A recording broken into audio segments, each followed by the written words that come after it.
Chapter 543. Since Lady Morong was here, Yi Li and Immo Shuyao naturally could not stay any longer. However, the two of them did not leave. Immo Shuyao casually picked up the teacups that the two of them had just drunk from and pulled Yi Li through a secret door. Su Qingshun naturally had his reasons for choosing this inn to stay in. This was originally the Prince Ding Mansion's secret base in a city. As the fourth largest city in the Western Tomb, the Prince Ding Mansion naturally would not ignore this. Behind the secret door was a small secret room. The inside was not as well furnished as the outside. There was only a table, a few stools, and a bamboo couch. The two of them had just sat down when Lady Morong's voice and Su Qingshun's voice came from outside the door. Su Qingshun lowered his head to look at the finely dressed woman standing in front of him. He smiled faintly and said, "Lady Morong, how may I help you?" Lady Morong's beautiful eyes, which were exposed outside the veil, stared blankly at Su Qingshun. However, she saw that the man standing at the door with an elegant and refined smile had no intention of inviting her in. She could not help but bite the corner of her lips and asked, "Sir Qingshun, are you not going to invite me in?" Su Qingshun smiled faintly and said, "It's getting late. Lady Morong, for you to come here at this time, I'm afraid that it will damage your reputation. Lady, please go back." After saying this, Su Qingshun took a step back. It was obvious that he intended to close the door again. Lady Morong panicked and reached out to pull on Su Qingshun's sleeve. "Sir Qingshun." Su Qingshun looked at her in surprise. He did not think that Lady Morong was also a martial artist. Although Su Qingshun himself did not know martial arts, there was no lack of experts among the people he knew. Therefore, with Su Qingshun's insight, he could naturally judge that Lady Morong's strength was above average. Among women, she was not bad. "Lady Morong, why are you doing this?" Su Qingshun pulled back his sleeve and asked calmly with lowered eyes. "Sir Qingshun, Ming Yin has something to discuss with you alone. Please forgive me." Lady Morong looked up at Su Qingshun and said earnestly. Su Qingshun muttered to himself for a moment. In the end, he took a step back and let her in. The Morong clan lady heaved a sigh of relief at Su Qingshun's compromise. She stepped into Su Qingshun's room. Su Qingshun's room was very quiet and elegant. It was very different from the elegant and luxurious Morong family. Lady Morong turned around to look at Su Qingshun, who was dressed in white and elegant. She suddenly felt a little embarrassed. She was originally very confident in herself. She was the most beautiful girl in the city and the only successor of the Morong family. Therefore, she could use the most beautiful jewelry, the most luxurious clothes, and the most exquisite and delicious food. But when she saw the man in front of her, she suddenly felt ashamed of her gorgeous clothes. It was as if the jewelry and brocade clothes that people envied had become vulgar in an instant. She even began to regret listening to the maid's idea of dressing up so grandly to meet young Master Qingshun. Would he despise her for being vulgar? Yes, the Su family had been a scholarly family for generations. Naturally, they liked elegant and quiet things. Thinking of this, Miss Morong wished she could immediately go back and teach the girl who gave her the idea a lesson. "Miss Morong, please have a seat. Please have some tea." Su Qingshun sat down and poured a cup of tea for her. Miss Morong thanked him and took a sip of the tea. But she couldn't help but frown. Ever since she was young, she had always used the best and the most exquisite things. Even the princess of the imperial family might not be as precious as her. The tea that Su Qingshun poured for her wasn't of the best quality. Even the tea wasn't freshly brewed. If someone else had given her such tea, she definitely wouldn't drink it. However, when she saw Su Qingshun sipping her tea without any change in her expression, it was obvious that she didn't feel anything wrong at all. She could only silently endure it. Seeing the woman's frown and forbearance, Su Qingshun's eyes flashed with a cold smile. Of course, he knew what she was enduring and why she was enduring it. Tasting tea was naturally a matter of elegance, and the Su family had always been better at it than any other family. Naturally, Su Qingshun knew that the tea in this inn wasn't of the best quality. But even though Su Qingshun was a romantic and elegant scholar, he couldn't do anything about it. When he was extremely busy with work, it was already good enough to have a sip of tea. Who would pay attention to the quality of the tea leaves, the quality of the water used to brew the tea, and whether the temperature was just right? Miss Morong, what do you have to say? Su Qing-shun asked bluntly. Miss Morong had clearly never met a man who was so rude to her. It wasn't that Su Qing-shun was rude to her. In fact, Su Qing-shun was more humble and polite than most men she had met. But his every word and action made it clear that he didn't care about her. Miss Morong bit her lip, feeling wronged.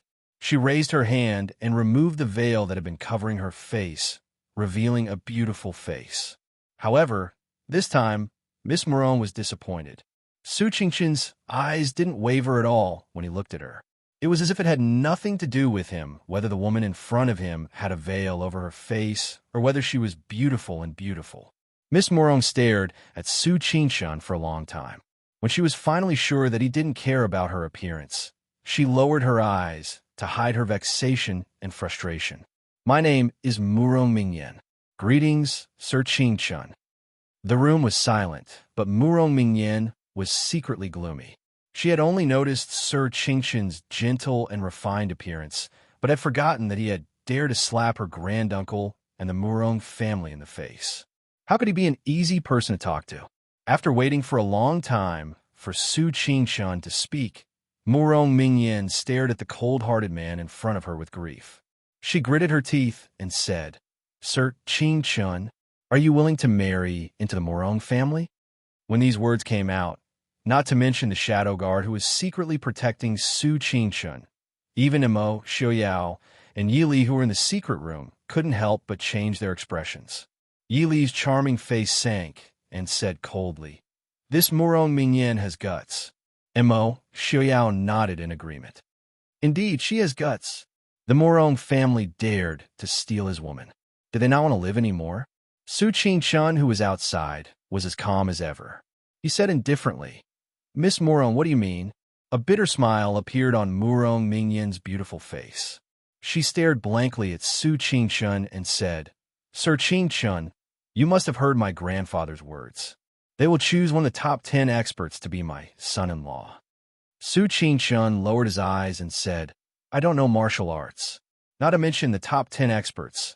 I can't even defeat a third-rate expert. I'm afraid Miss Morong has found the wrong person. Murong Mingyan shook her head and said, No, Sir Qingshun is different.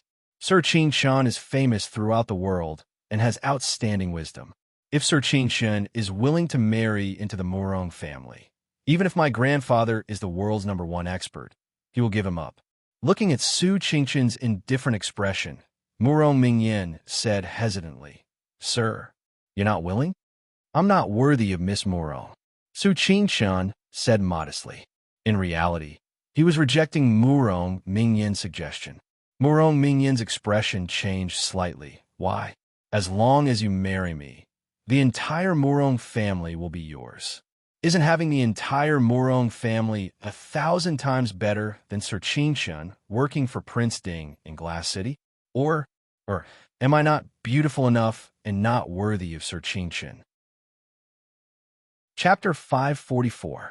Su Qingshun shook his head and looked at Murong Mingyan with a smile. Miss Morong, marriage is all about fate. Miss Morong and I are not fated to be together. Please don't force it. With Miss Morong's talent and the Murong family's wealth, there are many talented young men in this world who would be willing to marry Miss Morong. A teenage girl who came to ask a man if he was willing to marry her received such a result. Murong Mingyan's eyes flashed with sparkling tears. She looked at Su Qingshun unwillingly and said, Does young Master Qingshun already have a sweetheart? No. Mingyan has never heard of young Master Qingshun being close to any girl. Even Nanzhao's Princess Anxi is already married. I don't believe that there's a girl more worthy of young Master Qingshun than Mingyan. Young Master Qingshun leisurely drank the cool tea and looked at the tear-stained girl in front of him. He said calmly, Sometimes marriage is not related to being worthy or not. Maybe one day I will meet a suitable girl. She may not be talented or beautiful. She may also come from a mediocre family. Miss Morong, it is meaningless to judge whether you are worthy or not. I believe Miss Morong has nothing else to say. Please leave. Being rejected by Su Qingshan so mercilessly, Murong Mingyin's bright face was full of embarrassment. She stared at Su Qingshan with a trace of resentment in her beautiful eyes. She gritted her teeth and said, "It's not like no one saw me when I came in. If I say that there is something between us, do you think the world will believe you or me more?" Su Qingshan looked at Murong Mingyin helplessly and shook his head. "Miss Murong, if you were a girl from an ordinary family, the world would believe you more. But I am afraid that the entire city will believe me more." In the eyes of the world, Murong Mingyin could do anything she wanted. Who would believe that someone who had a mountain of gold would push it away? Not to mention that there was nothing going on between him and Murong Mingyin. Even if there was something going on between them, many people would be willing to believe that they were innocent. Compared to the entire Murong family, one woman was simply too insignificant. Murong Mingyin was stunned, but she quickly understood Su Qingshan's meaning. Since her threat failed, Murong Mingyin's pretty face blushed. She bit the corner of her lips and said bitterly, "I must make you marry me." Su Qingshan smiled, but didn't say anything. His calm eyes said very clearly, "I will never marry you." In the end, Murong Mingyin left with tears in her eyes. Su Qingshan smiled faintly. She closed the door and sat down again to pour herself a cup of tea. "Big brother, what does that Murong Mingyin mean?" Yili pushed open the door and walked over to Su Qingshan's side. Mo Xiaoyao followed behind her and said teasingly, "Do you even need to ask?" Naturally, it was young Master Qingshan's extraordinary handsomeness that attracted Miss Murong's heart, other than Genom of Gojoseon and Ling Taihan. And that Ren Qining, there was no one else in the top 10 experts. Genom of Gojoseon isn't young and has lost a fortune. Ling Taihan is the head of the Jianghu's assassins. Ren Qining isn't very famous. When Miss Morong really admires young Master AI, she naturally wants to choose a husband that she likes. Yili frowned and snorted. She wants Big Brother to marry into the family just because she likes him? Who does she think she is? If Big Brother really took things too hard and agreed, wouldn't his legs be broken by grandfather and uncle? It was one thing for the dignified eldest son of the Su family to marry into the Shang family, but he even chose such a self-righteous woman. Su Qingshan smiled and took a teacup from the side. He poured her a cup of herbal tea and said with a smile, "Li Big Brother doesn't plan to marry right now. Moreover, this is just Murong Mingyin's own fantasy. How could Murong Xiong and Murong family head agree?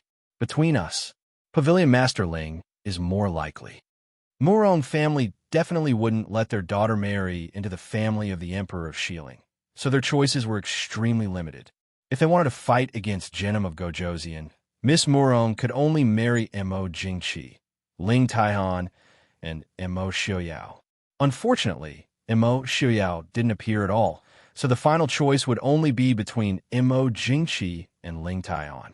Su Qingshan thought that Ling Taihan had a higher chance. After all, the Yanwang Chamber of Commerce was also within Xiling, and the marriage alliance with the Murong family could be said to be a strong cooperation.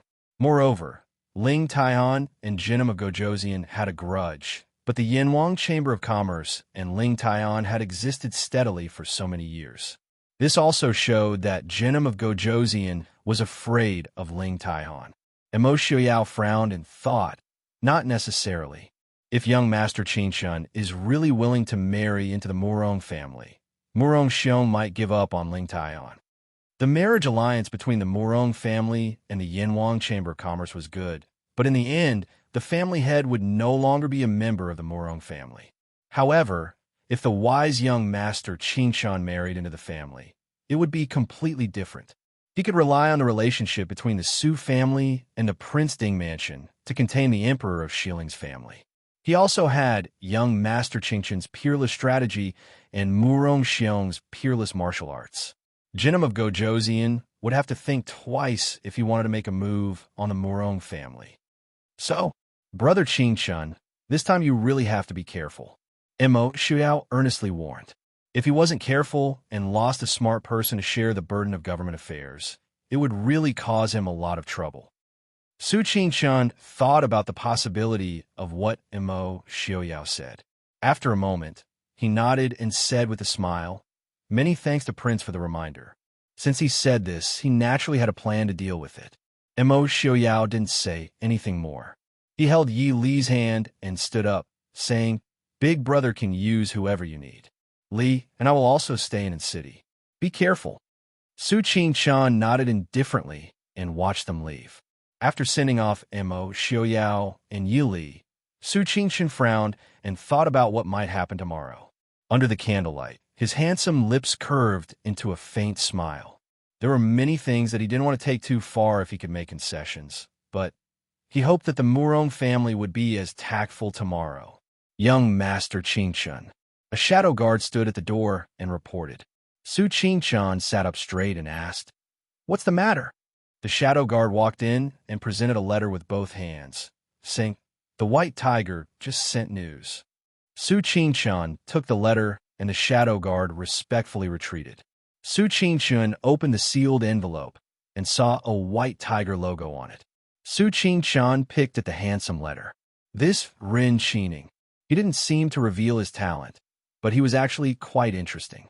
He could only blame himself for thinking that he was smart and testing Mo Xiaoyao and Li Er. He sealed the letter again and called for a shadow guard to deliver it to Prince Ding and Princess Consort. Su Qingshun shook his head and returned to his room to rest. Yi Li and Mo Xiaoyao returned to the inn and was still smiling angrily. Mo Xiaoyao looked at her sullen expression and couldn't help but laugh. "Yi Li, how could your brother like that kind of woman? If you're this angry, your husband will be jealous." Yi Li rolled her eyes at him in annoyance. Mo Xiaoyao smiled and pulled her into his arms, saying, "Isn't that right? It's Brother Su's own marriage. Yi Li, if you're this worried about your husband, won't you be jealous?" Yi Li leaned into Mo Xiaoyao's arms and asked with some worry and hesitation, "Am I really meddling too much?" Actually, Miss Moron wasn't as bad as she thought. It was just that when it came to her brother, she always hoped for a more perfect woman. But just as her brother had said, whether or not one was compatible wasn't just based on external conditions. Seeing that Yi Li was so worried that she couldn't make up her mind, Mo Xiaoyao couldn't help but kiss her face a few times before saying with a muffled laugh, "Ali, you're worried too much. That's why you're so worried. What kind of person is Brother Su? If he really likes her, even if you don't like her, how can you stop him? Since he says this, then he naturally doesn't like Murong Mingyan. Yi Li's eyes aren't wrong. This Murong Mingyan isn't worthy of Brother Su." At this time, Mo Xiaoyao didn't care how many good things he said about Su Qingshun. Yi Li's heart finally calmed down. She reminded herself to not express her opinions on who her brother was going to marry in the future. It was easy for people to be self-centered and think that this was good and that wasn't. As long as her brother thought that marriage was good, then other people didn't have to say anything. "Greetings, Your Highness, Your Highness." A black shadow silently appeared outside the room and respectfully stood with his hands clasped. Mo Xiaoyao frowned in displeasure. "What is it?" "Master Qingshun ordered this subordinate to deliver a letter." "Bring it in." Mo Xiaoyao leaned against the bamboo couch and lazily said. The person outside hesitated but still walked in. The window in the inner room was half open. On the bamboo couch by the window, Prince was lazily leaning against Wang Fei's body, unwilling to get up. Just as he was thinking, a cold light shone on him. He couldn't help but tremble. He hurriedly presented the letter and cleanly said, "This subordinate will leave." Seeing that he was tactful, Mo Xiaoyao gave a noncommittal snort. The person sending them off immediately rushed out like a gust of wind. Mo Xiaoyao was half lying on the bamboo couch, his head resting on Yi Li's lap. He unhurriedly opened the letter, and after a while, he laughed in a low voice. Yi Li didn't understand. "What's wrong?" Mo Xiaoyao handed the letter to her, and said with a smile, "I said that Murong family put on such a big show to attract a few powerful people. This year's martial arts convention was too dull. It seems that there will be a good show to watch tomorrow." Yi Li looked at the letter doubtfully. Her eyebrows gradually wrinkled. Even our people couldn't find Ren Qining's identity. This kind of person, Mo Xiaoyao made an excuse. This kind of person, either he has never appeared in Jianghu before, or he is a mysterious power that has been hidden for a long time. It's a bit interesting. Ren Xining came out of nowhere this time. It can't be just for the title of one of the top 10 experts, right? It seems that your brother's plan to unite with others to deal with Murong Xiong won't work. What do you think? What do I think? Isn't this matter in your brother's hands? Wife, we're just two insignificant passers-by. Don't worry. Chapter 545. Murong Family Residence. The magnificent villa was not the least bit inferior to the imperial family residence. Perhaps it was because the owner's family was few in number, but the entire villa faintly revealed a gloomy and decadent atmosphere. The extravagance that was piled up with countless priceless treasures gave people a heavy feeling that made it hard for them to breathe. Murong Mingyan stepped through the door, and there were already groups of servants waiting for her. When they saw her return, they hurriedly welcomed her with joy. "Eldest miss, you're finally back." Master was worried to death. Murong Mingyan frowned in disgust. She raised her head and looked at the group of servants with flattering faces in front of her. She also looked at the magnificent and majestic carved eaves and beams. She couldn't help but think of the elegant and otherworldly white-clothed man who looked like an immortal. Murong Mingyan bit the corner of her lips, and her eyes flashed with a determined light. Grandfather, great-granduncle. Before she could return to her room, Murong Mingyan was called to the study by Master Murong. Master Murong wasn't the only one in the study. Her great-granduncle Murong Xiong, who she had been afraid of since she was young, was also there. Master Murong coldly snorted and said, "You still know to come back? You are Murong family's eldest miss, who allowed you to run out." Murong Mingyan lowered her head and helplessly twirled the silk in her hand. She didn't dare to speak. In the eyes of outsiders, she was Murong family's eldest Mississippi. But since she was young, she never had the right to speak in front of her grandfather and great-granduncle. All this time, she could only listen to what they said. But now, they were going to talk about her marriage. Master Murong saw her obedient appearance, and the anger in his heart subsided a little. He softened his tone and said, "Tomorrow is the last day of the martial arts convention. Your great-granduncle and I have already decided that you will be married to Yin Wang Chamber's pavilion master, Ling Taian. But Ling Taian is already 40 years old." Murong Mingyan raised her head in astonishment and couldn't help but blurt out. 40 years old was already an old man to the 17-year-old Murong Mingyan. If her father was still alive, Ling Taian would be a few years older than her father. "Shut up." Master Murong's face sank. He looked at Murong Mingyan with disappointment and said, "So what if he's 40 years old? With Ling Taihan's martial arts cultivation and status, he is still very young.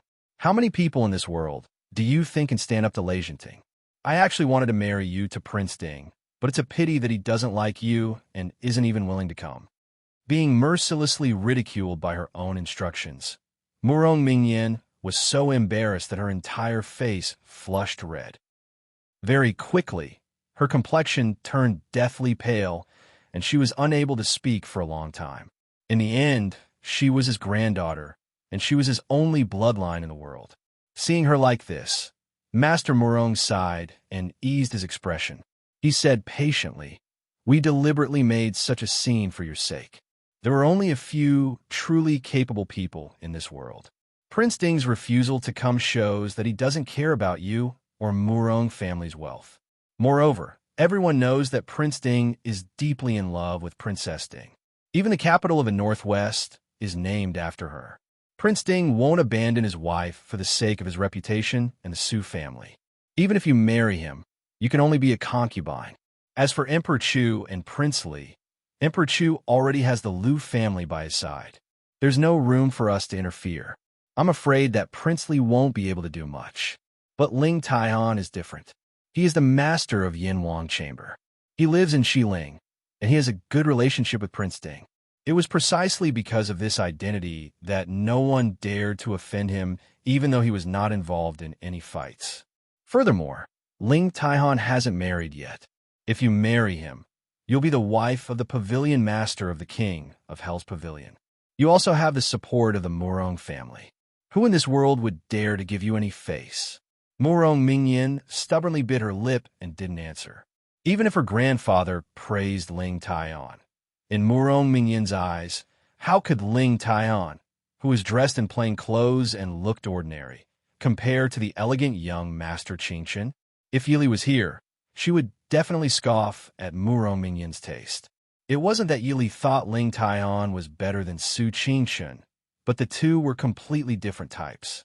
Although Ling Taian wasn't as handsome as Su Qingchen, and Mo Xiaoyao, Feng San, and Han Mingxi, he was tall and straight. His appearance was also firm and handsome. Even if he was put together with these world-famous handsome people, he would definitely not be drowned out. Moreover, on the surface, everyone thought that Su Qingchen's temper was better than Ling Taiyan's. However, if Yili were to say, she was afraid that Ling Taiyan's heart was softer than Su Qingchen's. If Yili were to choose one of these two to be her husband, Yili would most likely choose Ling Taiyan and not Su Qingchen. This also explained why young Master Qingchen's appearance and wisdom were unparalleled in the world, but he still hadn't married. Sometimes too much gentleness was actually a kind of alienation and indifference. Unfortunately, Murong Mingyin didn't understand this truth. Murong Xiong coldly snorted and said, "This old man knows what little girl is thinking. You just think that Ling Taihan is much older than you, and his appearance isn't as handsome as many of the young masters who came to participate in the martial arts convention. It seems that Murong family has spoiled you too much. How good do you think your appearance is? Tonight, you want to see that brat from the Su family, right? Were you rejected? Your appearance may be called a beauty in Encheng, but to Chu State, isn't she Ling? That brat from the Su family has traveled the world. What kind of beauty hasn't he seen? With your appearance, if you stand next to that brat from the Su family, I'm afraid you're not as good-looking as him. You don't have to resent Ling Taihan for being older than you. At 40 years old, he can maintain the appearance of a 30-year-old. At 70 years old, he can also maintain the appearance of a 40 or 50-year-old. Do you think you'll still be a beauty at 50 years old? At that time, it'll be him who dislikes you. If you marry that brat from the Su family or Mo Xiaoyao, I'm afraid you'll be left behind before you're 30 years old. Great-granduncle." These words could be said to be vicious. Murong Mingyin had never been humiliated like this in her entire life. This humiliation was personally given by her own family. Tears immediately flowed out and couldn't be stopped no matter how much she wiped them away. "Cough. Uncle." Master Murong coughed lightly. He also felt that Murong Xiong had gone too far. Although Murong Mingyin's appearance hadn't reached the point of being unparalleled in the world, it wasn't to the point of being disliked. The title of the #1 beauty in Encheng wasn't self-proclaimed. Although Master Murong wanted to attack Mingyin so that she wouldn't be too ignorant, there were some things that went too far. Murong Xiong glanced at Murong Mingyin, but didn't say anything in the end. Master Murong looked at Murong Mingyin and said, "In short, your great-granduncle and I have already decided on this matter. There's no need to say anything more." How could Murong Mingyin be willing to accept this? She steeled her heart and knelt in front of Master Murong.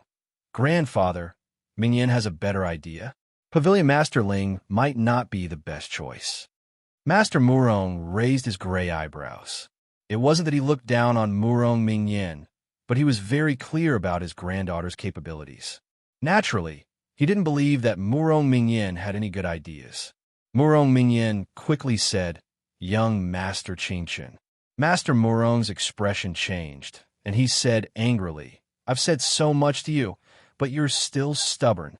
In the end, you just can't bear to part with Su Qingchen's face. You still dare to say it in such a dignified manner. Don't forget who is the one who lived a life of luxury with you all these years."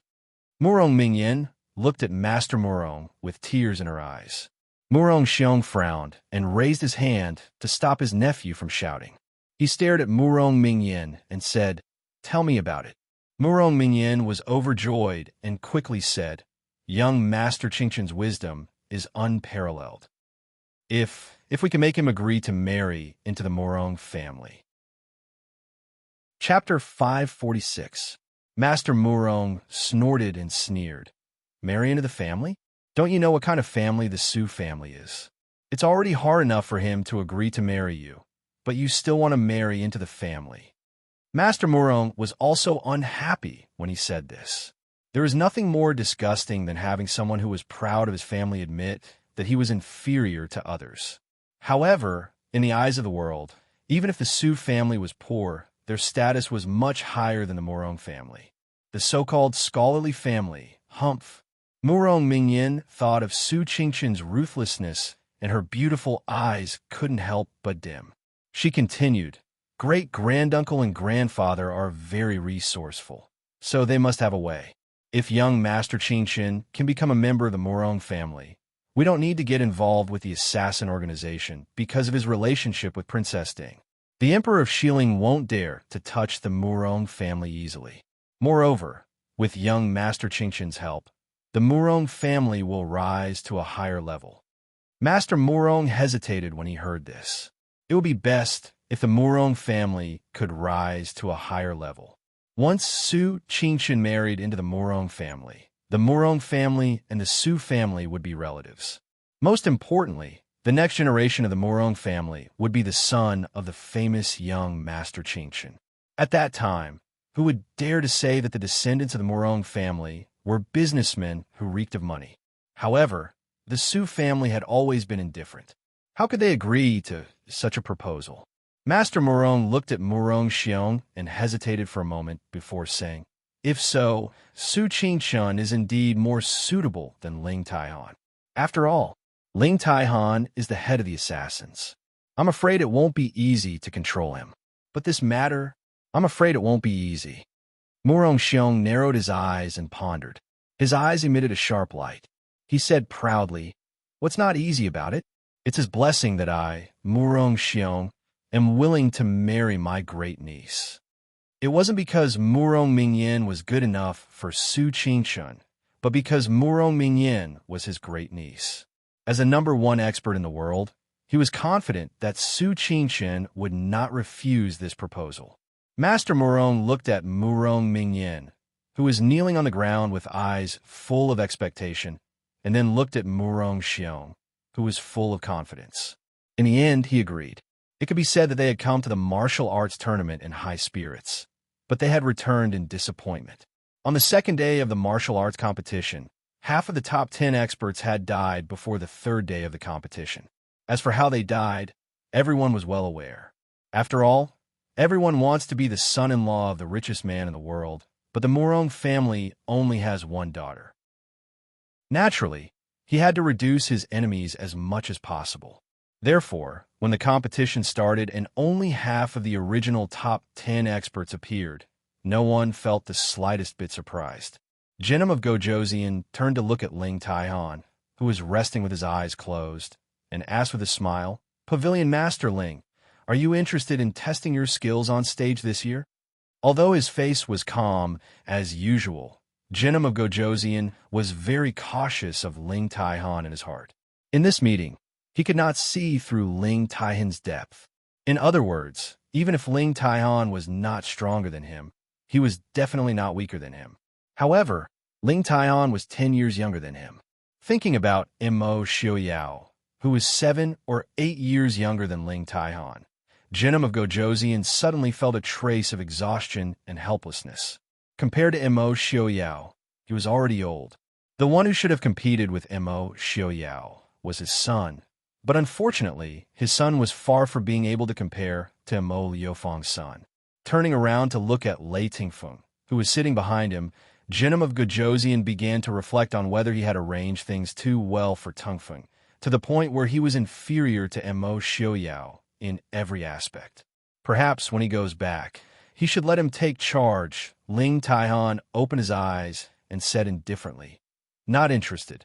Genom of Gojoseon, Crown Prince Genom of Gojoseon, are you not going to try?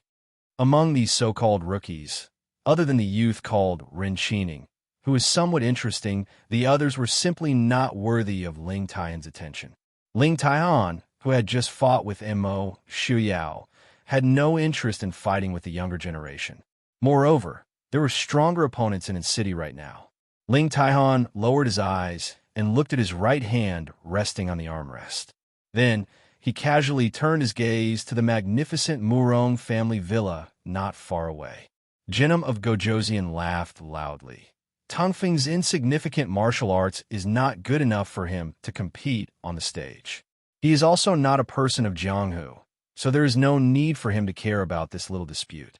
The last sentence was directed at Lei Tingfeng. In any case, it was impossible for the Murong family to marry their daughter to the Jinnan Wang's residence. Lei Tingfeng's participation in the martial arts competition was meaningless. Father is right. Lei Tingfeng nodded in agreement. Jinnum of Gojoseon nodded in satisfaction. He looked at his son with gratification and said, "When we return to the capital, Tongfeng will lead the troops to the south." Hearing this, Lei Tingfeng was indescribably surprised. He knew his father's intention to use the troops. Asking him to lead the troops to the south at this time was giving him permission to lead the troops alone. As long as he led the troops properly, he could have his own military power.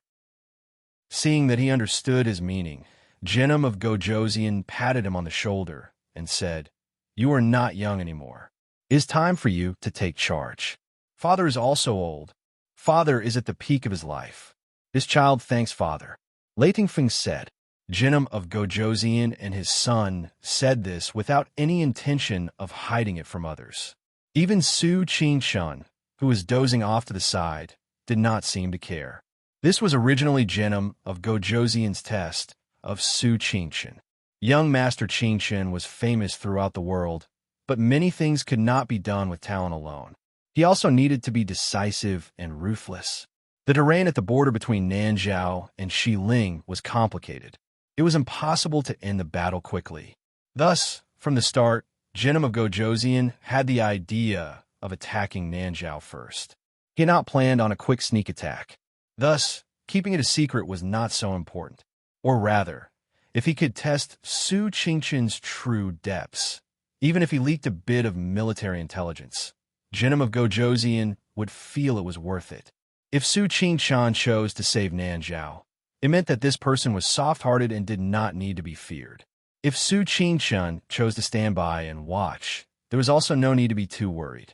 If Su Qingshan used Nanzhao and Xiling to restrict each other, or even do something else, then, other than Mo, Xiaoyao, and Yili in the northwest, there would be one more person to be wary of. Su Qingshan did not pretend not to hear, nor did he deliberately care about this topic. It was as if Jinnum of Gojoseon and his son were talking about ordinary family matters, as if the father was praising the son. He opened his eyes and looked at Lei Tingfeng. He smiled faintly and said, "Congratulations, Lei Tingfeng." Lei Tingfeng smiled and said, "Many thanks, young Master Qingshan." But the smile did not reach his eyes. Lei Tingfeng's life was actually quite sullen. Although his abilities and methods were not bad, the pressure from above was Jinnum of Gojoseon. There was no room for him to show off. If he did well, like father, like son. If he did wrong, he would be a bad bamboo shoot. In terms of ability, and experience, even if he was not as good as Mo Xiaoyao, he would not lose to Yelu Hong, Yelu Yi, Mo Jingqi, Mo Jingli, and the others. But when he mentioned others, the only impression they would have of him was Jinnum of Gojoseon. Lowering his head, Lei Tingfeng's eyes flashed with determination. He would let the world know what it meant to be the student surpassing the master. This one greets young Master Qingshan. While Su Qingshan and the other two were chatting, a middle-aged man who looked like a servant of the Murong family came over and greeted Su Qingshan. Su Qingshan sat up and nodded with a smile. No need to be so polite. The man looked at Su Qingshan with flattery and fawning eyes. He smiled and said, "Not at all. Our master invited you to the manor for a chat. This morning, Murong Xiong and the Murong family head did not appear on the stage. Although everyone was surprised, they did not say anything. Originally, the martial arts convention did not involve anyone. This time, the Murong family had done enough to organize it. The people present were not ordinary people. Naturally, they could see that the man's attitude towards Su Qingshan was different. Su Qingshan frowned slightly and said, Does the Morong family head have something to say? The man smiled apologetically and said, the family head naturally has something important to discuss with young Master Qingshan. Su Qingshan nodded and stood up. If so, please lead the way. Ling Taian, who was sitting on the side, also stood up and said with a smile, this one has admired the Morong family for a long time. Would it be possible for me to visit? The man was in a bit of a dilemma. The master and the old master definitely didn't want Ling Taian to pay them a visit now. But Ling Taian was the head of the assassins and the king of Hell's Pavilion. How could he resist his majesty? Ling Taian did not make things difficult for him. He smiled generously and said, there's no need to make things difficult. It's just that this pavilion master has a good relationship with Prince Ding and Princess Consort. I have also promised Prince Ding that I would take good care of young Master Qingshan. Since it is not convenient for me to go, I can only ask the Morong family head to come out and chat with young Master Qingshan. This was not embarrassing. The man's face turned green. He forced a smile and said, young Master Qingshan, you are a guest. The Morong family will guarantee your safety. Wasn't the first person to make a move on young Master Qingshan at the martial arts convention from the Morong family? Lung Luiwei, who was sitting behind Ling Taihan, said coldly. In that case, Pavilion Master Ling, please come out. The man gritted his teeth and said, the order he received was to invite young Master Qingshan. If he did not invite him, the master would usually deal with the incompetent person first before asking for the reason. Watching the group leave, Lei Tingfeng frowned and said, Father, is the Morong family planning to... Jinnum of Gajozian sneered, and his eyes were fierce. That old man Morong Xiong wants to die. I will help him. Chapter 547. In a magnificent hall of the Morong family, Su Qingshan sat calmly drinking tea. Ling Taian naturally sat beside him, drinking the best quality fragrant tea from the Chu state. Ling Taian couldn't help but sigh. As expected of the Morong family, this kind of best quality fragrant tea is rarely seen even in the Chu state. Su Qingshan said with a smile, if Brother Ling likes it, I'll have someone send 2 boxes to Brother Su. Ling Taian raised his eyebrows. There's a lot of this tea in the Northwest. That shouldn't be the case. This kind of tea wasn't common in the Chu state. Although the Chu state was doing business with the Northwest, there were some things that were prohibited from being shipped to the Northwest. This included this tea, which was known as the best fragrant tea in the Chu state. This actually didn't affect the Northwest. It was purely Mo Jingqi's actions to annoy Mo Xiaoyao. Su Qingshan smiled faintly. That's not the case. At the beginning of spring, the Northwest imported a batch, and there he sent a few boxes to me. However, this kind of tea is fragrant. If it's too fragrant, it will cover up the natural fragrance of the plants. Our family members don't like it too much. That's why I have more. Ling Taihan's mouth twitched. So you're giving it to me because you don't like it? I know. You scholars are always very particular. Not only do you want the best quality tea, but even the best quality tea has to be divided into different grades. Su Qingshan smiled, but didn't say anything. The servants standing by the side were sweating profusely. They had been instructed by the young miss to serve the best tea to young Master Qingshan. Who would have thought that young Master Qingshan didn't like this tea? They didn't know whether they should make do with this mistake or give young Master Qingshan another cup of tea. Young Master Qingshan. Young Master Qingshan, your presence brings light to my humble Morong family. The Morong family's patriarch smiled brightly, as if he were a warm and hospitable host. Morong Mingyan, whose face was covered by a veil, was next to him. She looked at Su Qingshan with an amiable smile. However, this kind of amiability made the 2 outsiders present, Ling Taihan and Su Qingshan, feel goosebumps all over their bodies. Su Qingshan smiled and said, Master Morong, you're being too courteous. May I know why Master Morong has sent someone to invite me here? The Morong family's master laughed and said, young Master Qingshan is a straightforward person, so I won't beat around the bush. I heard that young Master Qingshan is still single after the new year. Su Qingshan's expression changed slightly, but his half-closed eyes darkened slightly. He said faintly, "That is indeed the case." Murong clan master smiled in satisfaction. "Young Master Qingshan, what do you think of my minion?" Murong minion blushed and glanced at Su Qingshan shyly. However, she saw that Su Qingshan was calmly staring at the teacup in front of him. He did not even look at her. She couldn't help but feel stifled in her heart. A little grievance welled up in her heart, and the rims of her eyes immediately turned red. Ling Taihan, who was sitting on the side, raised his eyebrows and glanced at Su Qingshan with a mocking smile. He looked as if he was watching a good show. Su Qingshan was not in a good mood at the moment. The reason was that Mo Xiaoyao had guessed the Murong family's plan. When he thought about how Mo Xiaoyao, that vile bastard, would laugh at him later, young Master Su's mood would not be good. The Murong family's master, who was full of confidence and a smile, saw that Su Qingshan did not answer for a long time. The smile on his face gradually disappeared. After a while, Su Qingshan said faintly, "Thank you for your kindness, Master Murong. However, I don't have any intention of getting married. I'm afraid I'll have to disappoint you." The Murong family's master forced a smile and said, "As the saying goes, take care of the family, rule the country, and bring peace to the world. Young master, you passed the new year and have yet to settle down. You should think about it carefully." Su Qingshan smiled faintly and said, "You're right, Master Zhuang. I've been working hard these past few years to cultivate my body. Unfortunately, my aptitude is too low and I haven't achieved anything." Ling Taihan could not help but secretly laugh when he heard this. However, his martial arts cultivation was profound and his endurance was enough. He forced himself to suppress his laughter.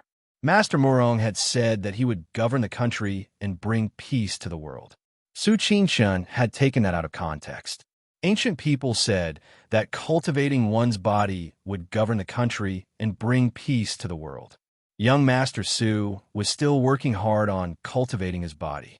He did not have the time to govern the family. This kind of rejection was obvious enough, especially in front of Ling Taihan.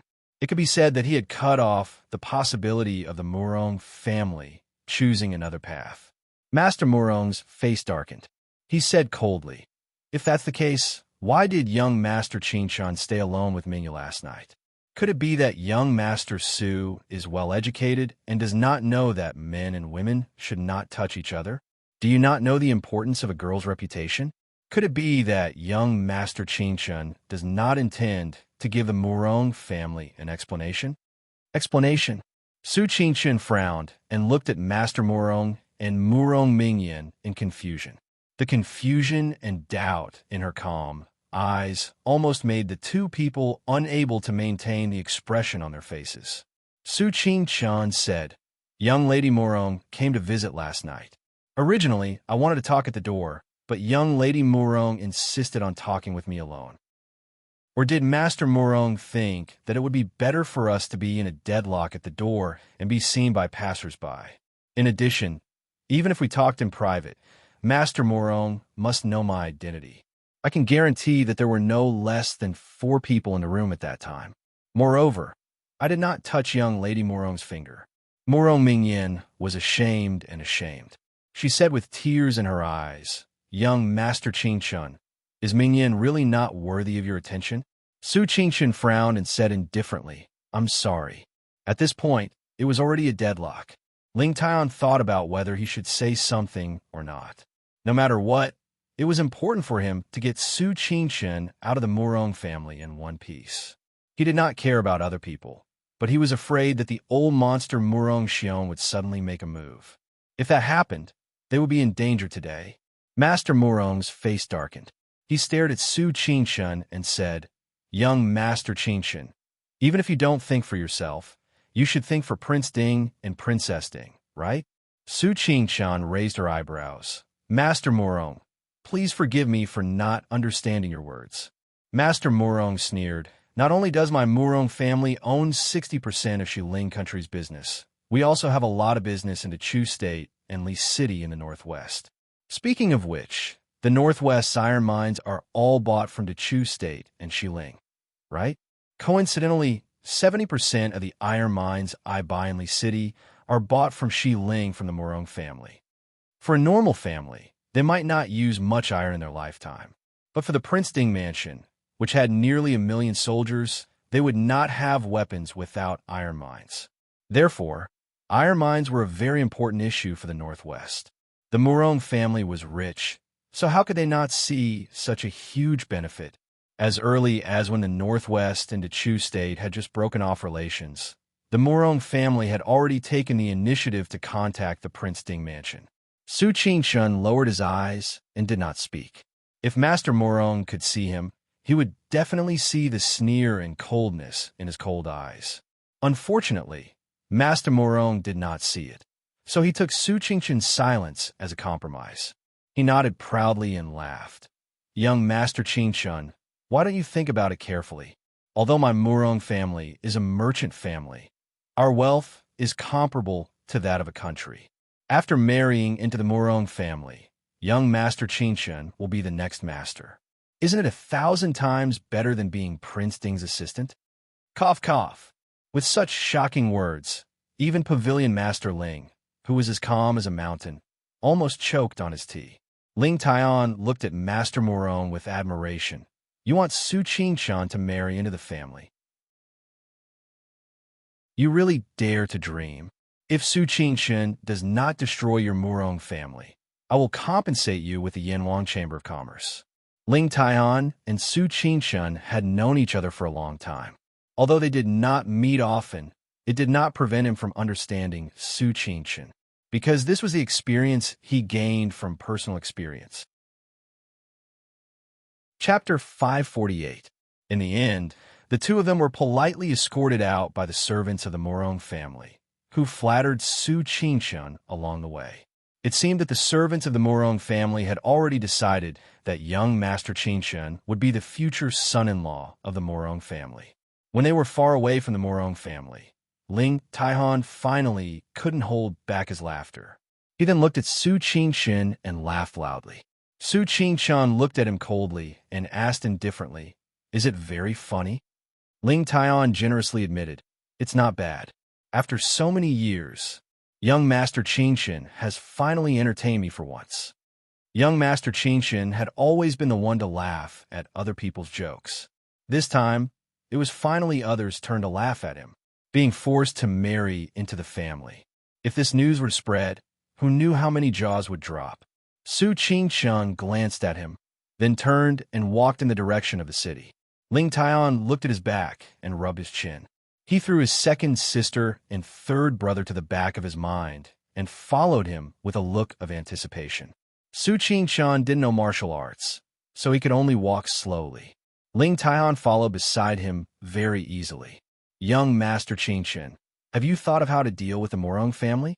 Or are you really going to marry into the Morong family and become the richest person in the world? Su Qingshun stopped and looked at him thoughtfully. Tower Master Ling immediately floated back a few feet in vigilance. What do you want to do? I can't beat that old monster of the Morong family.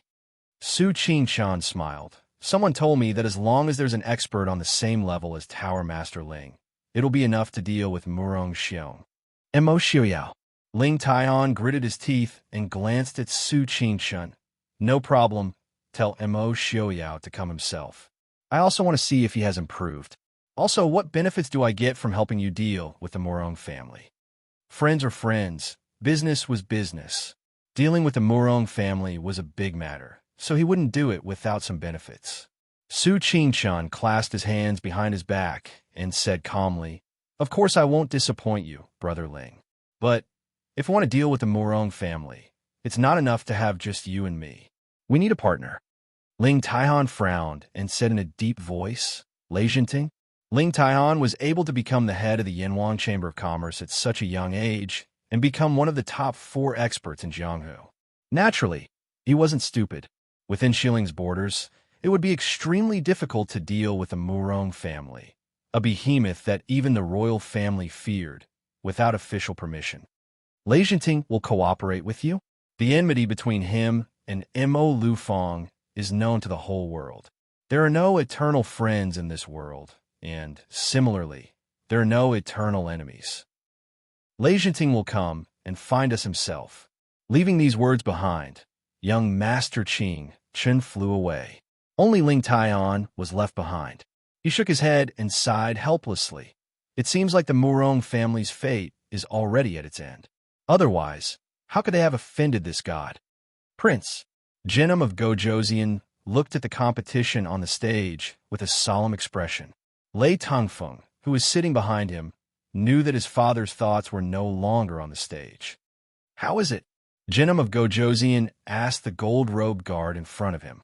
The gold-robed guard said in a low voice, I just received news that the Murong family wants young Master Chen to marry into their family. Jinnum of Gojoseon was startled, but he soon sneered, They're dreaming. What was Su Qingchen's reaction? The gold-robed guard said, Young Master Chun didn't seem to agree. When he left just now, young Master Chen didn't look too good. At this time, he has already returned to the city. Jinnum of Gojoseon lowered his head and pondered for a long time. Lei Tingfeng said in a low voice, Su Qingchan became famous at such a young age and was born into a scholarly family. He must be proud and arrogant. It would be difficult for him to agree to such a proposal. Jinnum of Gojoseon frowned. He turned to look at Lei Tingfeng and asked, Tongfeng, if you were Su Qingchan, would you agree? Lei Tingfeng thought for a moment, then nodded honestly and said, In reply to Imperial Father, I would agree.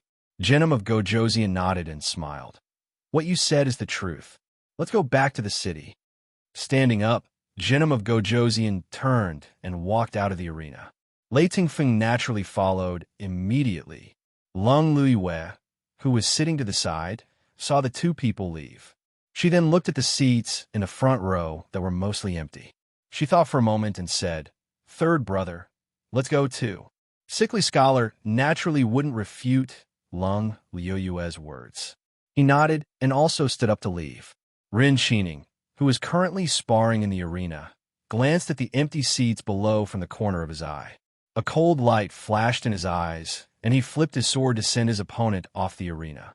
Standing on the arena, Rin Qining looked at the Murong family not far away from the arena. Su Qingchan bid farewell to Ling Taihan and walked around the city before returning to the inn that he was temporarily staying at. As soon as he entered the room, he saw two people sitting in the room. Before Su Qingchan could say anything, a few shadow guards pounced at him. Jinnum of Gojoseon naturally didn't care about these shadow guards. With a cold laugh, he put down his teacup and casually struck out with his palm. The shadow guards clearly realized that they were not this person's opponent. Their figures intertwined, and the time it took for a spark to fly off a flint, two of them entangled the Jinan Wang, while the other two pounced towards Lei Tingfeng. At the same time, two more people appeared behind Su Qingchan and stood in front of her. Stop! Su Qingchan opened his mouth to stop them. Before he finished speaking, the shadow guards had already stopped their attacks and retreated to the side with their bodies bowed. Jinnum of Gojoseon clapped his hands and laughed. Good, as expected of the Prince Ding Mansion shadow guard. You really live up to your reputation. Young Master Qingchan, I hope that you will forgive me for taking the liberty of visiting. Su Qingchan walked out from behind the shadow guards and waved his hand, saying, You may leave. Jinnum of Gojoseon has no ill intentions. Your subordinates will take their leave.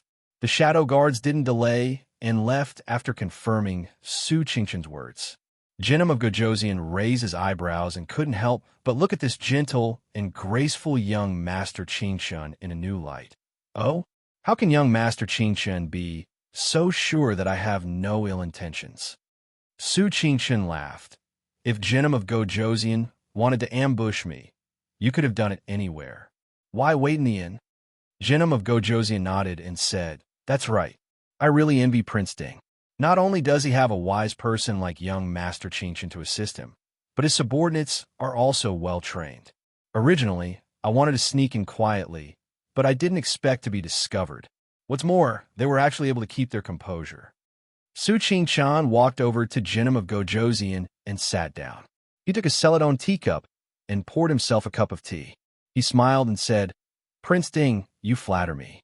Su Qingchan smiled and looked at Jinnum of Gojoseon and said, I know why Jinnum of Gojoseon is here. I have no interest in selling myself to anyone. Jenim of Gojoseon smiled strangely.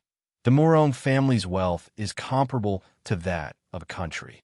Su Qingqian smiled indifferently. Wealth comparable to that of a country is only useful if one knows how to use it. If a person only needs 100,000 taels to live the most extravagant life, then what's the point of 1,000,000 taels to him? When silver reaches a certain level, it's just a number. The South-protecting king narrowed his eyes and sized up Su Qingqian. I don't understand what you mean. Su Qingqian smiled and said, with my current status, I am very short on money. Even 1,000,000 or 10,000,000 wouldn't be too much. But with a different status, 8 or 10,000 would be enough. Jenim of Gojoseon's eyes flashed, and he cupped his hands. Young master is very talented. If I can't have someone like you to assist me, I will regret it for the rest of my life. Prince Ding is very fortunate. Su Qingqian's words were easy to understand. He was now an important person in the Northwest and was in charge of the Northwest government. Naturally, the more money he had, the better. But young Master Qingqian had no interest in money. Jenim of Gojoseon looked at him and said, young Master Qingqian doesn't seem surprised by Ai's visit. Or perhaps, young Master Qingqian has been waiting for I to come? Su Qingqian smiled faintly and said, I just said a few words to Pavilion Masterling. In this world, there are no eternal friends, nor are there eternal enemies. Now, I'll add, there are only eternal benefits. At least for now, you and I have the same goal, right? Or does Jenim of Gojoseon think that I don't have the ability to control the Morong family? There are no eternal friends, nor are there eternal enemies. Only eternal benefits? Insightful. Jenim of Gojoseon praised. I'm just copying the wisdom of others. I just happened to hear the princess mention it and felt that it was appropriate. Isn't that right? Su Qingqian asked as he drank his tea. Princess Consort Ding. Princess Consort Ding is indeed a rare woman. Since young Master Qingqian has the confidence to control the Morong family, why do you want to cooperate with I? Jenim of Gojoseon asked. A waste of time, Su Qingqian said bluntly. Of course, he could take over the Morong family, but it would take 10 days to half a month. It wouldn't be easy to accomplish in 3 to 5 years. But now, if Mo Xiuyao lets Su Qingqian go for so long for the Morong family, he would rather burn down all of the Morong family's properties. If Su Qingqian left, who would take care of his official business and the people's livelihood? Jenim of Gojoseon lowered his eyes and thought about Su Qingqian's words. If he could, he would never cooperate with Su Qingqian. Cooperation meant that he couldn't enjoy the benefits alone. Most of the Morong family's benefits were in Shilling and belonged to Shilling. But if he didn't agree, Jenim of Gojoseon didn't doubt that Su Qingqian would find a way to sabotage him even if he didn't want to marry into the Morong family. Besides, there was still the Dechu state. If he forced the Morong family to submit to the Dechu state, the losses would outweigh the gains. After a long time, Jenim of Gojoseon raised his head and asked, What do you want, young Master Qingqian? Su Qingqian smiled in satisfaction. All of the Morong family's properties in the Northwest will belong to the Prince Ding mansion. As for those in Shilling, I don't want much. 30% will belong to the Prince Ding mansion and 1% to the Yanwang Chamber of Commerce. Jenim of Gojoseon's face darkened. Young Master Qingqian's appetite is a little too big. He asked for 40% of the Morong family's properties. That was equivalent to 20% of the Shilling's properties. Su Qingqian smiled faintly. Jenim of Gojoseon means that Jinnan Palace can take down the Morong family alone. Or can Jenim of Gojoseon guarantee that the Dechu state, Nanzhao, and northern tribes won't interfere? Although the royal family of the northern tribes didn't send anyone this time, but we are now in Jenim of Gojoseon's territory. I don't believe that Jenim of Gojoseon doesn't know what the northern tribes are up to. Also, does Jenim of Gojoseon have the confidence to deal with Morong Xiong? Chapter 549.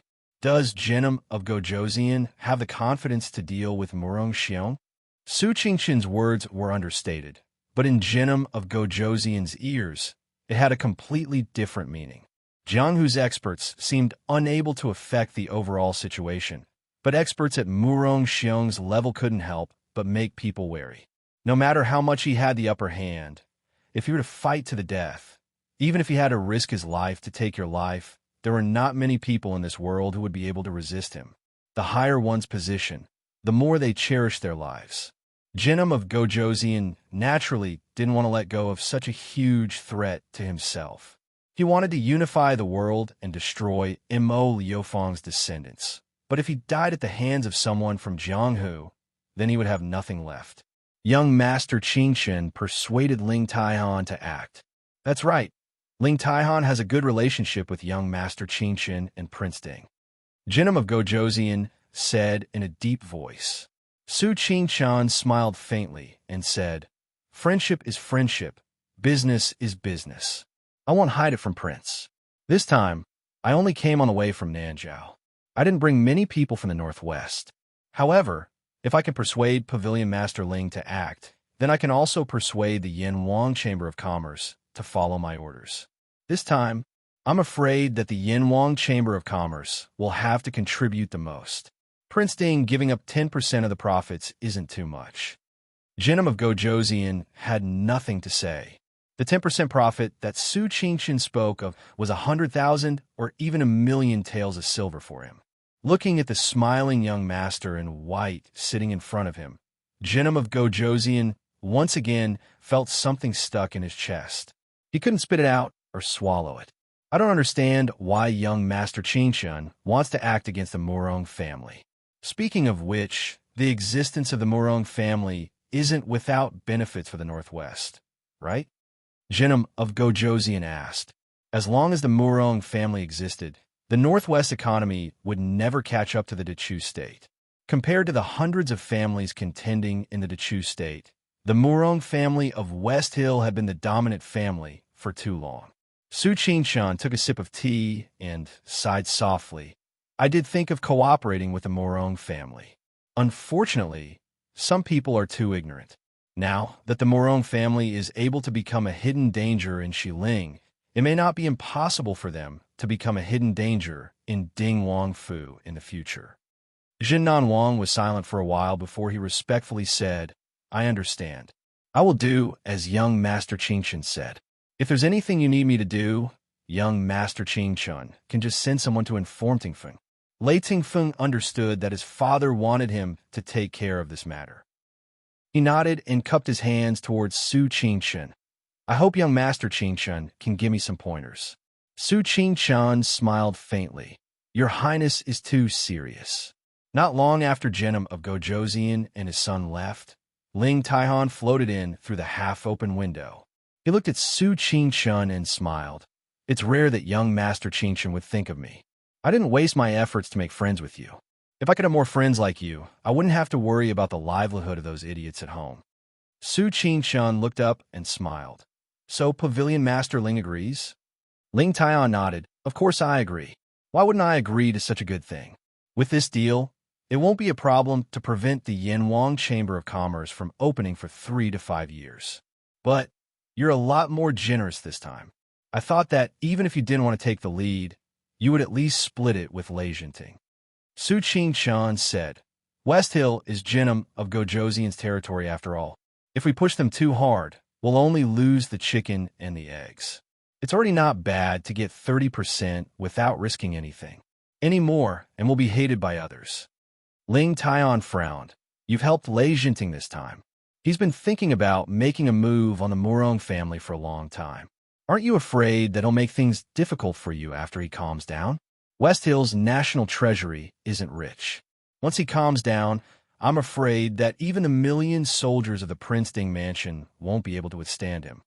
No matter how brave and skilled the Prince Ding Mansion was, it couldn't avoid the shortcomings of being too small and barren. It was sandwiched between 3 big countries. They couldn't attack the wealthiest Dechu state, and they couldn't use the northern tribes in the north. Moreover, the valiant people beyond the Great Wall were not comparable to the scholars of Dechu state. West Hill was also eyeing them covetously. Although the Northwest had been governed well in recent years, In the eyes of most people, the future was worrying.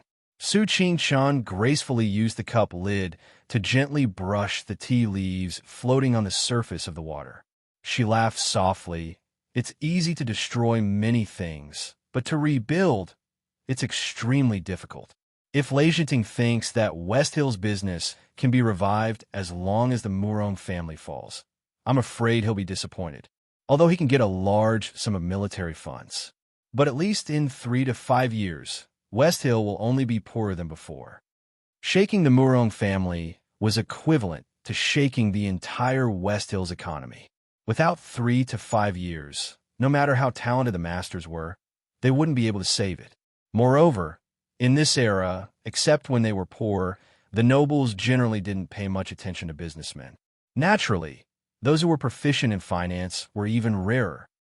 If Jinnam of Gojoseon thought that everything would go smoothly without the Murong family, and that the politics and people would be harmonious, it could only mean that he himself had never studied the economy. It seemed that occasionally listening to Li Er's chatter was quite beneficial. At least sometimes, she raised some points that even someone as intelligent and far-sighted as young Master Qingshun had never thought of. Thinking of the woman who once spoke with assurance in the study, her face full of confidence and joy, Su Qingshun's face revealed a faint smile. Ling Taihan was silent for a long time before he sighed. I thought you were scheming against the Murong family. Now it seems that you're scheming against Leijinting. That's right. Even though the Murong family was known as the richest family, but no one had ever clearly calculated how much wealth Ding Wangfu had. Even if it wasn't as good as the Murong family, it could still raise hundreds of thousands of Mahist army under the suppression of the Dechu state's royal family for generations. With this kind of background, it was likely that they didn't really care about the Murong family's gold and silver. Encountering such an opponent, Leijinting could only admit that he was unlucky. You people think too much in your brains. I'm too lazy to think about these things. When you're about to make a move, just send someone to inform me. Ling Taihan said in a low voice. All his life, he pursued the pinnacle of martial arts. He had no interest in Jianghu or the imperial court. Even if it was the Yanwang Chamber of Commerce, it was more of a responsibility. Therefore, he naturally didn't have much interest in Su Qingshun's roundabout matters that made his head hurt just by listening to her. Su Qingshun smiled and agreed. She watched Ling Taihan leave through the window, and the room returned to silence. Since that day when Su Qingshun left the Murong family, she didn't reply to any news from the Murong family. The rankings for the new round of the martial arts convention were also released. However, this time, it was clearly a bit awkward. There was no other reason. One of the 4 great masters from the previous 2 tournaments was still alive. Although only 2 of them attended the martial arts convention, they didn't fight. Therefore, this year's young masters couldn't directly occupy the title of #1 great master. In the end, the martial arts convention, which was originally highly publicized, ended in a somewhat hasty manner. A few days ago, the Murong family was still patiently waiting for Su Qingshun's reply. Moreover, after the martial arts convention, Su Qingshun didn't leave in city. It was normal for young Master Qingshun to take some time to consider something as important as marrying into the family. However, the Murong family gradually realized that something was wrong. Chapter 550. There was still no movement in places further away, but news came from places closer to in city that businesses were starting to have problems. Not only was there interference from the Emperor's shieling, but there was also the shadow of the Dechu state or the Prince Ding mansion. Master Murong thought of the white-clothed figure with a calm smile in the hall of the Murong family, and his face became more and more unsightly. This was just the beginning. When the Murong family found out that their businesses in Great Shu, Nanzhao, and the Northwest all had problems at the same time, and their shops were either closed down or forced to close. Some of them were even directly confiscated. Only then did the Murong family's head truly understand how powerful that elegant and otherworldly man was. Bastard, is that Su boy crazy? In the study of the Murong family, Murong Xiong was furious as he read the news reported by his nephew. Murong Mingyan stood behind her grandfather, and her face was covered in tears. She never thought that Su Qingshun would attack the Murong family in order to not marry her. Murong Xiong said angrily, "Pass down the order. I want the Prince Ding mansion to not be able to buy a single iron mine in the northwest." Master Murong smiled bitterly and said, "I just received news that there are iron mines in the northwest, and the Prince Ding mansion is not only doing business with the surrounding countries, but also with the countries of the west. The Martial Arts Society convention hasn't even started, and the Northwest has already attacked our shops. I'm afraid Su Boy didn't come with good intentions this time." Murong Xiong was so angry that he gasped for breath. How much did the Murong family lose? Master Murong said, "All our businesses outside the West Hill are gone." The Murong family's foundation was in the West Hill. Although they had businesses in other places, they weren't enough to really affect the other party's economy, so they didn't have to worry about attacking. He was afraid that when the Murong family's businesses collapsed, the merchants in their own country would celebrate. The West Hill also suffered heavy losses. Not only did the Genome of Gojoseon and the official suppress us, but many merchants among the people also began to attack us. The Murong family monopolized more than half of the businesses in the West Hill, so they naturally had countless enemies. Murong Xiong sneered and said, "Since they want to fight with us, there's no harm in letting them see how deep the Murong family's wealth is." How could the Murong family's wealth be limited to the shops outside? Even the gold and silver accumulated over hundreds of years was enough to crush those who went against them. The Murong family's master said hesitantly, "Uncle, I'm afraid that this isn't appropriate. Wouldn't that give Genome of Gojoseon a legitimate reason to interfere?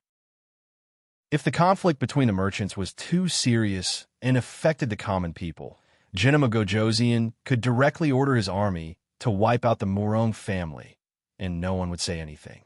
Murong Xiong could not help but frown. He had been practicing martial arts since he was a child. He was not proficient in politics or business. While the two of them were frowning and thinking hard, a servant came in from outside and reporting to Master, "There's a young Master Renqining outside asking for an audience." Master Murong frowned and said, "Renqining? Who is that?" Murong Xiong had some impression of him and said, "The one who won first place in the martial arts competition. Unfortunately, he is too young. If he was 10 years older, he might be able to surpass Ling Taian and Lei Jinting." The Murong family's master had no interest in Renqining's martial arts. Even if Murong Xiong's cultivation was profound, he was helpless in the face of the Murong family's current deadlock. "What does he want?" The servant reported. Young Master Ren said that he can resolve the current deadlock for Master. The Murong family's master was startled and turned to look at Murong Xiong. Murong Xiong's old eyes slightly narrowed and said, "Let him in." Not far from the Murong family's residence, two people were sitting leisurely on a lush tree branch and looking at the Murong family's gate. "Li, what do you think Renqining wants to do by coming to the Murong family at this time?" Mo Xiaoyao asked curiously. Yili shook her head. She wasn't an immortal. How could she know so clearly? Mo Xiaoyao sighed and said, "We clearly said that we would come out to play, but why do I feel more tired than usual?" Yili leaned on his chest and said with a smile, "Isn't that the one who doesn't know martial arts? Although he has the Shadow Guard to protect him, you also know how powerful that Murong Xiong is. If he suddenly turns hostile, what's the use of Big Brother's intelligence? If Su Qingxin and Murong Xiong came face to face and made up their minds to kill him, even if Su Qingxin was the smartest person in the world, it would still be a waste. In the face of absolute strength, any scheme would be useless." Mo Xiaoyao sighed and lowered his head to look at Yi Li. "Li is right. Now that Renqining is also involved, we really can't leave." Genome of Gojoseon and Ling Taihan teamed up to deal with Murong Xiong, but they only had a 50% chance of winning. If Renqining was added in, it would be hard to say what would happen. Mo Xiaoyao didn't care about the others or the Murong family, but at least they had to ensure Su Qingxin's safety. "I'll go in and take a look." Yili pulled Mo Xiaoyao back and said, "Murong Xiong's martial arts are much higher than yours. It's better if you don't take the risk." Mo Xiaoyao smiled and looked at her. He reached out and gently brushed her hair behind her ear and said with a smile, "Don't worry. Even if I'm discovered, I can't beat them. Can't I run?" Yili frowned and stared at him. "Be careful." Mo Xiaoyao nodded and let go of Yili. He silently bypassed the large number of guards in front of the door and went into the Morong family. At this time in the study, Ren Xining was looking at the three people in front of him with a smile. He was leisurely fanning himself with the fan in his hand. "In the end, who are you and why have you come?"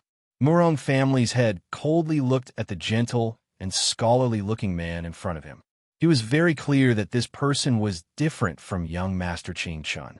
This person's martial arts were ranked first in Jianghu. Ren Xining smiled and said, "My surname is Ren Xining. Greetings to Morong family's head and senior Morong." Morong Xiong coldly snorted. Ren Xining suddenly felt his heart tremble. His blood rushed to his head, and he almost fell to the ground. While his heart was amazed by Morong Xiong's profound internal energy, Ren Xining's face was calm. He smiled and praised. "Senior Morong is really a senior expert. This junior admires you." Morong Xiong sneered. How could he not hear that Ren Xining was reminding him not to use his martial arts to bully the younger generation? "Young Master Ren, you didn't come to the Morong family to praise this old man?" Ren Xining smiled and glanced at Morong Mingyan. He smiled and said, "To be honest, I came to ask for Miss Morong's hand in marriage." Ask for her hand in marriage. The three people in the study were stunned. Morong Xiong was the first to react. He sneered, "Why do you think this old man will marry Mingyan to you?" Ren Xining casually tapped his palm with the fan and slowly said, "Now, besides me, is there anyone else who is willing to marry Miss Morong?" "Impudent!" Morong Xiong angrily shouted. Ren Xining was not afraid at all. He smiled and said, "Senior Morong, please don't be angry. Although my words are unpleasant to hear, Senior Morong can't deny that this is the truth. The Morong family is big and powerful. Naturally, there are not many people who are qualified to marry Miss Morong. Senior Morong must have understood young Master Qingchun's attitude these days. Pavilion Master Ling is probably standing on young Master Qingchun's side. Or does Master Morong plan to marry Miss Morong to the Dechu state? With Morong Mingyan's status, she would at most be an imperial concubine after entering the palace. Not to mention the imperial concubine and the empress. The Dechu state did not lack money. The importance of the Morong family in Emperor Chu's eyes was questionable. At that time, he was afraid that he would suffer a double loss. The Morong family would lose their only daughter and their entire family business. "Do you think you are qualified to marry Mingyan?" Morong Xiong stared at him and said coldly. Ren Xining smiled and said, "Although I am not as rich as the Morong family, I still have some ability and family background." Morong Xiong snorted disdainfully. No matter in Jianghu, he had never heard the name Ren Xining. There was no powerful family with the surname Ren. An unknown brat dared to be so arrogant. Ren Xining did not get angry when he saw Morong Xiong's contemptuous expression. He said with a smile, "Senior Morong, how about you give me some pointers?" Morong Xiong did not have time to ridicule Ren Xining for overestimating himself. He saw Ren Xining's sleeve move and a strong wind attack the Morong family's head. The Morong family's head did not practice martial arts. He was shocked by this sudden change and did not have time to dodge. Morong Mingyan, who was standing to the side, clenched her teeth and a dagger appeared in her hand. She stabbed it towards Ren Xining. Ren Xining smiled slightly. His fingers moved quickly and easily took the dagger from Morong Mingyan's hand. Although this move was exquisite, if young experts like Ling Taihan and Mo Xiaoyao were present, they might not be able to see through it. However, Morong Xiong was different. He was already the world's #1 expert 50 years ago. The things he had seen were naturally much more than Mo Xiaoyao and Ling Taihan. Morong Xiong's face changed. He stared at Ren Xining and said, "Fleeting finger, who are you to the Lin family?" Ren Xining slightly bowed and said with a smile, "Junior surname is Lin and given name is Yuan. My grandfather's surname is Lin and given name is Fuqin. Senior must have heard of it. You are Lin Yuan." This is impossible. Lin Yuan is not. The Murong family's business was spread all over the world. Naturally, their sources of information were also spread all over the world. Murong Xiong had already noticed Lin Yuan. It could even be said that he had noticed him earlier than Mo Xiaoyao. However, the reason why he noticed Lin Yuan was different from Mo Xiaoyao and the others. Mo Xiaoyao and the rest of the world noticed Lin Yuan's identity as an orphan of the previous dynasty. Murong Xiong noticed him because he had a grandfather called Lin Fuqin. Lin Fuqin was a person who was rarely known in Jianghu. However, Murong Xiong remembered that he was a top expert like himself. It was just that Lin Fuqin had never really made a name for himself in Jianghu. Sometimes, Murong Xiong even doubted that if Lin Fuqin had fought for the title of top expert, he would not have been able to obtain the title of the world's #1 expert. Ren Qining's eyebrows flashed with a trace of disdain. Tanjiji? Just a plaything that can't be shown in public. What is he? Chapter 551. When Mo Xiaoyao came out of the Murong family, Yili finally breathed a sigh of relief. The two left the Murong family. On the way, Mo Xiaoyao's brows were tightly knitted. He was obviously troubled. "Xiaoyao, what happened?" Yili asked softly. Mo Xiaoyao frowned and told her what he heard in the Murong family. He didn't hear much because he was afraid of Murong Xiong and didn't dare to get too close. But Murong Xiong's words, "You are Lin Yuan," were heard clearly. Perhaps Murong Xiong was conceited that his martial arts were unparalleled in the world, so he didn't suppress his voice. Yili was also surprised by this result. Ren Qining is a descendant of the previous dynasty's imperial family. Could it be that he and Tanjiji are brothers? The two of them were close in age. The previous dynasty had been destroyed for 200 years.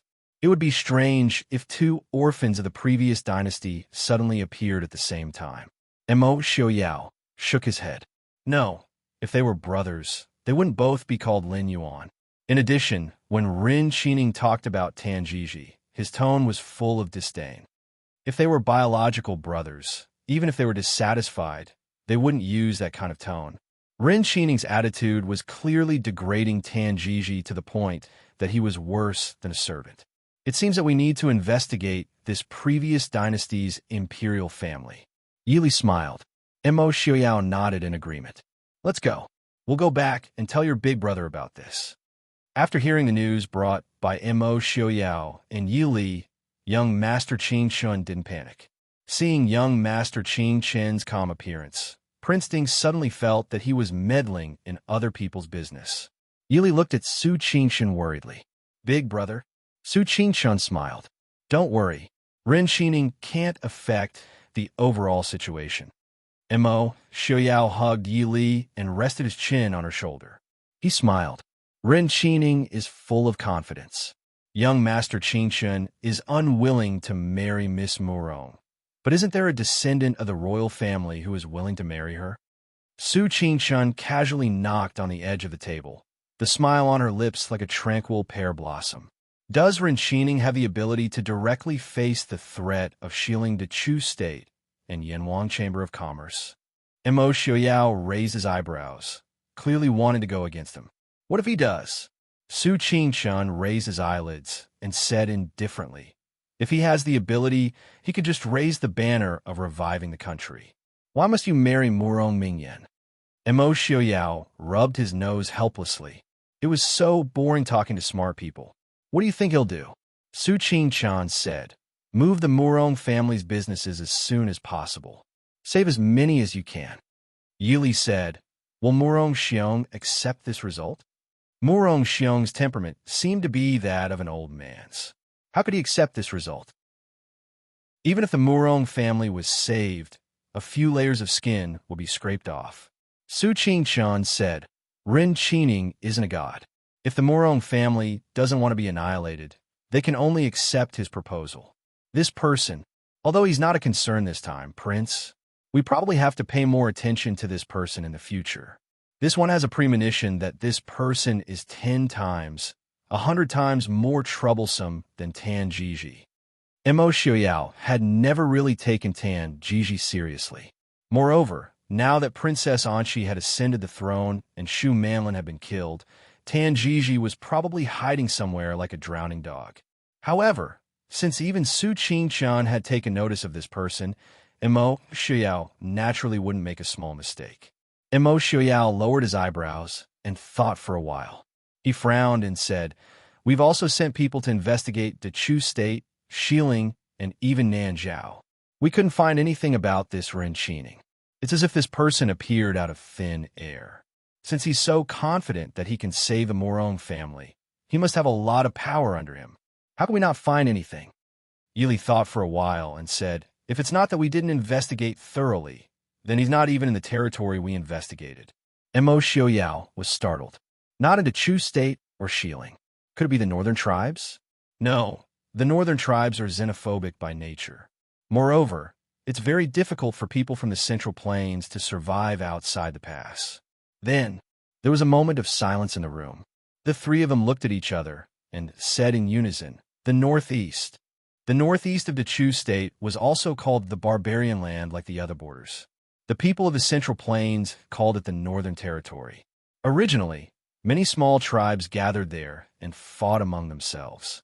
The Chu State had no interest in interfering, and the northern tribes had no ability to interfere. The terrain of the Northern Territory wasn't like the flat plains of the northern tribes. Instead, it was covered with mountains and forests. Ever since the Prince Ding Mansion broke away from the Chu State, the various barbarian tribes in the Northern Territory seemed to have gradually united. They even began to encroach on the borders of the Chu State. If it was in the past, Mo Xiaoyao would have already set his sights on that area. However, ever since he broke off all ties with the Chu State, Mo Xiaoyao naturally paid more attention to the northwest and the borders of the surrounding countries. He didn't want to care about the Chu State anymore. "Go investigate," Mo Xiaoyao said in a low voice. "Your subordinate obeys." Someone in the dark responded. Mo Xiaoyao's face was gloomy. "If Ren Qining dares to lead the barbarians into the pass, I want him to die without any descendants." No matter what opinions Mo Xiaoyao had about the Chu State, or even if the Chu State immediately changed dynasties, it had nothing to do with him. However, the prerequisite was that the people changing dynasties were from the Central Plains. Generations of education had ingrained in people's bones a rejection of the other races beyond the Great Wall. As the saying went, those who were not of the same race were bound to have different hearts. If the people of the Central Plains were to become the emperor, the people would happily live their own lives. However, if it was a different race, it would be completely different. Yili gently patted Mo Xiaoyao's arm. Mo Xiaoyao's gloomy expression gradually eased. He looked at Su Qingqian and smiled apologetically. "I forgot myself. Brother Su, please don't take offense." Su Qingqian smiled faintly. "Prince, you're exaggerating. I'm not too happy either." Su Qingqian had received traditional education from a young age. He was even more repulsed by the other races than Mo Xiaoyao. As a result, the Su family never intermarried with other races. Even when he was friends with Princess Anshi, Su Qingqian never hesitated when it was time to act. "Should we inform the Chu State about this?" Su Qingqian looked at Mo Xiaoyao and asked hesitantly. Mo Xiaoyao snorted softly. "Send someone to inform that idiot Mo Jingqi. Whether he believes it or not is none of I's business." Su Qingqian nodded in agreement. "Since young Master Ren is so confident, I'd like to see how fast he can act. Someone, inform Crown Prince Genom of Gojoseon and Pavilion Master Ling that we'll act tomorrow." Su Qingqian smiled coldly. "Yes, sir." Once they shed all pretense of cordiality and acted, they would naturally act very quickly. Genom of Gojoseon's order to seal up all the shops of the Murong family in West Hill. Originally, Genom of Gojoseon did not agree to it. In this way, the West Hill's economy and people's livelihood would inevitably be greatly affected.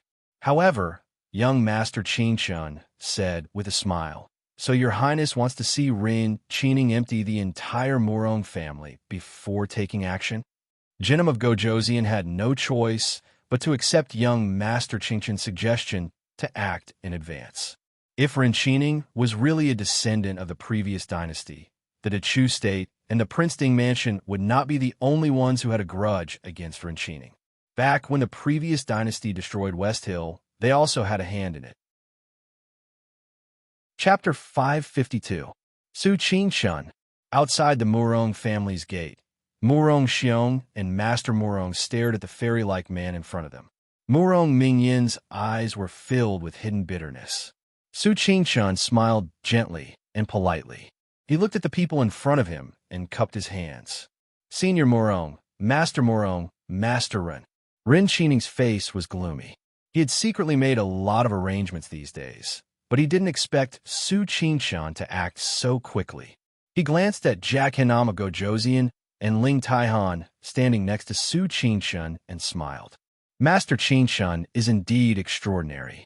I heard that Pavilion Master Ling and Jack Hinam of Gojosian have some grudges. I didn't expect them to stand together today. It must be because of Master Qingshun.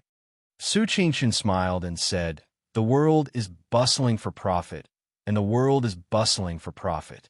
Master Ren, you must be joking." Su Qingshun was very straightforward. It was clear that they had their eyes on the Murong family's wealth. "What are you going to do?" Master Murong stepped forward and pointed at Su Qingshun. "Master Qingshun, the Murong family has treated you well. Aren't you afraid of being punished by the heavens for doing this?" Su Qingshun sighed helplessly. "Master Murong, please forgive me. Although I have a deep relationship with the Princeton mansion, there is no reason for me to sell my body for the Princeton mansion. However, if the Northwest is in trouble because of this, it is my fault. Therefore, I have no choice. I hope Master Murong can forgive me."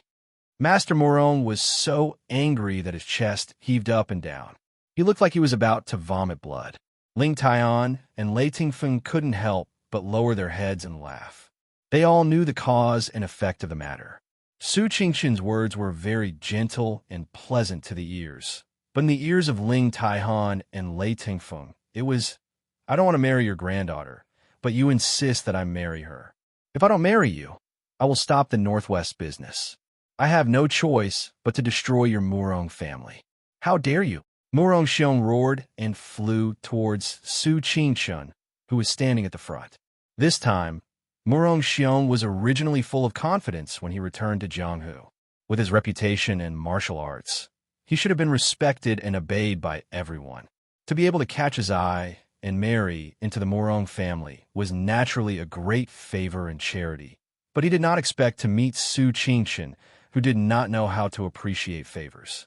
Now, not only had the marriage failed, even the Murong family was in imminent danger. Ling Taian and Jinnam of Gojosian's expressions changed. They both stepped in front of Su Qingshun and struck out with their palms. The shadow guard behind Su Qingshun had already pulled Su Qingshun back a dozen steps. The palms of the three people collided, and strong winds immediately spread out. The people standing around couldn't take it anymore and retreated. Ling Taian and Jinnam of Gojosian each took 2 steps back and looked at Murong Xiong, who had fallen to the ground. Ling Taihan sneered. "Senior Murong's name has been known for decades. Is it considered skill to attack someone who doesn't know martial arts? The title of the world's #1 expert isn't just an empty title, is it? How dare you?" Murong Xiong roared and did not hesitate to strike out at Ling Taihan. Ling Taihan did not know that his words had poked at Murong Xiong's sore spot.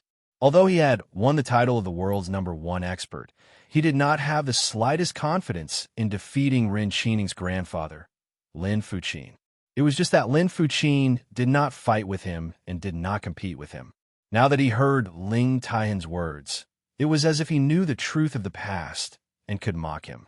In fact, Murong Xiong was thinking too much. Even if Ling Taihan was ranked as one of the world's top 4 experts, he knew that there would always be someone stronger than him. In this Jianghu, there might not be no one stronger than him. The world's #1 expert was not to be trifled with. Even if Ling Taihan's martial arts had improved after his fight with Mo Xiuyao a few days ago, he still had no chance of winning against Murong Xiong. Compared to Ling Taihan, who was being watched closely by Murong Xiong, Jinnam of Gojosian was much more relaxed. He even had the time to ponder over Ling Taihan and Murong Xiong's martial arts moves. Lung Luiyue and Sickly Scholar, who were watching from the side, saw that Ling Taihan was in a tough battle and could not help but feel anxious. Lung Luiyue raised her sword and wanted to rush up to help. Su Qingshun, who was standing beside her, stopped her. Pavilion Master Lung, it's useless for you to go up now. In this kind of battle between experts, if one was not an expert of the same level, one would only be cannon fodder. Glancing at Jinim of Gojoseon, who was watching from the side, Su Qingshan said in a clear voice, "Prince, can you defeat Senior Moron by yourself?" Jinim of Gojoseon was startled and his heart trembled. Only then did he rush up and join the battle between Ling Taihan and Murong Xiong. That's right, he had a grudge with Ling Taihan. If he could let Murong Xiong kill Ling Taihan and then kill Su Qingshun, that would be the best. But unfortunately, once Ling Taihan died, he would become Murong Xiong's next opponent. Since that was the case, he might as well get rid of the biggest threat first. The grudge between him and Ling Taihan wasn't something that happened in just 1 or 2 years. Wasn't everyone still living peacefully? With Jinim of Gojoseon joining the battle, Ling Taihan immediately let out a sigh of relief. The two of them working together to fight Murong Xiong was considered to be evenly matched. On the side, Ren Qining's expression was gloomy. He glanced at the people on the battlefield and also jumped into the battle. This time, without Su Qingshan's reminder, Lung Luiyue and Lei Tengfeng acted at the same time and restrained Ren Qining. As a result, all the important people present had already acted. Murong clan and Ren Qining's people also rushed out under the Murong clan signal.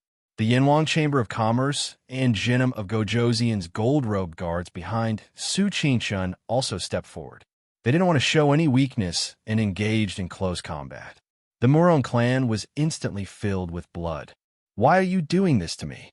Murong Mingyan looked at the chaos in front of her and walked step by step towards Su Qingshan. Her martial arts weren't very strong, but she wasn't weak either. Along the way, the people on both sides didn't really attack her. She actually rushed to Su Qingshan just like that. Su Qingshan lowered his eyes and looked at her calmly. "Miss Murong, this one said that you and I aren't suitable. Miss Murong shouldn't force me." Murong Mingyan said with tears in her eyes. So I forced you to marry me, and you destroyed my family?" "Qingshan, young Master Qingshan. Everyone says that young Master Qingshan is gentle and refined. It turns out that you're actually so ruthless." Su Qingshan smiled. "I'm sorry to disappoint Miss Murong. Su Qingshan is not a deity. Moreover, who said that deities weren't heartless? People worship them, but who had ever seen a deity show mercy? If that's the case, then die." Murong Mingyan's expression changed, and she said sternly. A cold light appeared in her hand, and a dagger stabbed towards Su Qingshan's chest. Su Qingshan's expression was calm. Even his gaze didn't change. He calmly watched as the dagger stopped a few inches away from his chest. Murong Mingyan closed her eyes and fell to the ground. The shadow guard standing beside Su Qingshan had a calm expression. He respectfully reported, "She's not dead." Su Qingshan lowered his head and glanced at Murong Mingyan, who had fainted on the ground. He nodded. The people beside him went forward and dragged her to the side. Lung Luiyue and Lei Tengfeng's martial arts weren't bad, but they were far from being a match for Ren Qining, who had won first place in the martial arts tournament. After a while, Lei Tengfeng was the first to be kicked out. Without Lei Tengfeng, Lung Luiyue naturally couldn't do anything by herself. Originally, she wasn't good at swordsmanship. Instead, she was good at qinggong and hidden weapons. After a few rounds, she was forced to the point where she couldn't use her skills. Sickly Scholar stood on the side and watched the two people fight. He hated himself for being unable to do anything because his martial arts weren't good enough. At that moment, Lung Luiyue and Ren Qining were too close. He couldn't even use poison to help Lung Luiyue. The Yanwang Chamber's specialty was assassination. If they fought face to face, they would be at a disadvantage. Su Qingshan looked at the situation in front of him and frowned. With a wave of his hand, for black shadows rushed over and surrounded Ren Qining. Lung Luiyue took the opportunity to retreat from the battle. Once these 4 people joined in, the situation immediately turned around. In terms of martial arts, none of them could compare to Ren Qining. In fact, they couldn't even compare to Lung Luiyue. However, when they attacked at the same time, their attacks were direct and without any fancy moves. They coordinated perfectly as if they had practiced thousands of times. It immediately made Ren Qining a little flustered.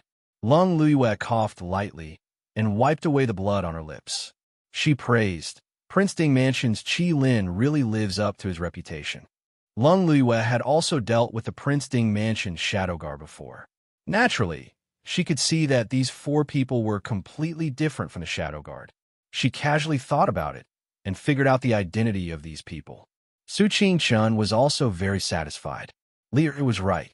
If they could take down Mu Qingtsong, one of the 4 masters in the world, it wouldn't be difficult to take down Ren Qining. Ren Qining's side couldn't be finished in a short time. Everyone's eyes turned to Murong Xiong's side. Lung Luiyue and Sickly Scholar had seen the fight between Ling Taihan and Imo Xiaoyao a few days ago. Looking at the 3 people fighting in front of them, it wasn't as exciting as the fight between Ling Taihan and Imo Xiaoyao that day. Although they couldn't see the moves clearly, they could clearly feel the sword qi and fighting spirit. However, the 3 people in front of them didn't move quickly. At least they could see it clearly. Their moves weren't exquisite, but when they fought, their palms hit the flesh. Their sword qi was everywhere. This was a fighting style that wanted to kill people. Ling Taihan and Jinim of Gojoseon had a knot in their hearts. Therefore, the 2 of them didn't have good teamwork. With Murong Xiong's rich experience, how could he not see it? He found an opportunity to take advantage of a loophole. First, he sent Ling Taihan flying with 1 palm. Then, he focused on dealing with Jinim of Gojoseon. Jinim of Gojoseon couldn't last more than 1 or 200 moves before he was defeated. Murong Xiong looked coldly at Ling Taihan and Jinim of Gojoseon, one sitting and one standing, both injured. He sneered, 2 juniors want to compete with your father? Ling Taihan looked at him coldly. Their injuries weren't light, but Murong Xiong wasn't unharmed either. It was just that his injuries weren't heavy compared to theirs. Murong Xiong didn't care about Ren Qining's side. Instead, he looked at Su Qingchun and sneered, Surname Su, what do you think now? You want to rely on these 2 brats to destroy my Murong family? You're being too whimsical. Su Qingchun wasn't in a hurry. He smiled faintly and said, Senior's martial arts are indeed superior to my expectations. But, Senior, do you think that the Murong family can still survive? Can the Murong family be stronger than Jinim of Gojoseon's 3,000 gold-clad guards or Shiling's million-strong army? Murong Xiong's expression changed. Before the gold-clad guards and the million-strong army arrive, all of you will die. Ling Taihan smiled and said, I wonder who will die. Senior Murong, you're old and should cultivate your character. You're meddling in other people's business. Murong Xiong stared at Ling Taihan and sneered. Jinim of Gojoseon looked at Ling Taihan and then at Su Qingchun thoughtfully. Murong Xiong raised his head and laughed. He pointed at Su Qingchun and said, I'd like to see how the world-famous Mr. Qingchun will save his own life. Murong Xiong took a step forward and easily avoided Ling Taihan and Jinim of Gojoseon. He then pounced towards Su Qingchun. No matter what, Su Qingchun would not be able to dodge this attack. Not to mention Su Qingchun, even the shadow guards in front of Su Qingchun, including Lung Luiyue and the others, found it difficult to even move their bodies under this overwhelming pressure. Ling Taihan's expression changed. Qingchun, a white figure shot out from behind like a startled swan. A ray of sword light instantly pierced through the sky. The biting cold sword qi seemed to have materialized as it slashed down from the sky. Lung Luiyue and the rest immediately felt their bodies lighten as they hurriedly retreated. Su Qingchun was also brought further away by the 2 secret guards. Where Su Qingchun had been standing was now a tall and straight white figure. His hair was as white as snow, and the sword in his hand was also shining with a cold light. Imo Xiaoyao. Chapter 553. Murong Xiong was shocked and angry. Although he had never seen Imo Xiaoyao before, he knew that Prince Ding had a head of white hair. Moreover, there were only a handful of people in the world who could block his full-strength attack. Other than Prince Ding, Imo Xiaoyao could not possibly be this white-haired man. Jinim of Gojoseon looked at the white-clothed man standing in front of him with a complicated expression. However, he had to admit that Imo Xiaoyao's sudden appearance made him secretly relieved. He turned to look at Su Qingshun and said, "Young Master Qingshun, you have a good plan." To be able to arrive so coincidentally, Imo Xiaoyao definitely did not just arrive in a city. However, he did not appear in front of everyone. Clearly, he was a hidden card left behind by Su Qingshun. No wonder Su Qingshun dared to provoke the #1 expert in the world despite his lack of strength. Su Qingshun smiled faintly and did not reply. Jinim of Gojoseon saw this and turned to Imo Xiaoyao. "Prince Ding is quite timely. Wouldn't it have been better if he had arrived a little later and caused both sides to suffer?" Imo Xiaoyao said indifferently, "Just now there were over 100 experts coming this way. It took some time, and we were almost late. I'm very sorry." Only then did everyone notice that Imo Xiaoyao's white clothes were stained with blood. The blood had not turned black yet. It was obvious that it had been stained not long ago. Rin Qining, who was still fighting with 4 Qi Lin guards, heard Imo Xiaoyao's words, and her expression changed. Her arm was almost cut off. "It's good that you're here." Ling Taihan stood up and said. Su Qingshun frowned. Many people came? He knew that Rin Qining must have other plans. That was why he asked Imo Xiaoyao to cut off the road to the Murong family. A few hundred guards were still manageable. However, for Imo Xiaoyao to call them experts, they must not be simple. Imo Xiaoyao smiled and said, "Don't worry. Li Li and Imo Jingli are handling it. I came over first to take a look. Young Master Run, why don't you stop?" Rin Qining frowned and flew out of the battle circle. Just now, he knew that although these people looked ordinary, they were very difficult to deal with. If he had Murong Xiong's ability to kill in one hit, he wouldn't have to worry. But if he didn't, he could only be entangled by them and slowly exhaust his internal energy until he was defeated. As soon as he retreated, the 4 Qi Lin did not chase after him. Instead, they all retreated to Su Qingshun's side and protected her. Rin Qining looked around and said with a bitter smile, "This one has eyes but cannot see. I have met many times and did not recognize Prince Ding and Wang Fei. This defeat is not undeserved." These words confirmed that Imo Xiaoyao had indeed arrived in a city a long time ago. Imo Xiaoyao smiled without any sincerity and nodded slightly.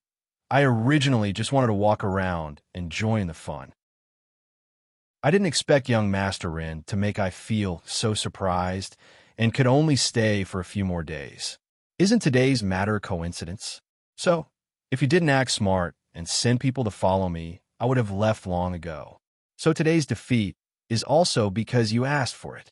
Rin Qining understood the meaning behind Imo Xiaoyao's words, and his face became even uglier. "You're a Prince Ding?"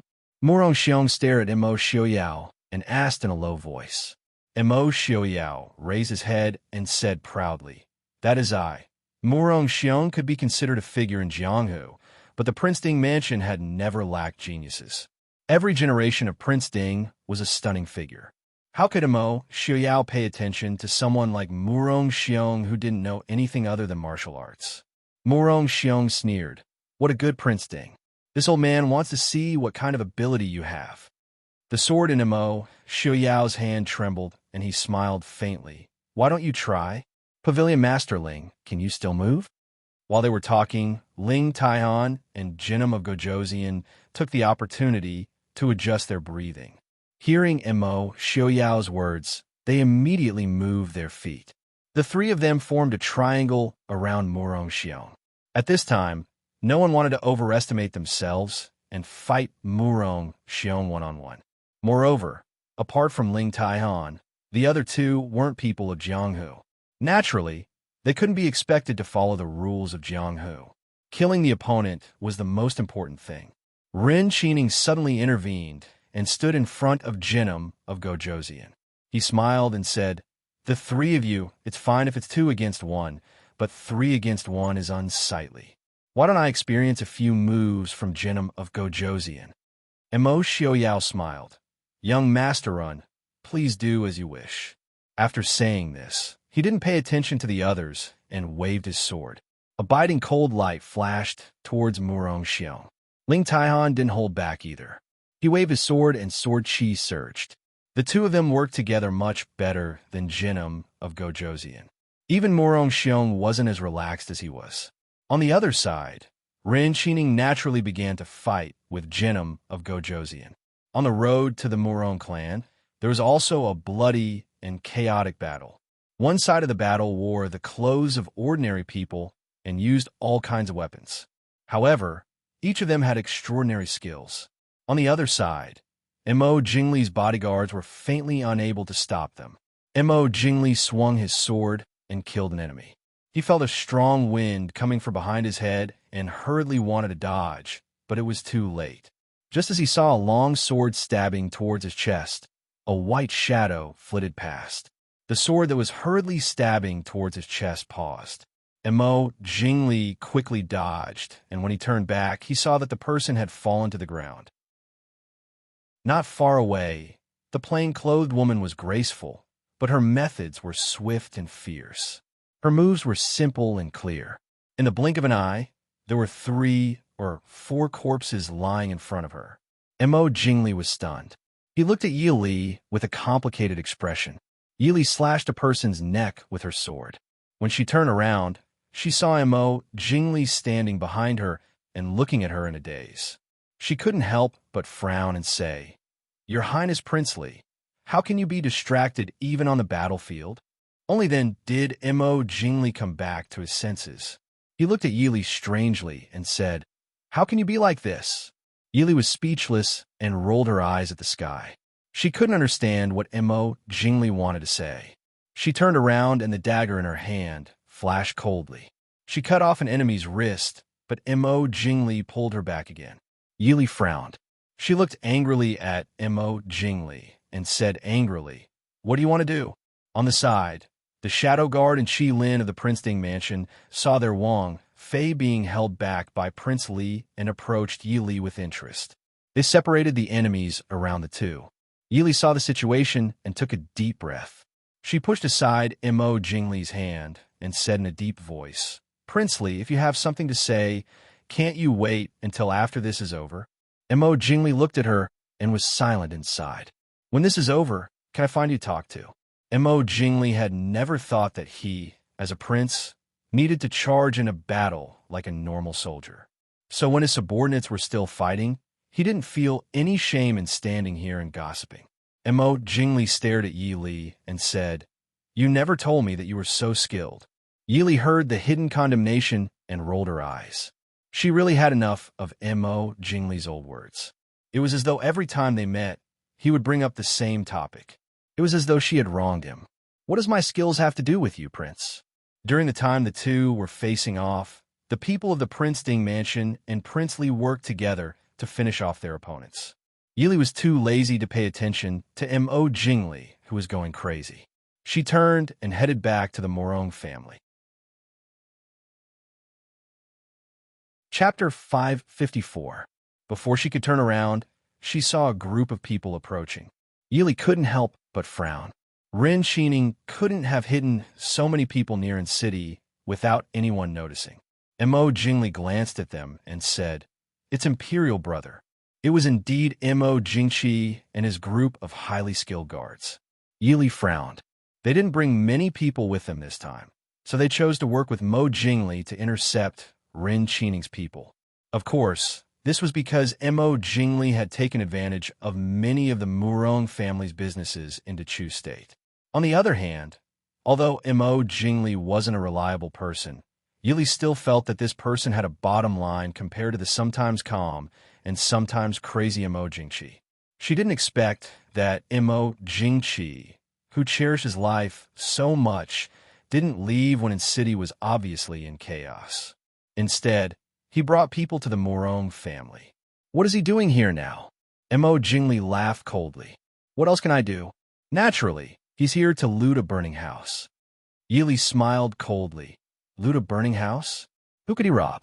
As they spoke, Mo Jingqi had already walked in with his people.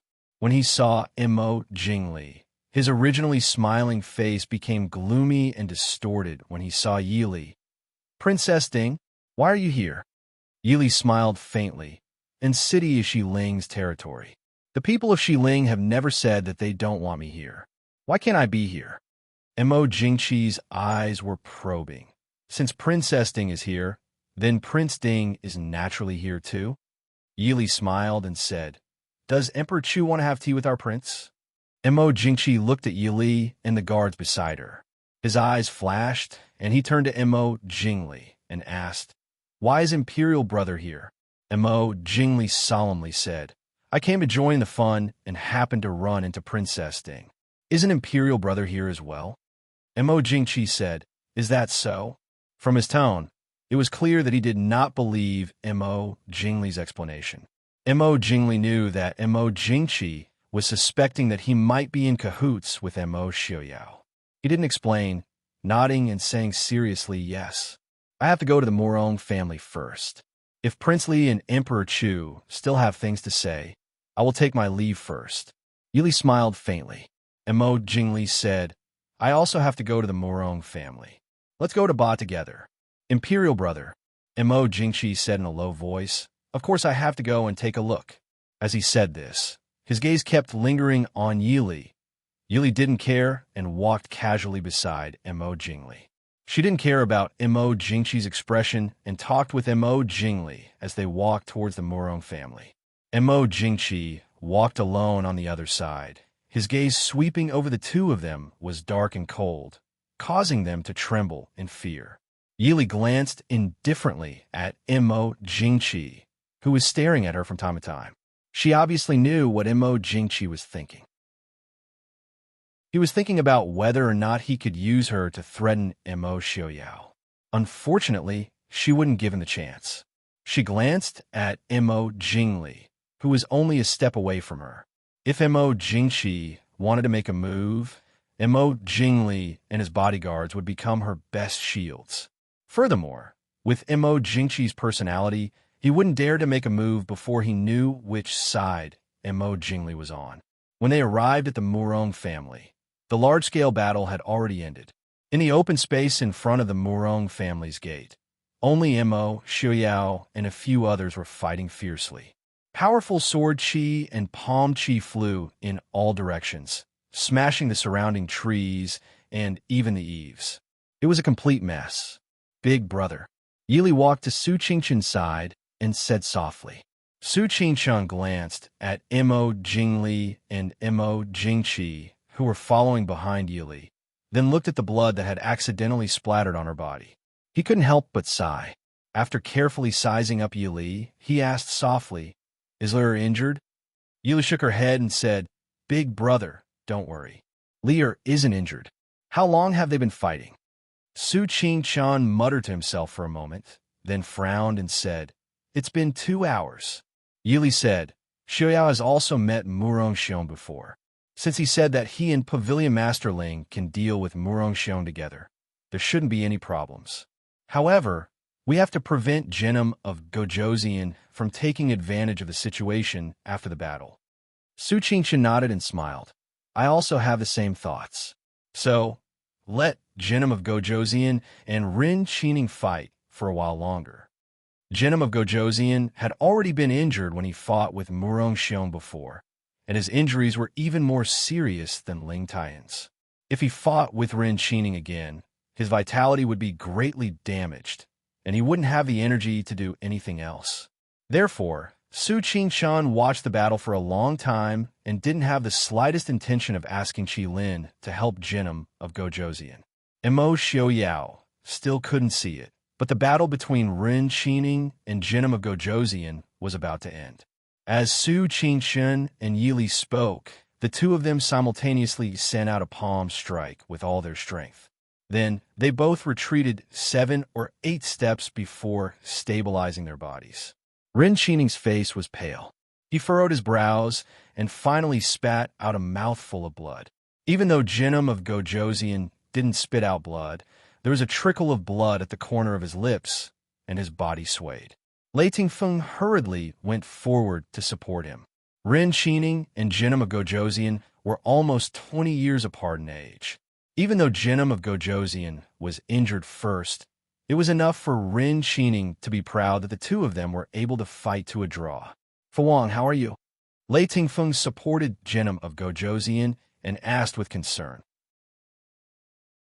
Jinim of Gojoseon waved his hand to indicate that he was fine.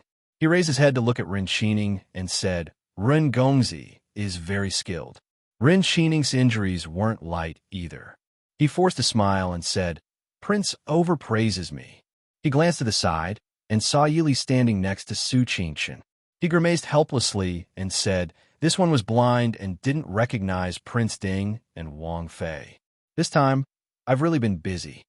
That was why it was said that it wasn't good to be too shallow. It wasn't good to be too mysterious. If one didn't want to be understood by others, if one hid too deeply, they would lose the opportunity to interact with others. If it was Lei Tingfeng, Mo Jingli, or Tan Jiji, if they encountered Mo Xiaoyao and Yili on the road, even if they didn't recognize them on the spot, they would still be able to recognize them if they thought about it carefully. After all, the art of disguise wasn't so good that it could change a person's appearance completely. But it was a pity that Rin Qining had never seen Mo Xiaoyao and Yili before. Even if he had seen pictures of them, the pictures in this era were very abstract and freehand. If they weren't wearing the same clothes, he probably wouldn't have recognized them, even if he saw them face to face. If Rin Qining had known that the people he encountered were Mo Xiaoyao and Yili, he definitely wouldn't have underestimated them and acted so carelessly. Yili didn't feel anything towards Rin Qining's frustration. She smiled and said, Gongzi is too polite. This consort and Prince didn't think that we would meet someone like Gongzi. It's an honor to meet you, Lin Gongzi. Rin Qining's eyes narrowed, and he stared closely at Yili. He smiled faintly and turned his gaze towards Mo Xiaoyao and the others who were still fighting. At this time, the fight had already reached its most critical point. The spectators couldn't help but hold their breaths. Mo Xiaoyao and Ling Taihan looked at each other and stood up at the same time. One in front and one behind, they stabbed towards Murong Xiong. Murong Xiong was pincered by the two of them and was also under great pressure. Mo Xiaoyao and Ling Taihan working together was several times more difficult to deal with than Jinim of Gojoseon. Both of them used swords. Ling Taihan's swordsmanship was steady and wide, with the style of a great master. Mo Xiaoyao's swordsmanship was swift and fierce. His sword moved from the side, making people unable to avoid him. Even Murong Xiong couldn't help but admit that these two people were heavenly geniuses. If they were in the same era as him, their achievements would be even greater than his. More importantly, when the two of them were fighting, when one of them attacked with all his strength, the other would take the opportunity to rest, and vice versa. Murong Xiong knew that they wanted to prolong the fight to exhaust his martial arts, but he couldn't break through this situation. When the two swords stabbed towards him, Murong Xiong already felt a trace of fatigue. However, he wasn't willing to let these two arrogant juniors go. He leaned to one side and separated his palms to attack the two of them. Mo Xiaoyao and Ling Taihan clenched their teeth. Instead of retreating, they advanced and stabbed their swords towards Murong Xiong without any hesitation. Of course, Murong Xiong's two palms also landed on their bodies. The two of them were sent flying at the same time. Even their swords fell from their hands. Xiaoyao, big brother, Yi Li and Lung Luiyue exclaimed at the same time. They flew forward to support Mo Xiaoyao and Ling Taihan who had fallen. They couldn't see clearly because of the fight from afar. Now, they saw that Mo Xiaoyao was covered in sweat. Even his silver hair was wet. Ling Taihan's face was also pale. The back of his blue robe was completely dyed dark blue. The hand that was holding the sword was also trembling slightly. Yi Li repeatedly called out, Xiao. How are you? Emo Xiao took a breath and then smiled at Yi Li comfortingly. I'm fine. My sword stabbed him first. If it wasn't for the fact that Murong Xiong had lost a lot of internal energy, the two of them would have been injured even more. At least Emo Xiao still had the energy to provoke Ling Taihan. Last time you won. This time I won. Ling Taihan helplessly smiled. This time you won. Everyone looked at Murong Xiong, who had also fallen to the ground. His injuries were much worse than Emo Xiaoyao's and Ling Taihan's. Emo Xiaoyao's sword had directly pierced through his chest. Ling Taihan's sword had also slashed across his waist. His entire upper body was dyed dark red with blood. Yi Li saw clearly that Emo Xiaoyao's sword had directly pierced through his heart. It was already very shocking that Murong Xiong was still breathing, but it was clear that he wouldn't be able to survive. Thinking about how if Emo Xiaoyao's sword hadn't pierced through Murong Xiong's heart, even if Murong Xiong was killed by Ling Taihan, his injuries would have been even worse. After that, even if Murong Xiong didn't have the strength to kill the two of them, killing one of them would be more than enough. Thinking of this, Yi Li couldn't help but break out in a cold sweat. However, what Yi Li didn't know was that Emo Xiaoyao and Ling Taihan had been forced to take such a risk. The two of them had indeed planned to first exhaust Murong Xiong's internal energy and then kill him. However, Murong Xiong's internal energy was more profound than theirs by nearly 50 years.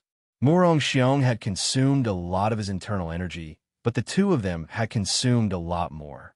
If they couldn't kill him in one blow, who knew who would be the one to wear out who in the end? Murong Xiong couldn't stop coughing. Blood had already spilled out his mouth.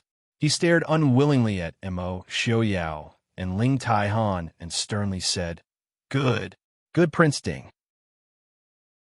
Good Yanwang Chambers Lord. I didn't think this old man would actually...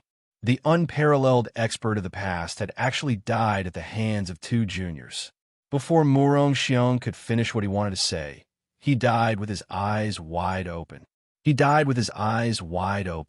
Everyone present was silent. Murong Xiong could be said to be one of the strongest martial artists in the world today. The decline of a generation of experts always made people feel a bit sad. Ren Qining, who was standing on the side, couldn't help but change his expression. He suddenly jumped towards Murong Xiong, who was hiding in the corner. Under everyone's gaze, he didn't hesitate to cut Murong Xiong's throat with his sword. Murong Xiong hadn't recovered from his uncle's death before he also lost his life. After killing Murong Xiong, Ren Qining's expression became better. He smiled at Emo Xiaoyao and Jinim of Gojoseon and said, Prince Ding, Jinim of Gojoseon, how do the two of you plan to obtain Murong Xiong's property? Jinim of Gojoseon frowned and said, What does young master mean? Su Qingshan sighed somewhat helplessly. Presumably, the real gold and silver accumulated by Murong Xiong for dozens of generations is already in young Master Ren's hands.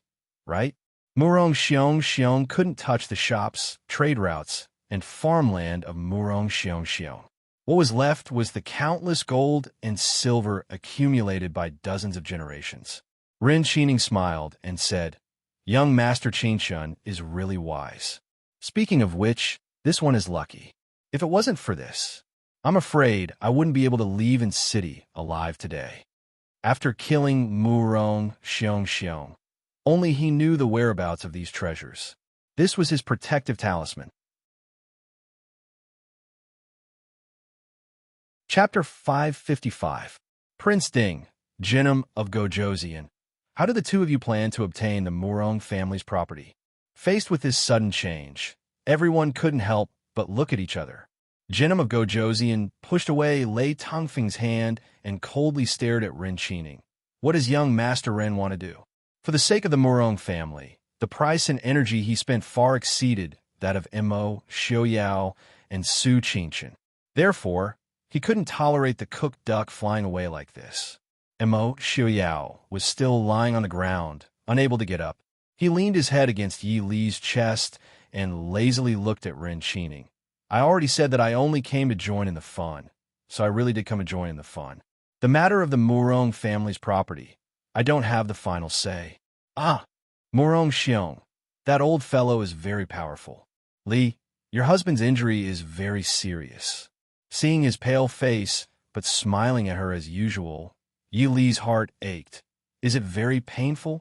Let's immediately go back and call a doctor. Although Mo Xiaoyao said that he was seriously injured, other than Ling Taihan, no one really thought that he was seriously injured. Looking at the person half lying on the ground, the vigilance in their eyes became even stronger. Hearing Mo Xiaoyao's words, Ren Qining raised her eyebrows and looked at Su Qingshan. She smiled and said, "Then what does young Master Qingshan say?" Su Qingshan looked down and indifferently smiled. The Murong family doesn't belong to the Prince Ding mansion. At most, it can be considered windfall. Don't look at the blood flowing like a river this time. In fact, other than Mo Xiaoyao receiving an unknown injury, the Prince Ding mansion didn't suffer any losses. The people who took action were either Jinim of Gojoseon, Yanwang Chamber of Commerce, or Mo Jingli's men. The Prince Ding mansion did not bring many people, so the number of sacrifices was naturally limited. Moreover, even if they didn't have anything else, at least all of the Murong family's properties in the northwest and half of the Dechu state's properties had been taken over by the Prince Ding mansion. Even if they couldn't get the remaining property, the Prince Ding mansion wouldn't suffer a loss. Hearing this, Ren Qining's face darkened. He smiled faintly and said, "I remember that I have never offended young Master Qingshan or the Prince Ding mansion. Can't we part on good terms?" His biggest bargaining chip now was the Murong family's wealth. But if the Prince Ding mansion wasn't interested in this, then his chance to escape. Moreover, even if young Master Qin isn't interested, I wonder if Jinim of Gojoseon, Pavilion Master Ling, Emperor Chu, and Prince Li are also not interested. Ren Qining's gaze turned to the others. He smiled and said, "Speaking of which, it's a coincidence that you are a little late. The Murong family is indeed a century-old family with wealth comparable to that of a country. I'm afraid that the combined wealth of the West Hill and the Dechu State's national treasuries can't compare." As expected, the others' expressions changed slightly. Ling Taihan was still fine. He held Lung Luiyue and Sickly Scholar's hands and stood up. He glanced at Su Qingshan and said, "Whatever young Master Qingshan means, I mean it. Jinim of Gojoseon, what do you say?" Su Qingshan asked. Jinim of Gojoseon hesitated for a moment and said, "Speaking of which, young Master Ren has nothing to do with the West Hill." Jinim of Gojoseon's meaning was self-evident. Mo Jingqi's gaze slowly swept past Mo Xiaoyao and Yi Li. He suddenly laughed and said, "Jinim of Gojoseon is right. Moreover, young Master Ren didn't do anything. If something happened in the West Hill, who would dare to come to the West Hill? Young Master Ren and I hit it off at first sight. Why don't we go back and have a drink together?" Actually, the most talkative person present was Mo Jingqi. The others had more or less experienced a fierce battle. Only Mo Jingqi and the hundreds of experts around him hadn't fought. Looking at Mo Xiaoyao, who was leaning against Yi Li, Mo Jingqi's eyes were filled with resentment, fear, and unwillingness. He wasn't sure how serious Mo Xiaoyao's injuries were.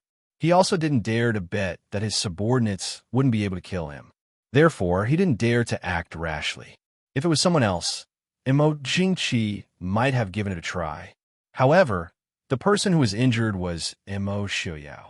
Mo Jingqi didn't dare to do so.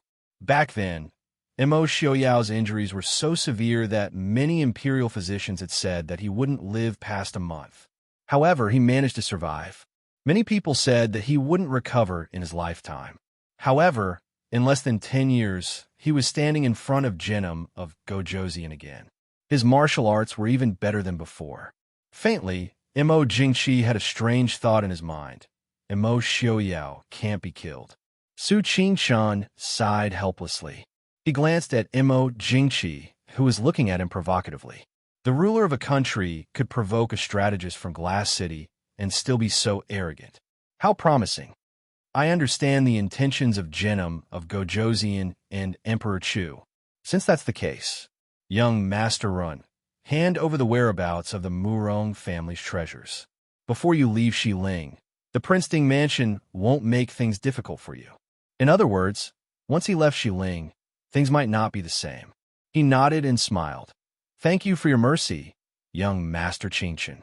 As long as he left Xiling, no, as long as he left in city, there would be people who would come to his aid. When that time comes, he wouldn't necessarily be afraid of the Princeton mansion.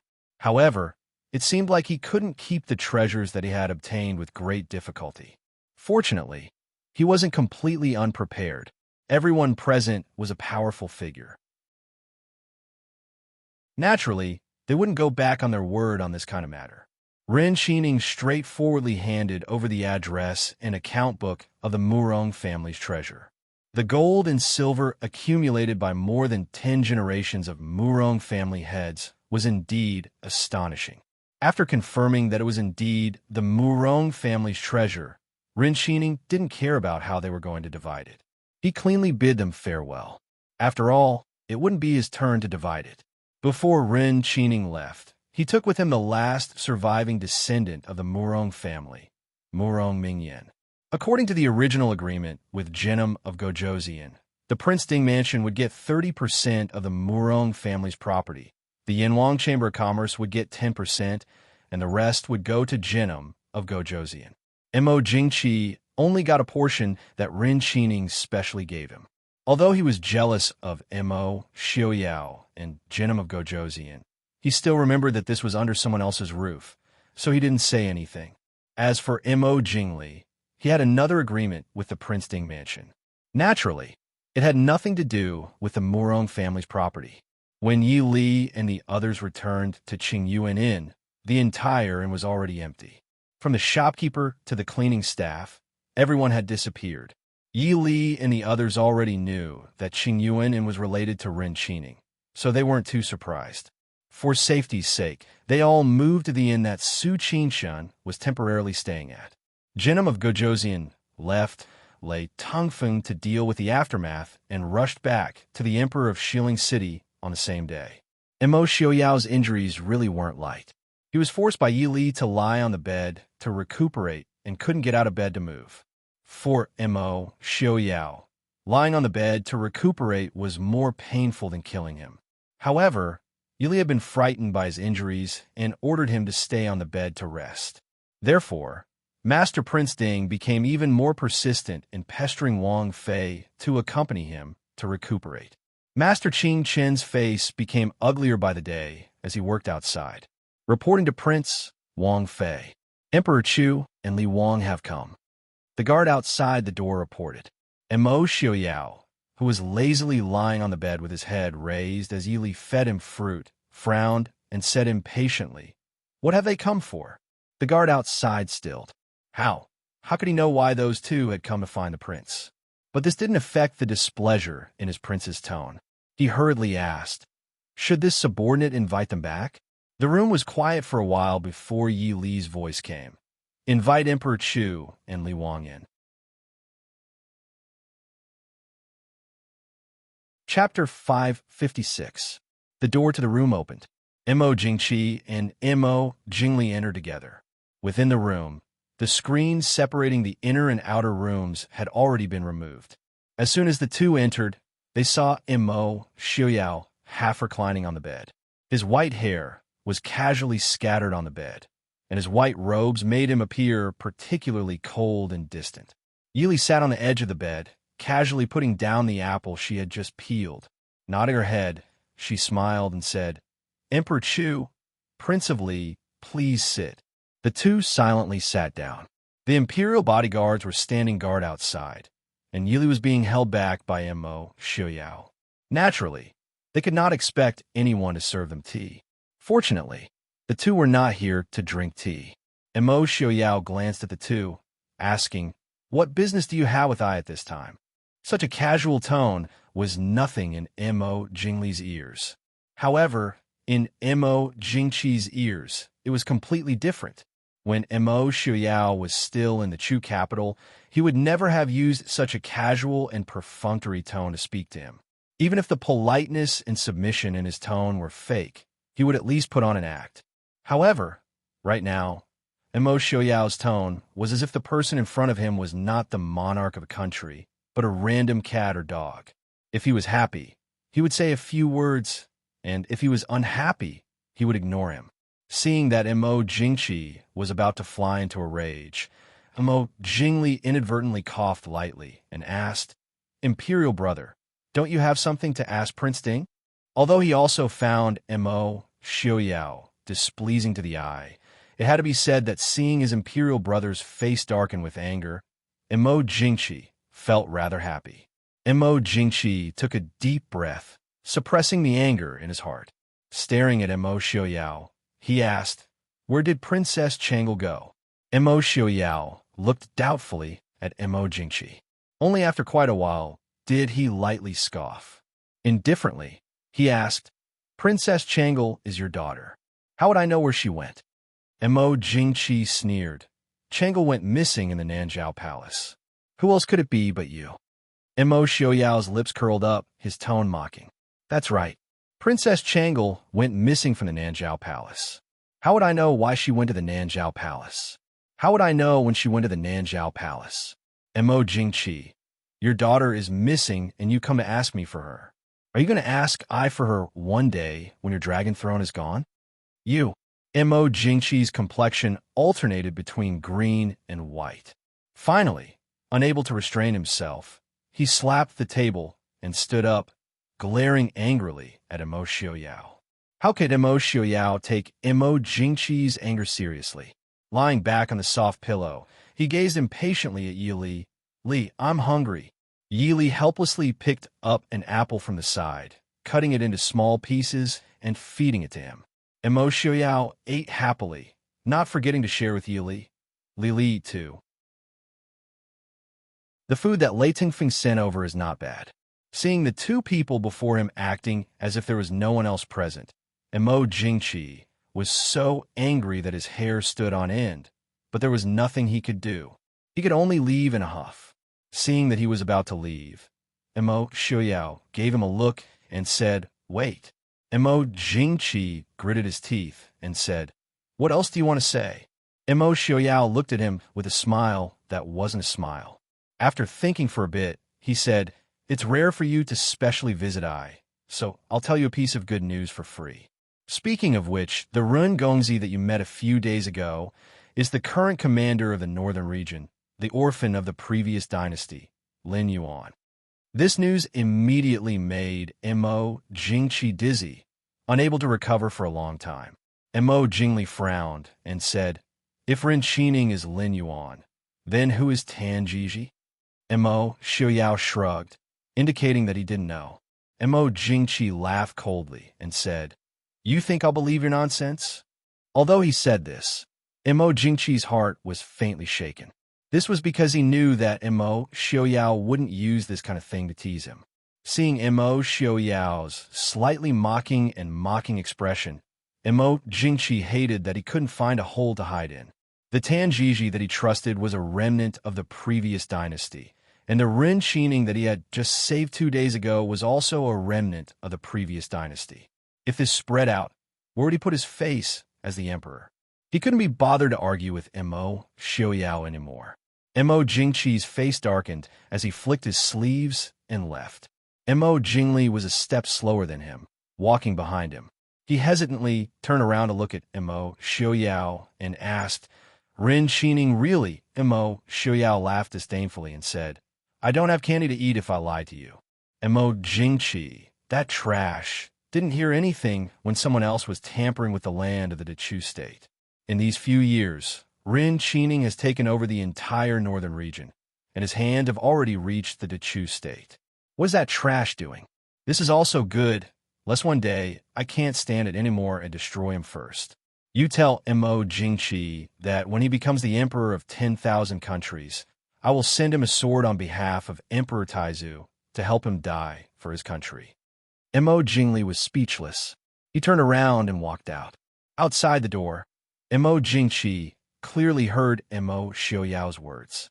He was so angry that his whole body was trembling, but he couldn't turn around and confront Mo Xiaoyao. Mo Jingli's eyes darkened. He stepped forward and said, "Imperial brother, We should return to the capital. Mo Jingqi coldly snorted, flicked his sleeves, and left. Mo Xiaoyao recuperated for nearly half a month before leaving in city with Yi Li. As for the capable young master Qing Chun, he had already returned early. Before leaving, Ling Tian also brought his two sworn sisters and sworn brother to say goodbye. After Pavilion Master Ling fought with Mo Xiaoyao and Mu Rongxiong twice in a row, he seemed to have realized something and decided to go back and practice in seclusion.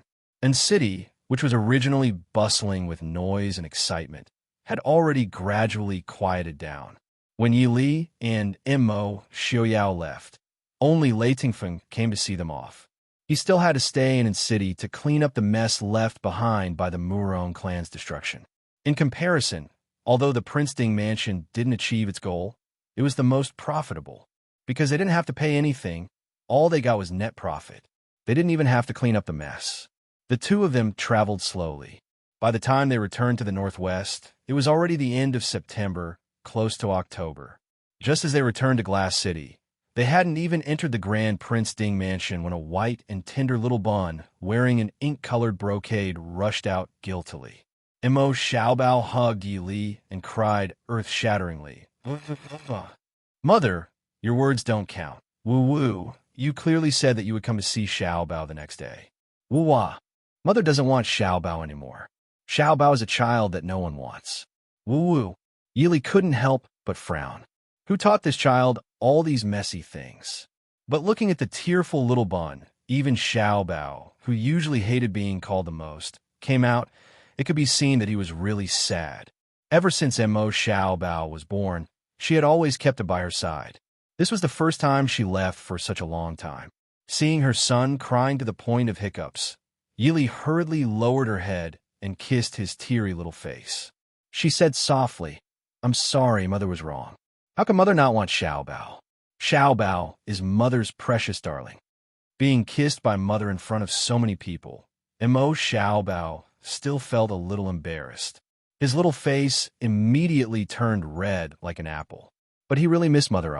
In the end, Mo Xiaobao, who couldn't bear to leave Mother, buried his little face in Mother's shoulder. His two little hands tightly hugged Yi Li's neck, unwilling to let go. "Mother, Xiaobao misses Mother." Yi Li looked at Mo Xiaobao's white and tender face, his big watery eyes. Her heart softened like a ball of cotton. Mother also misses Xiaobao. Then Mother will not want Xiaobao anymore? Mo Xiaobao looked at Yi Li with eager eyes. Yi Li suddenly had no resistance. Mother will never not want Xiaobao. Mother is the best. Xiaobao loves Mother. Smack! Mo Xiaobao cheerfully gave Yi Li a few longing kisses. The people who came to receive them saw their little Shitzi and Wang Fei talking about their longing after a long separation. At the same time, they saw their prince standing at the side with a dark face. After a while, Mo Xiaobao was still grabbing his mother to talk about his longing and grievances. Mo Xiaoyao couldn't help but twitch the corner of his mouth. He bent down and lifted Mo Xiaobao from Yi Li's arms. "Mother!" Being lifted by the collar by Mo Xiaoyao, Mo Xiaobao kicked his little legs in displeasure as he begged Mother for help. "Xiaoyao!" Yi Li looked disapprovingly at Mo Xiaoyao. It wasn't good to always lift a child by the collar. What if Xiaobao was hurt? Mo Xiaoyao quickly changed the way he carried Mo Xiaobao that Yi Li could accept. He held Mo Xiaobao in his arms and looked with a smile at his son, whose eyes were darting around as he said, "Son, Fu Wang also misses you very much. Do you not miss Fu Wang at all when you see me?" Mo Xiaobao bared his teeth at him at a place where Yi Li couldn't see. He didn't want to hate Fu Wang. It was good if Fu Wang didn't come back often. Then no one would steal Mother from him. But in front of Yi Li, Mo Xiaobao could only obediently nod his head and say, "This child also misses Fu Wang." Bending down, he kissed Mo Xiaoyao's face. Mo Xiaoyao, whose face was covered in saliva, was stunned. Then looking at the little thing in his arms with a mischievous smile, Mo Xiaoyao resisted the urge to throw the little thing out. He put on a fake smile and said, "You really are Fu Wang's good son. Xiaobao is so obedient." Xiaobao must have finished the homework that Fu Wang gave you before you left, right? Mo Xiaobao's face stiffened. His eyes kept darting around, not daring to look at Mo Xiaoyao. Looking at his expression, how could Mo Xiaoyao not understand? He looked at him with an amiable smile. Xiaobao, it seems like you need to explain to Fu Wang how much you miss your Fu Wang these past few months, to the point that you forgot to do your homework. Mo Xiaobao was like a punctured balloon, slowly deflating. Fu Wang and whatnot, he hated it the most. Chapter 557. Returning to the Fu, Yuli didn't know whether to laugh or cry as she held the pitiful little bun and pleaded with Mo Xiaoyao for him. Although Mo Xiaobao missed his mother very much, it wasn't to the point where he couldn't do anything but think about her day and night. In fact, after Mo Xiaobao left Mo Xiaoyao's oppression and Mr. Qingyun doted on this great-grandson of his, it was completely different from how he was strict with Su Qingshen and the other brothers. As a result, Mo Xiaobao was so pleased with himself that he was like a wild horse that was out of control. So much so that he forgot about the homework that Mo Xiaoyao had assigned him last night before he left and said that he would check when he came back. This time, Mo Xiao didn't purposely make things difficult for Mo Xiaobao and gave him homework that he could complete. But the bad thing was that Mo Xiaobao was too smart. Smart people tend to be more scheming than others. So he procrastinated, and when he found out that his father was about to return, he didn't even finish a third of his homework. All right, split it into 10 days and make up for the homework that your father gave you, understand? Yili reached out and rubbed the child's small head as she said softly. In reality, Mo Xiaobao was so young that Yili didn't feel that giving him too much homework was a good thing. But since it was given, it must be completed. She couldn't let the child develop the mentality of slacking and getting lucky. Mo Xiaobao knew that he was in the wrong and carefully raised his eyelids to look at Yili.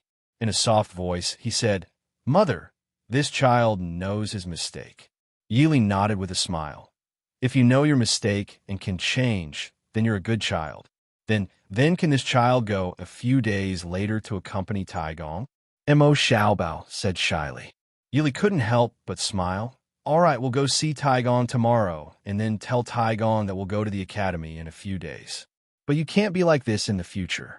If you study with Taigong, you have to understand the principle of perseverance. You can't neglect your studies because of other things, understand?" Mo Xiaobao nodded obediently. Mo Xiaoyao sat at the side and looked at him with a smile that wasn't a smile. "If you don't know, then you don't need to study with your grandfather in the future. Father will let your uncle teach you. How about that?" Mo Xiaobao's face immediately fell. Compared with his eldest uncle, who was gentle and elegant but always made him a little scared, he preferred his great-grandfather, who was kind and benevolent. Yili looked at the father and son helplessly. She could feel the unpleasing aura from a few hundred meters away. "Xiaoyao, your injuries haven't healed yet. Rest for today. If there's anything, we can talk about it tomorrow." Mo Xiaoyao's expression relaxed as he nodded. Mo Xiaobao's eyes brightened, blinking his big eyes at Yili. "Nyangqin, Xiaobao wants to sleep with Nyangqin." Yili was about to answer, but Mo Xiaoyao didn't hesitate to pick up Mo Xiaobao and put him on his lap. Looking down at him, he said, "Little brat, you're almost 6 years old and you still want to sleep with Li Li. Do you want to be laughed at?" Mo Xiaobao was dissatisfied, arguing with reason. "Father, you're already 30 years old. Why do you still want to sleep with Nyangqin?" Yili finally couldn't hold back her laughter. Seeing the adult and child looking at her at the same time, she quickly waved her hand and said with a smile, "It's nothing. I still have some things to deal with in the study. You guys can slowly discuss it." Saying this, she ran away under the two's stare. "I want to sleep with Nyangqin," Mo Xiaobao said firmly. "Lili is my wife. If you want someone to accompany you, go find your wife." Mo Xiaoyao said, "Nyangqin is my mother. Go find your mother." Mo Xiaobao widened his big eyes. Mo Xiaoyao's mouth twitched, his expression fierce. Only Nyangqin can sleep with Nyangqin. Those who sleep with Nyangqin are all cowardly and useless little brats. Mo Xiaobao was conflicted. "Where's my Nyangqin?" Mo Xiaoyao's expression was calm as he said calmly, "When you grow up, you can go find her yourself." Outside the door, Yili heard the two's nonsensical conversation and turned to leave with a dark expression. When Yili and Mo Xiaoyao returned to Glass City, all kinds of administrative matters came crashing down. Although Su Hongyu was there were still many things that required Mo Xiaoyao to personally deal with. The first thing that came was the large amount of news regarding Ren Qining's sent from the Chu state. Yili and Mo Xiaoyao had already started preparing for the military exercise before they left Glass City. In the study, Mo Xiaoyao stared at the thick pile of documents in front of him and raised his eyebrows. The efficiency of the Prince Ding Mansion's intelligence network was very good. In less than a month, all kinds of news regarding Ren Qining had been sent to the Prince Ding Mansion study. Looking at the information, even Mo Xiaoyao couldn't help but marvel at how deeply Ren Qining had hidden himself. Ren Qining looked like a youth in his 20s, but in reality, he was the same age as Tan Jiji. He was already 37 or 38 years old. To a normal person, this age was not considered young, but to a person who wanted to conquer the world, he was still too young. This person, Fong 12, had not taken a step into the Central Plains for more than 20 years after arriving at a tribe in northern Jin. In these 20 years, he had slowly gained a foothold in the northern region. He had slowly subdued the various tribes in northern Jin, essentially agreeing to the entire northern region. Without anyone, including the Prince Ding Mansion, noticing, he had quietly expanded the northern region into a place with more than 100,000 elite soldiers. To put it bluntly, even if Ren Qining could not succeed in reviving his country, his current strength was enough to make him king of the northern region. From this, it seemed that Tan Jiji, who had been jumping around happily between the Chu state and Nanzhao, was more like a smokescreen that Ren Qining had placed in front of people. It was just unknown if this smokescreen was intentional or not. Lung Haoyu just sent news. Mo Jingqi is preparing to move troops to the northern region. Su Hongyu said calmly. Move troops to the northern region? Mo Xiaoyao frowned and looked sideways at Lu Jingxian and the other generals sitting on the side. He asked, "Can the Chu army defeat the army of the northern region?" Lu Jingxian thought for a moment and said, "In terms of national strength and military strength, the Chu army has no reason not to be able to defeat the northern region. But in recent years, the northern region has been in chaos and various tribes have gone on expeditions. Although the northern region only has a few 100,000 troops, they can be said to be elite troops that have survived hundreds of battles. And although the Chu state fought a war a few years ago, its record is worrying." Feng Jiao laughed coldly. "What is the point of the prince being concerned about whether or not he can win? Even if you are willing to send troops to help him pacify the northern Jin, he wouldn't dare to let the Mahist army into the pass. He has taken most of his troops to the front line at Hong Pass."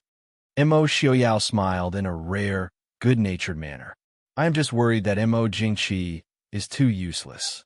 If the northern region army really enters, it will not be a good thing for us." If he was worried about the safety of the Chu state, he would not have purposely provoked Mo Jingqi in the city. He only hoped that the generals under Mo Jingqi would not disappoint him too much. Su Qingshan said thoughtfully, "If there are no accidents, and at most 3 months, there will be battles between the north and the south. What are the prince's plans?" Mo Xiaoyao smiled. "Plans? Shouldn't we be preparing for military exercises?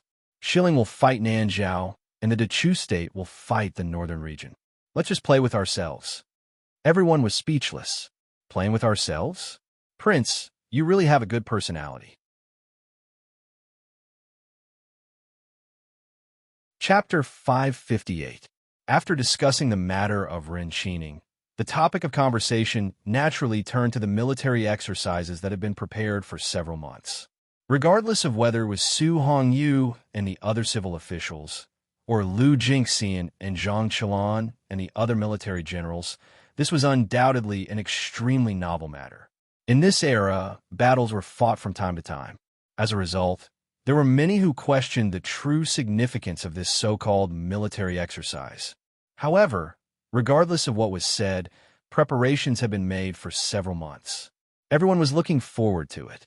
Upon hearing Mo Xiaoyao's question, Zhang Qilan immediately replied, "Prince, please be at ease. According to the prince and princess's instructions, preparations have already been made. The location will be within a radius of 300 li, with Hangzhou as the center." Mo Xiaoyao nodded and stated, "The area is large enough." "Very good. Just make the preparations according to the previous instructions." "Then, Prince, when will the time be?" Lu Jingxian asked. Mo Xiaoyao lazily raised his eyelids and glanced at him, asking, "Will the enemy tell you when to launch a sneak attack? Just make the preparations first." "Yes, this subordinate obeys." Princess Consort, Princess Changle has arrived. Yili was seated in the small study, looking at files when Zhuo Jing came in to report. Yili was somewhat surprised. She had just returned and already had a pile of matters to attend to. To be honest, she had somewhat forgotten about the matter of Princess Changle.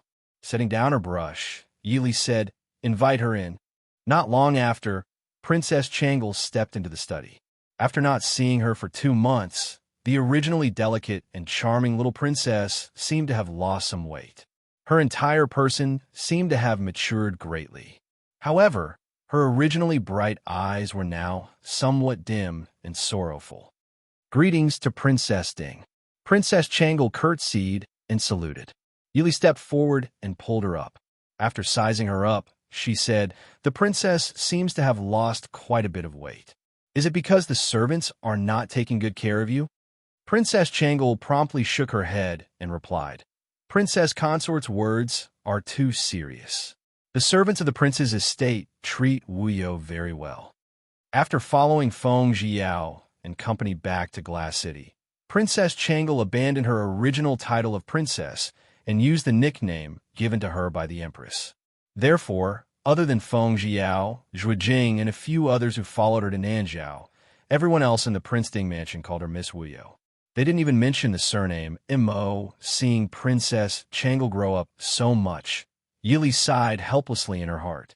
Pulling Princess Changle to the side, she sat down and said, "It is good that you have not suffered any grievances. If there is anything that your subordinates have not handled properly, feel free to tell me. Or you can tell Steward Mo and Zhuo Jing. Don't make yourself suffer, understand?" Princess Changle's eyes reddened slightly. Gazing at Yili, she gratefully stated, "Everyone treats me extremely well. How could I possibly suffer any grievances? Today, I came to bid farewell to Princess Consort. I want to move out." Yili stared blankly. Frowning slightly, she asked why. Princess Changle replied, "I know that everyone treats me very well. However, Wuyo is still an outsider. The Prince Ding mansion is not like any other place. Moving out gives me a bit more freedom." Smiling faintly, Yili asked, "Could it be that your uncle Prince Ding and I will restrict your freedom in this mansion?" "No, that is not what I meant." Princess Changle was somewhat at a loss. For a moment, it seemed that she did not know how to explain this to Yili. In reality, it was not that Yili did not understand her meaning. Even if she and Mo Xiaoyao trusted Princess Changle, in the end, she was still Mo Jingqi's daughter. In addition, although there were not many people in Li City who knew Princess Changle, there were still a few. If the news that Princess Changle was living in the Prince Ding mansion were to spread, it was possible that in the future, there would be even more twists and turns. However, this 13 or 14-year-old child before her had to think of so many problems. Yili could not help but feel somewhat distressed. Perhaps understanding Yili's thoughts, Princess Changle revealed a bright smile. Pulling on Yili's hand, she said, "Princess Ding, I know that you are doing this for my own good. However, I have already grown up and left Imperial Mother and maternal grandfather. Isn't it necessary for them to feel at ease by becoming an adult? It's not like I don't have anything. Imperial Mother gave me enough silver to live in luxury for the rest of my life. When they left, they also left behind 2 trusted aides of the Hua family to take care of me. Moreover, I am in the Northwest. Princess Ding will definitely not allow anyone to bully me, right?" Yili smiled. Reaching out, she stroked the little girl's hair and said, "As expected, you have grown up. However, as a girl, what plans do you have for the future?" Tilting her head, Princess Changle thought for a moment. Looking at Yili, she resolutely stated, "I want to study medicine. I know that the Northwest restrictions on women are not as severe as the Chu states. After I have completed my studies, perhaps I can open a medical clinic to treat patients." Smiling, Yili raised her eyebrows and asked, "Then who do you want to study medicine from? How do you want to become a disciple? You must know that nowadays, very few physicians accept young girls as their apprentices. Medicine is not something that you can learn by reading a few books." Resolutely, Princess Changle replied, "I can disguise myself as a woman and become an apprentice at the medical clinic. Otherwise, I will spend money to hire a formidable physician to teach me." Imperial Mother said that so long as one wants to learn, there will always be a way to learn something. Moreover, it's not like I don't know anything. I know how to memorize herbal texts and recognize many medicinal ingredients. At the very least, I am better than someone who knows nothing. It will be easier for Master to accept me. Seeing that the young lady had truly made up her mind, Yili beamed at her and whispered, "Seeing that you are so sincere, I'll tell you a secret." Princess Changle blinked her eyes, looking at her curiously. Yili softly replied, "The Prince Ding mansion has 2 divine physicians. Divine physician Shun, who cured Prince Ding's uncle, but I haven't seen him for so long." Princess Changle's eyes brightened, but she still asked doubtfully. Smiling, Yili replied, "Sir Shun and Sir Lin are bored in their residences, so they moved to the city and opened a medical clinic. If you can have them teach you, you naturally won't have to worry about your medical skills." Although Princess Changle did not know who Dr. Lin was, the name of Xinyang was known throughout the world. Hearing Yi Li's words, Princess Changle made a decision. Nodding her head, she replied, "Thank you, Princess Ding. I know what to do." Raising her brows, Yili smiled and replied, "Sir Shun and Dr. Lin may not necessarily accept you." Princess Changle resolutely replied, "I will definitely do my best to beg Sir Shun to accept me." Yili no longer tried to persuade her. Sighing, she patted the back of Princess Changle's hand and said, "Since you have already made up your mind, I will say no more. Later, I will have someone choose a suitable residence near the prince's residence. You cannot refuse this. In the end, the prince's residence is more familiar with Glass City. It will be more convenient." Princess Changle no longer refused. Her clear eyes reddened, but she still smiled and replied, "Then many thanks, Princess Ding." The two chatted for a while before Princess Changle rose and took her leave. After sending Princess Changle off, Yili pondered for a while before calling for Zhuo Jing and asking, "Has young Master Feng San treated Princess Changle well these past few days?" Zhuo Jing stared blankly for a moment.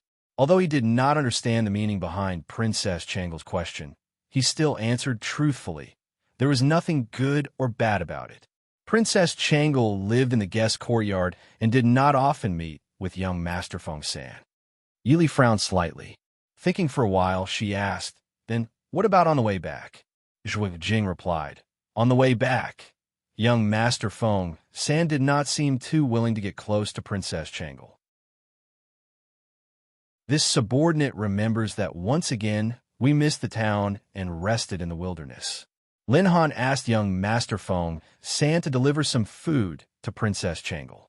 In the end, young Master Feng San threw the food to me.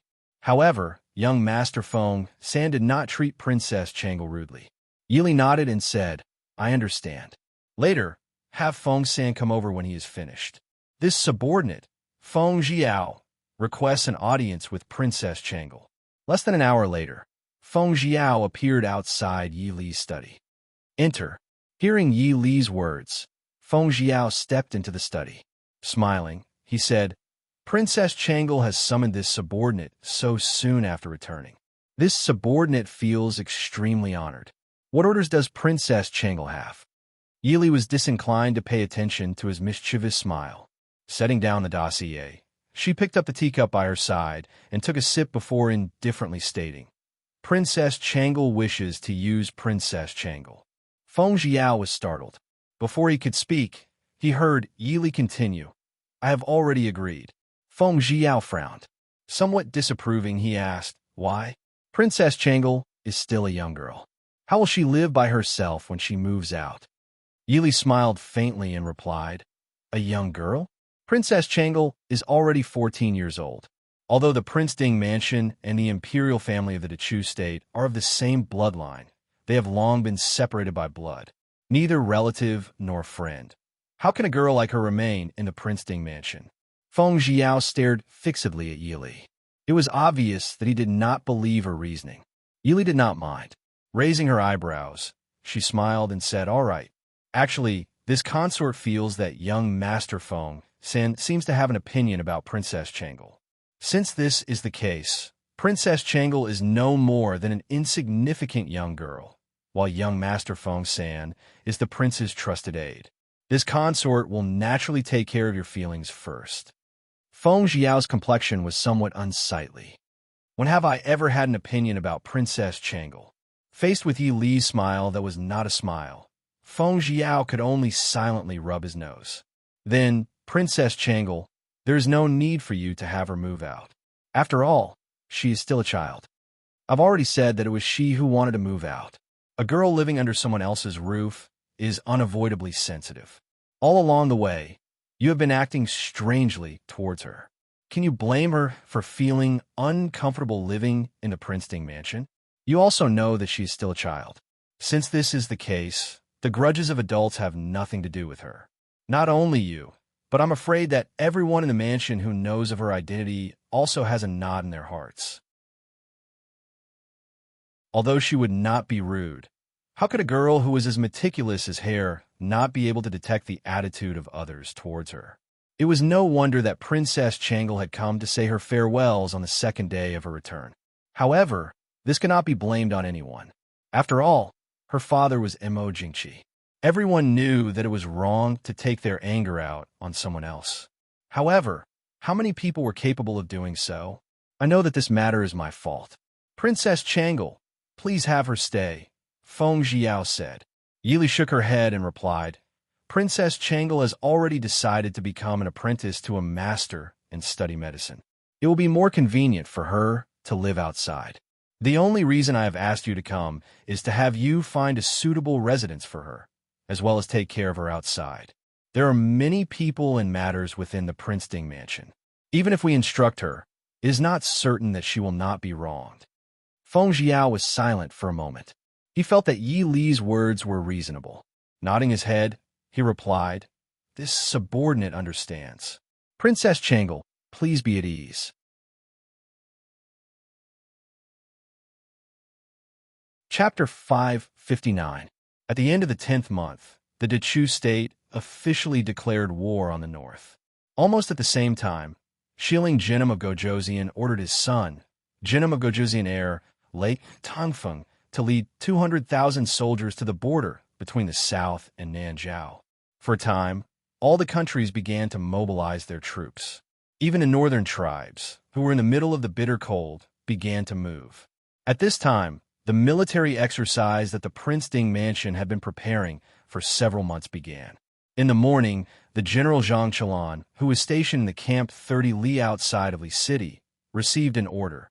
Lead the troops at full speed to Jiantianya, 50 li northwest of Hangzhou, and seize the natural stronghold Jiantianya.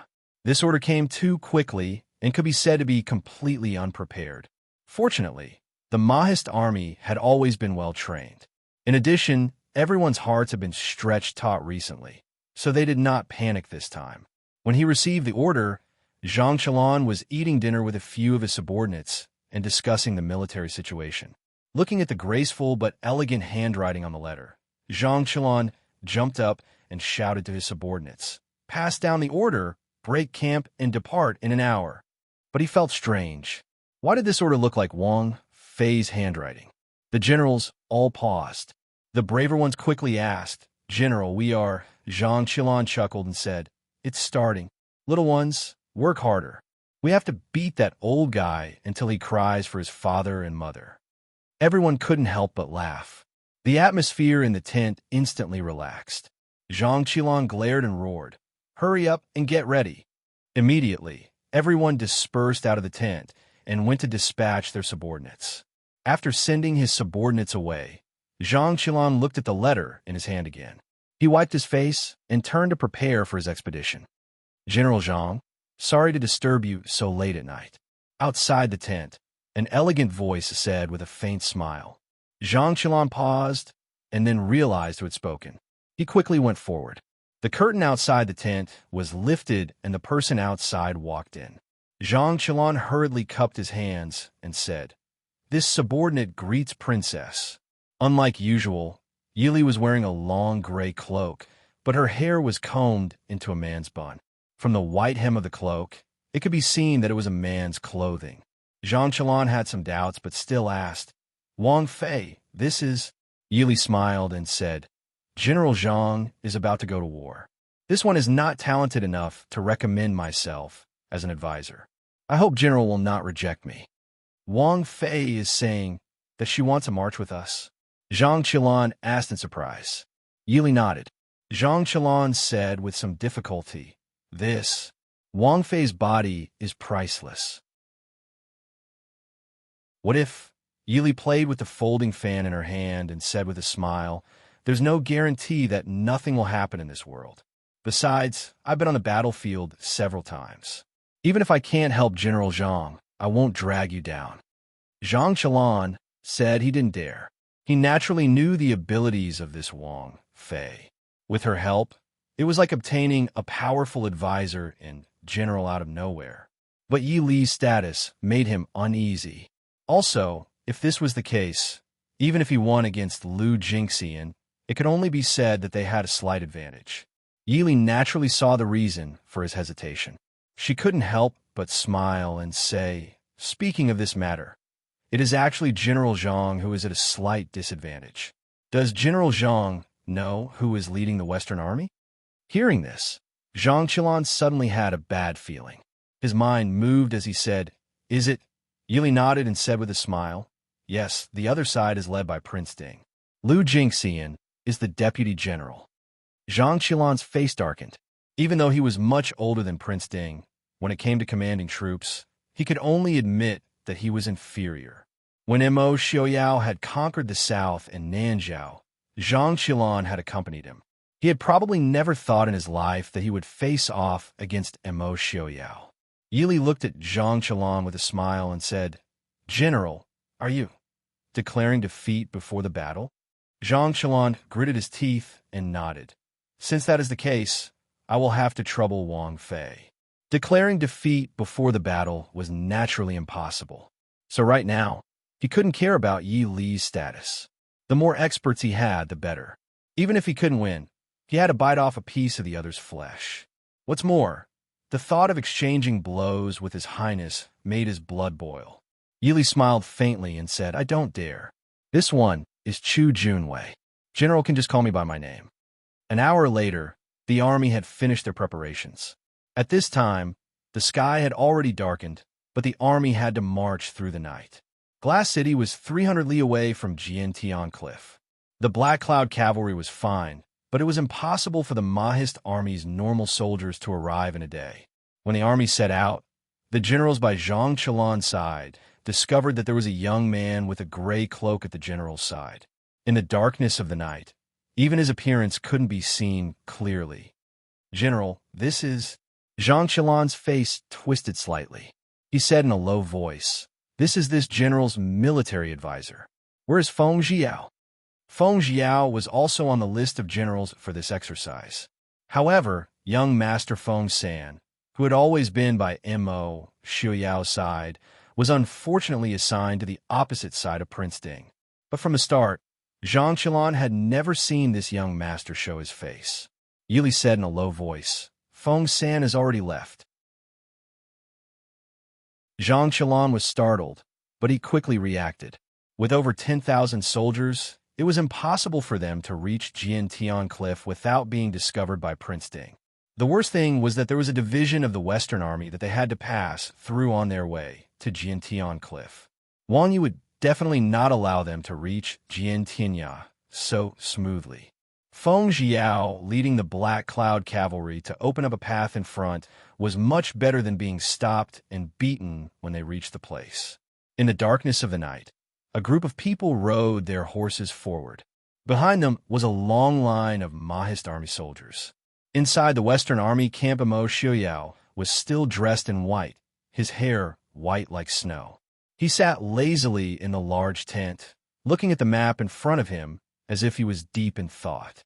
Lu Jingxian sat next to him and said, "Prince, Zhang Qilan could be considered to be from the Black Cloud Cavalry and has always been fast. I'm afraid that they have already left the camp."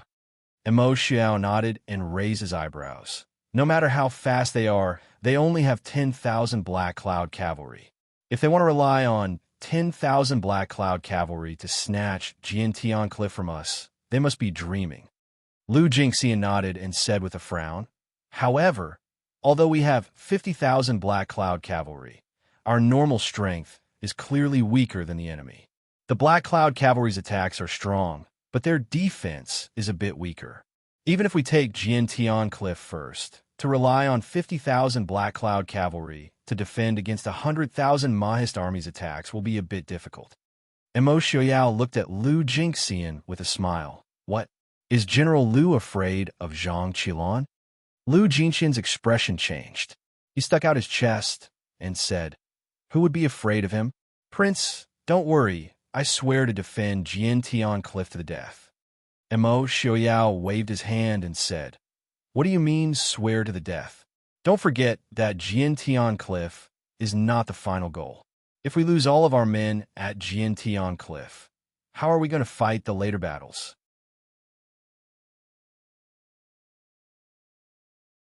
Chapter 560. Lu Jingxian was a little surprised and asked, "What does Prince have in mind?" Mo Xiuyao thought for a while and said, "Zhang Qilan will definitely rush to Jiantianya with all his might. Let's not rush over there.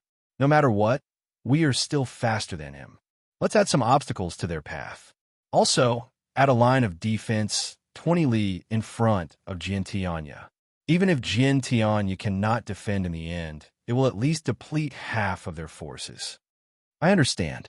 Lu Jingxian nodded. Mo Xiuyao nodded with satisfaction and said, "Then Jiantianya will be handed over to you." Hearing this, Zhang Qilan was stunned. "Handed over to me? Then Prince," Mo Xiuyao said with a smile that was not a smile, "I can't tell you." The journey of the East Army was not smooth. On the afternoon of the second day, the army met with the first line of defense set up by the enemy. However, Feng Jiao, who had set out earlier to open up the path, was nowhere to be seen. The enemy did not have many people blocking their path, less than 2,000 to 3,000 people. If it was on flat ground, an army of 100,000 would be able to trample them to death. However, at this time, they were circling around the mountain path. It was as if one man could hold off 10,000 men. Zhang Qilan was so angry that he kept calling Lu Jingxian despicable and shameless. However, no matter how despicable and shameless the enemy was, they still had to fight. Zhang Qilan was not a brute who only knew how to shout and curse. He immediately sent out a group of people to sneak around the enemy's back and attack from the front and back. Even so, they wasted almost 6 to 8 hours in this place. By the time they met with 2 or 3 similar obstacles along the way, Zhang Qilan had already understood that Lu Jingxian was trying to delay them. Yet, this was the kind of scheme that couldn't be broken. Even if they knew that Lu Jingxian was trying to delay them, they had no choice but to follow this path. If they wanted to take a detour, it would take even longer. The final goal of this act was not the Skystream Cliff, but a small town that was dozens of miles away from the Skystream Cliff. There were 40,000 soldiers in the small city, and Mo Xiuyao's Western Army's mission was to occupy the small city. Yi Li and Zhang Qilan's mission was to reinforce and destroy the Western Army. The mountain stream cliff was the most important place because both the Eastern and Western armies had to pass through here to reach the small city. If Mo Xiuyao had enough troops, he could naturally pass through Jiantianya and take the small city. However, he only had 50,000 Black Cloud cavalry and 40,000 Mahist army. On the other hand, the East Army had 10,000 Black Cloud cavalry and 150,000 Mahist army. The current commander of the small city could not be ignored. He was the Mahist army's commander of Jiangxia City, Yuan Pei, who was very good at defending cities. Zhang Qilan looked at Yi Li and asked, "What does Mr. Chu mean?" Yi Li pointed at the map on the table and said, "General Yuan is good at defending cities. Even Prince Ding may not be able to break through the city in a short amount of time. What I mean is to wipe out all the troops at Jiantianya." Everyone was shocked. Zhang Qilan frowned and said, "This will take time. What if we can't reinforce the city in time?" Yi Li did not frown and said calmly, "We could just take it back after it's broken." A deputy general hesitated and said, "But once the city is broken, the exercise will be over." Yi Li said calmly, "It will only be over if one side concedes defeat or both sides suffer great losses. Is it possible that the city is taken by the enemy during the battle and the reinforcements have to go back the way they came?" Everyone was silent and seemed to be deep in thought. The tent was silent for a while. Zhang Qilan slapped the table and stood up, saying, "Good. We'll do as Mr. Chu says. The success or failure of this mission will be handed over to Mr. Chu. Do you have a plan?" Yi Li looked at Zhang Qilan with a smile and said slowly, "I'm still thinking about it." The night on the battlefield was not peaceful. The moon was dark and the wind was strong. Killing and arson were common on the battlefield. Therefore, when Yi Li was woken up by the noise outside for the third time that night, she was not surprised. She got up and put on her clothes and cloak before walking out of the tent.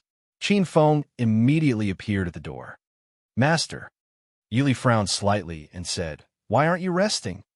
Qin Feng said, "Wei Lin has gone to rest. He'll come to replace me in 2 hours." This time, Yi Li did not bring Zhuge Jing and Lin Han. Instead, she brought Qin Feng and Wei Lin out. After all, Prince Ding and the king, as well as all the generals in the city, were not there. Zhuge Jing and Lin Han had been left behind to help Su Qingchen. Yi Li said, "You all go rest. Just send 2 people to keep watch." Qin Feng shook his head and said, "I'll go back to rest in a while. It won't affect tomorrow's work." Yi Li knew she could not persuade him, so she did not say anything more. She looked curiously at the place where the fire was shining and asked, "Whose people are making trouble?" Qin Feng held back his laughter and said, "It's a few of General Zhang's subordinates. They seem to have agreed to attack the defending army at night. Each of them would hold on for 2 hours and then retreat regardless of the outcome. This is the 3rd wave. The defending army on the mountain probably won't be able to sleep tonight." Yi Li raised her eyebrows and looked at the place where the sound of fighting could be heard. She raised her eyebrows and smiled. "Interesting. Is this their own idea?" Qin Feng nodded and said, "It seems that they talked to General Zhang after dinner. General Zhang probably agreed. Otherwise, they wouldn't have acted on their own." It seemed that Qin Feng had a good impression of those hot-tempered young people. Although he did not speak for them, he did explain that their actions did not violate military rules. Yi Li smiled and walked out, saying, "It's always good for young people to have their own ideas. Even if they make a mistake in the drill, it's better than making a mistake on the battlefield." "What does Wang Fei mean?" Qin Feng frowned. Yi Li said, "It's fine if they harass him once or twice, but if they do it again and again, do they think Lu Jingxian is a vegetarian?" Qin Feng was silent. Yi Li smiled and said, "Let's go and take a look." Qin Feng hurriedly caught up and asked curiously, "Wang Fei is saying that they will have a problem?" Yi Li smiled faintly and said, "Lu Jingxian is an old general who has been on the battlefield for a long time. How could he be played by a few young people? If they stop after 1 or 2 times, the other side will be more cautious and probably won't be able to have a peaceful night. But if they do it again and again, how could Lu Jingxian not make a move? As the saying goes, going too far is as bad as not going far enough." Then, Qin Feng frowned and said, "Should we send someone to tell General Zhang?" Yi Li shook her head and said, "General Zhang and General Lu have known each other for decades. It's impossible that he doesn't understand him. He will definitely be prepared. There's no need for us to meddle." Just watch. As the two were talking, Zhang Qilan's clear voice came from behind them. Mr. Chu hasn't rested yet this late. Did those young people steal it? The two returned and saw Zhang Qilan walk over with his head held high. He was wearing armor and battle robes and looked like he was about to go into battle. Yili couldn't help but smile and say, "General Zhang, it's so late. What are you doing?" Zhang Qilan pretended to be angry and said, "Those young people don't know what's good for them. They provoked old Lu. I have to take them back while they're still fine." Hearing this, Yili laughed clearly and said, "Then I'll have to trouble General Zhang." Zhang Qilan cupped his hands and said, "I'll take my leave first." Chapter 561. At dawn, a group of overly excited and hot-blooded youths were indeed dragged back by Zhang Qilan, their faces covered in dirt. Yi Li and Wei Lin, who came later to replace Qin Feng, waited until the sounds of fighting at the front had stopped. Only after another hour did they see the group of people return to the camp. The young generals who were originally in high spirits drooped their heads, as if they were vegetables that had been hit by frost.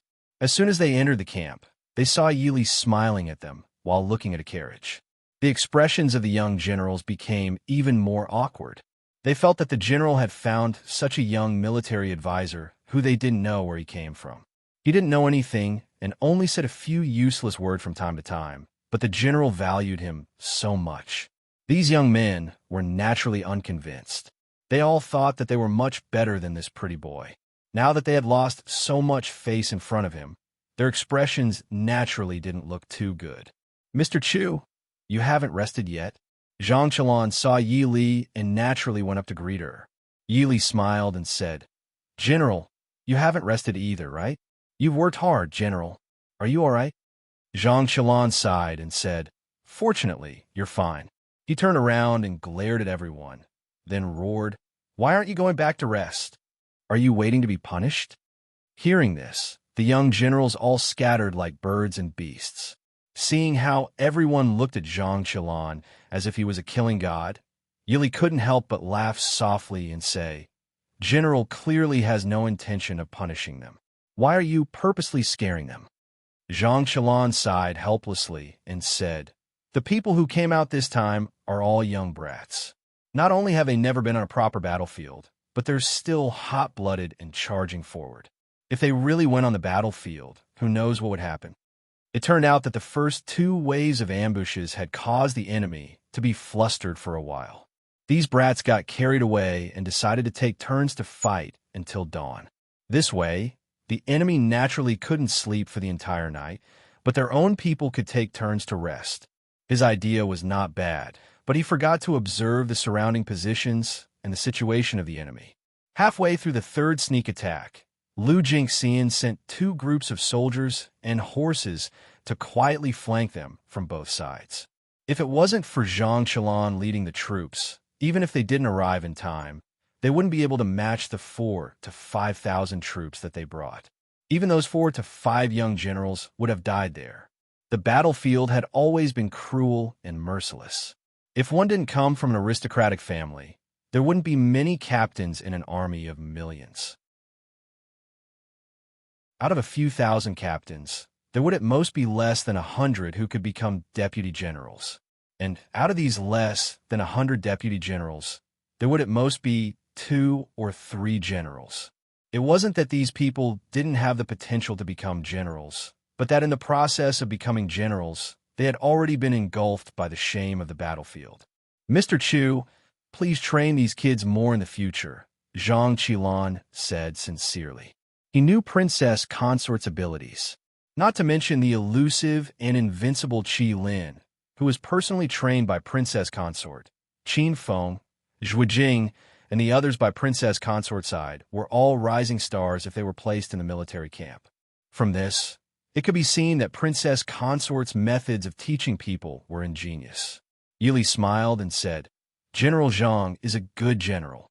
In this era, it was rare to see a general who was so considerate of his subordinates. Zhang Qilan laughed brightly and said straightforwardly, "These youths are slightly rash, but they are the future of the Mahist army." There will be a day when us old men will be too old to go on the battlefield. In the future, we will have to rely on them. Yili smiled and said, General is in the prime of his life. It is too early to say the word old. This one will remember what General has said. This was a promise. Zhang Qilan raised his hands in a bow and said, Thank you, young master. It is still early. Young master should return to the tent to rest for a while. Many thanks for General's concern. The next day, when the people of the Eastern Army found that the Western Army guarding the front was still full of energy, a group of youths couldn't help but explode. The tent became a noisy mess. Yili smiled as she sat in a corner of the tent and listened to the discussion of these youths. Zhang Qilan was annoyed by their noise and rolled his eyes. What are you all arguing about? The Jiantian cliff in front is only 20 li, and the guard from last night were tired by your noise. Don't tell me that Lu Jingxian won't transfer the guard from Jiantian cliff over? If you can't get past this obstacle, do you want to fly to Jiantian cliff from the sky? Everyone was silent for a while and looked at each other. General, doesn't that mean that we did all this work for free last night? Even if they launched sneak attacks every day, as long as the other side took turns, unless they forcefully broke through the defensive line in front of them, there was nothing else they could do. What's more, they had almost suffered a great loss on the first night of the sneak attack. Zhang Qilan scratched the beard on his chin and said, saying that we did all this work for free is not entirely correct. You bunch of brats always get carried away with everything you do. It's fine if you harass them once or twice, but you are addicted to taking turns. Isn't that giving Lu Jingxian a chance to beat you up? The young generals were a little embarrassed, and the older generals sitting next to them also began to chuckle. General, what should we do next? A young general stepped out from the crowd and asked expectantly. Zhang Qilan frowned and turned to look at Yi Li, who was sitting next to him, and asked, What does Mr. Chu think? Yi Li tapped the fan in her hand carelessly and said, The other side has the higher ground, so it will take a lot of time and effort to forcefully attack them. Let's continue our nightly harassment, but don't let General Lu catch us again. Next time, General Zhang might not be able to lead the troops to help everyone out. A few young generals looked at Yi Li with some dissatisfaction and said, Since Mr. Chu is the military advisor, he must have some tricks up his sleeve. It's just that we won't be able to take them down if we launch sneak attacks every night. If we drag this out for 10 days or half a month, we can just admit defeat without fighting. Yi Li raised her eyebrows and asked with a smile, Then what do you all think? This subordinate request to be the vanguard and open a path for the army. A young general cupped his hands and said to Zhang Qilan. The others followed suit and asked for Zhang Qilan's permission. It was obvious that they wanted to fight the enemy head-on. Yi Li looked at them plainly and said, I don't object to fighting head-on based on the enemy's strength. If we bet on half of their strength, we will definitely be able to take this place.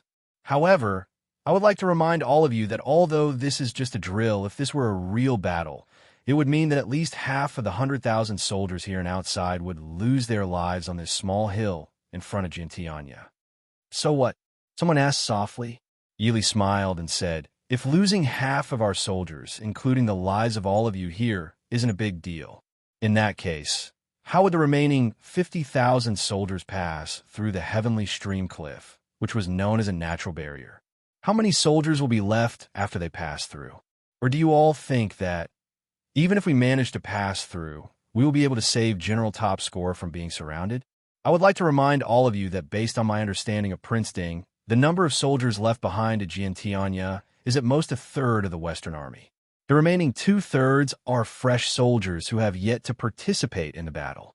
Everyone here has sacrificed themselves, but may I ask, what will happen to General Top Scorer and the soldiers guarding the city?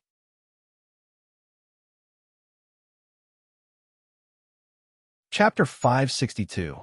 Before Yi Li could finish speaking, the youths who had been acting righteously all turned red in the face. Although they weren't convinced, they couldn't help but admit that strategist Chu was right. Half of the reason why they charged forward so bravely was because they knew this was a drill and not a real battlefield.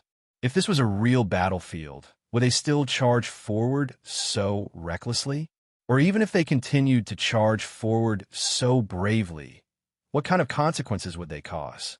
Zhang Qilan knocked on the table and said, "Fine, I'll take care of tonight's matters. Without my orders, no one is allowed to act rashly. Those who disobey will be executed." Although this wasn't a real battlefield, his orders were real military orders. Those who disobeyed military orders, regardless of whether it was a real battlefield or not, would be executed without mercy. He turned to look at Yi Li and said with a smile, "Mr. Chu, I'll leave these immature brats to you." Yi Li smiled and said, "It's my honor to have the general believe in me." Zhang Qilan nodded with satisfaction. He stood up and glanced at the group of young men who were still eager to make a move and said in a deep voice, "Mr. Chu's words represent this general's words. Those who disobey will be beheaded." Zhang Qilan led his older subordinates to deal with Lu Jinxian's men at the front. The group of young and aggressive generals were surrounded by Yi Li and couldn't move. The youths became more and more irritable as they listened to the soldiers entering and leaving the camp every day without a share of them. Finally, on the afternoon of the third day, they couldn't hold it in any longer and came to find Yi Li to argue. Outside Yi Li's temporary tent, Yi Li's smile was as warm as the spring breeze as she looked at the youths in front of her. She smiled and said, "Do you have any objections?" The leaders said, "We want to go to war. What right do you have to stop us from going to the battlefield?" Yi Li leisurely played with the fan in her hand and said casually, "Because I'm a strategist. Because General Zhang gave you to me to dispatch. Because I won't allow it, you can't go." This kind of arrogant answer was definitely a provocation to this group of young people. Everyone looked at Yi Li as if they wanted to immediately rush up and give her a good beating. Qin Feng and Wei Lin, who were standing behind Yi Li, calmly glanced at the youths in front of them. A cold glint flashed in their eyes. Yi Li looked at the young men in front of her and continued, "You want to go to the battlefield? What's the point of you going to the battlefield? The generals under General Zhang's command have been fighting without you for the past 2 days, and there has never been a situation where General Zhang has to go personally to reinforce them. It's fine if you're not smart enough, but even if you want to be a fierce general who could defeat the enemy with brute force, you won't be able to fight better than ordinary soldiers, right? Rather than being a hindrance on the battlefield, it's better to stay at the back." The young men were so angry that their faces turned red. One of them with a bad temper stepped forward and pointed at Yi Li with a red face and coaxed, "You're just a weak scholar. What right do you have to talk about us like this?" Yi Li looked at him with a smile that wasn't a smile and slowly said, "Because," with a swish, the fan was swung open and like a sharp blade, it slashed towards the young man's throat. That person jumped in fright and quickly bent over to dodge, but he didn't expect his lower body to be kicked in the acupoint. Before he could react, his body swayed and he fell to the ground, raising a cloud of dust. Yi Li waved her fan twice and said casually, "You can't even beat a weak scholar." Everyone was speechless. This time, they were really hit hard. In the past few years, the Mahist army had placed great importance on nurturing young generals. Therefore, these young generals were only in their early 20s, but most of them were already lieutenants or even captains. However, most of them had never been on the battlefield. This was what Yi Li was most worried about. The battlefield had always been a huge meat grinder. It didn't matter if you were an ordinary person or a genius. Once you were involved, the one who achieved the most in the end wasn't the smartest or the most powerful one, but the one who survived. Since ancient times, many geniuses have been drowned out like sand by the waves.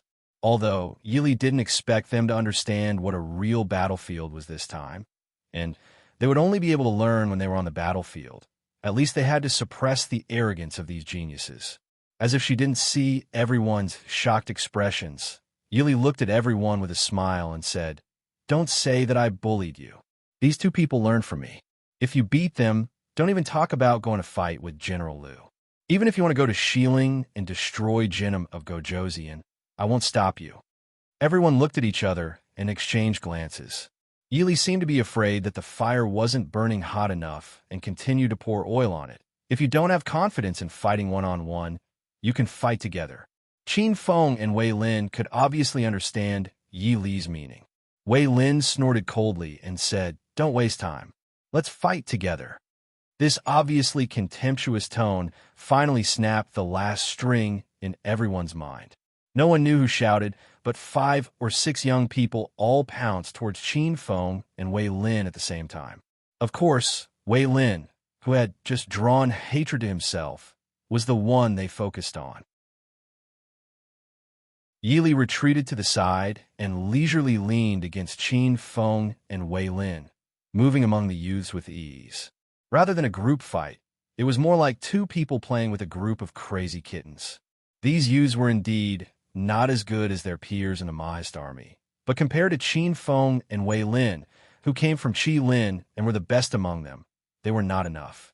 The youth who had just been kicked to the ground by Yi Li was still sitting on the ground and didn't get up. He didn't join the fight. It was because he stood outside the fight that he could see the gap between himself and Qin Feng and Wei Lin more clearly. He looked at Yi Li and finally drooped his proud head. Yi Li kicked him with interest and asked, "Why don't you try?" The youth sat on the ground and didn't get up. He shook his head and said, "I'm not an idiot. We can't beat them at all. Do you want to make a fool of yourself?" Yi Li nodded and said with a smile, "You are indeed not their match, but that's not important. They are not on the same path as you. It's best if your martial arts are strong, but if you can't, there's no need to compete with them. General Zhang may not be their match." The youth said with dissatisfaction, "Then why do you want them to fight?" Yi Li raised her eyebrows and said, "Because compared to you, General Zhang clearly has a smart brain. You don't have anything, but you think you have everything. I think your brains need to be fixed together with your bodies." The youth opened his eyes wide and glared fiercely at Yi Li, saying, "We're not stupid." They were the rising stars of the Mahist army. Who didn't praise them for having a bright future? Yi Li nodded seriously and said, "You really aren't stupid. How can I describe your level of stupidity? Have you ever seen an idiot seeking death?" The youth's face turned red with anger. She was saying that they weren't even as stupid as idiots. Yi Li looked at the person in front of her with interest and couldn't help but smile. A young man in his early 20s whose emotions could rise and fall so easily. In this era, where people matured early, it was quite rare. Seeing Yi Li's teasing smile, the youth couldn't help but fly into a rage out of humiliation. "What are you laughing at?" Yi Li coughed lightly and covered her mouth with her fan, saying, "Nothing, I just want to laugh." While the two were talking, Qin Feng and Wei Lin had already put down a group of children who didn't know the immensity of heaven and earth. No matter how they went easy on them, the difference in strength between the two sides was too great. Therefore, the originally well-dressed young generals all fell to the ground in a sorry state. Yi Li looked down at everyone with a smile and said, "How is it? Do you admit defeat now?" "We admit defeat." Although the young generals were still a little depressed, the way they looked at Yi Li and the other two was very different from before. In the military, the strong were king. Although these young people were arrogant, they still respected the strong. The fight just now also made them understand the difference in strength between them and their opponents. "But Mr. Chu, we can't always hide in the back and be protected by others, right?" Although they knew that they were inferior, they were now on the battlefield. They had to put away their thoughts and think about it later. Right now, they had to solve the battle in front of them. Yi Li looked at them with a smile and asked, "You guys really want to fight?" Hearing this, everyone knew that there was hope. 6 or 7 pairs of eyes looked at Yi Li in unison. The anticipation and desire in their eyes made Yi Li feel a little pressured. Seeing this group of enthusiastic young people in front of her, Yi Li smiled faintly and said, "It's not impossible. Go back and choose 200 elites from your subordinates and wait for orders." "Mr. Chu, what do we need to do?" Yi Li said in a deep voice, "It's a secret. Remember, everything has to be done quietly. Do not attract anyone's attention, including General Zhang. The people who are discovered will stay behind to reflect." Young people all liked mysterious and exciting things. Hearing Yi Li say this, everyone became even more excited. Yi Li looked at them with a slight frown and said seriously, "Also, even though this is acting, the danger still exists. This mission can be said to be the most dangerous of the dangerous. I cannot guarantee that there will be no casualties. Do you understand? This subordinate understands, everyone said in unison. What Yili said was not a matter for them at all. How could there be no casualties on the battlefield? Yili nodded and said, "All right, go prepare. We will gather at the second watch period." Yes. Wang Fei, these brats are too immature. Wang Fei, why do you care about them? Wei Lin said with dissatisfaction. These brats have been rude to Wang Fei in the past few days. If they died 100 times in the Wang Fu, it wouldn't be enough. Yili smiled faintly and said, "It's a group of young people, and they're quite cute." Qin Feng and Wei Lin silently looked at each other. At the same time, they decided not to spread Wang Fei's evaluation. If the prince knew, these brats would die 100 times.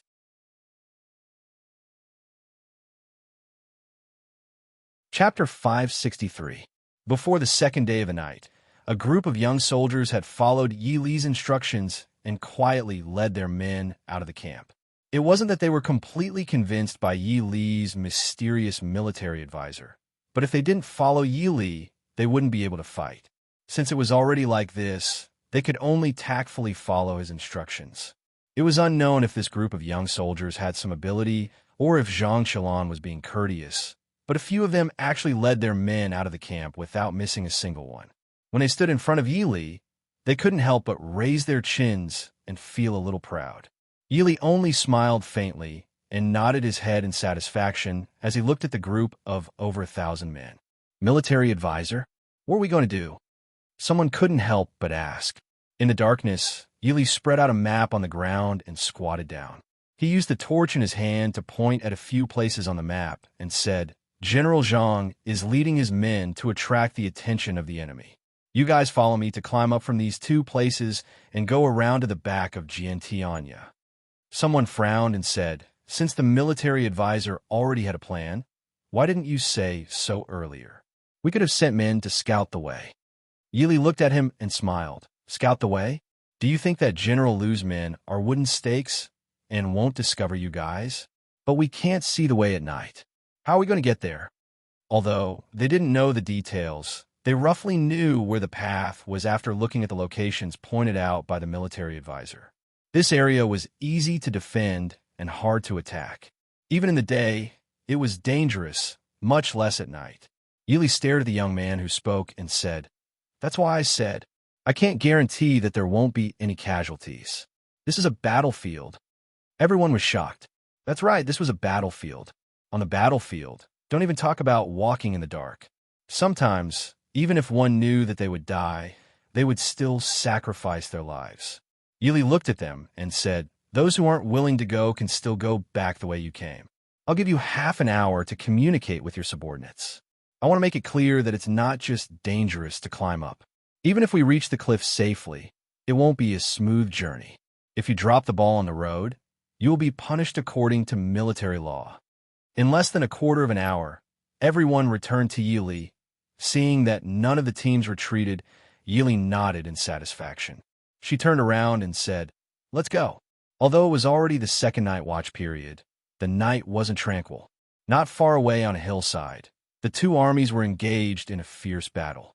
Taking advantage of this time, the group of people, led by Qin Feng and Yi Li, quietly climbed up the steep cliff path, with Wei Lin at the back. It wasn't a long journey, but it took them 2 hours to reach the top. Yi Li turned to look at the young people under the moonlight. Their clothes were messy, but their eyes were bright. She nodded in satisfaction. Although their clothes were torn by the rocks, branches, and weeds on the mountain, and many people had scratches on their faces, no one was left behind. They also didn't make any big mistakes that would attract the attention of the enemy. It seemed that the Mahist army's daily training was very good. Because the entire mountain was guarded by the enemy, their group of more than 1,000 people was not a small number. They were even more careful after going up the mountain. They avoided the eyes and ears of the enemy along the way, and they only reached their destination at the 5th night watch period. When they reached their destination, before Yi Li could tell them to rest, a few figures flashed out from the shadows. Everyone was startled and quickly held their weapons. "Don't be nervous," We're on the same side. The person who came waved his hand and smiled. The fifth night watch period was the darkest time before dawn. Everyone couldn't see the person's face clearly and naturally didn't dare to let down their guard. Yili calmly said, "Feng-san." Feng Jiao slowly walked over and smiled. "I didn't think that you guys would be able to make it here. I thought that if you guys couldn't make it, we would have to do it ourselves." Only when he walked closer did everyone see clearly that the person who came was Feng Jiao. "General Feng, how come you're here?" Feng Jiao smiled and said, "I've been here since the beginning. Wasn't I waiting for you guys?" "Young Master Chu, it's been hard on you." Yili rolled her eyes and asked, "How is it?" Feng Jiao said, "Lu Jingxian plans to defend Jiantian Cliff to the death. Lu Jingxian has about 30,000 people under him, and at most 2,000 Black Cloud cavalry. Jiantian Cliff was a strategic location, and the Black Cloud cavalry couldn't be used here. It would be a waste to leave too many behind." Feng Jiao looked at the group behind Yili and frowned. "Why are there so few people?" Yili said, "Do you think it's easy to bring people up here? These people are the most limited people. If we drag it out until dawn, we will definitely be discovered. Although we have covered it up a little, the other party may still discover traces of us after dawn. With a group of new recruits, the concealment along the way naturally wouldn't be too ingenious. If the other party's patrolling soldiers had sharp eyes, they would most likely discover traces of a large group of people walking along the way." Feng Jiao also knew that he was being too demanding. He looked at Yi Li and asked, "I only have 3,000 people here. What should we do?" Yi Li smiled and said, "There's nothing to do. Let's take this opportunity to set a fire behind their backs." If General Zhang grasped the opportunity well, he should be able to rush up. Feng Jiao nodded and said, "Let's do it like that." Yili turned around and looked at the people behind her and said, "Rest here for an hour," and then set off. The young general behind her said, "Military advisor, we are not tired. We can move now." Yili glanced at him indifferently. "Who cares if you are tired or not? In a while, General Zhang and the others will be fighting. We should take advantage of the moment before dawn to make a move. After causing chaos, we will retreat before the sky turns bright." The young general who spoke rashly blushed and sat down to rest in embarrassment. Feng Jiao stood to the side and looked at the group of young fellows behind Yi Li with interest. He smiled and said, "It seems that young Master Chu also has a time when he can't mix well." Feng Jiao's eyes naturally saw that this group of young generals wasn't completely convinced by Yi Li. Yi Li didn't even bother to roll her eyes. She walked to a big tree and sat down to rest. "There's no other way. I'll let young Master Feng down." Sensing that Yi Li's mood wasn't very good, Feng Jiao touched his nose and consciously turned around to find a place to close his eyes and rest. In the temporary tent outside Jiantian Cliff, Lu Jingxian sat in a chair and closed his eyes to rest. The generals next to him all had angry expressions. There are repeated sneak attacks every night. Do they still want people to rest? Not to mention that Zhang Qilan's subordinates were very depressed these days. Lu Jingxian's side wasn't relaxed either. They had the advantage of being on the high ground. Basically, the Eastern troops had to pay the price of at least 5 or 6 people to injure one of them. Moreover, Zhang Qilan definitely wouldn't fight them to the death here. It was fine during the day, but when night came, the other side wouldn't stop tormenting. At night, they couldn't see. If they weren't careful, the other side could sneak up on them. Therefore, the soldiers stationed here couldn't help but be on high alert. After all, no one knew if the other side was just testing them or would really swarm them. After a few days, both sides couldn't help but get angry.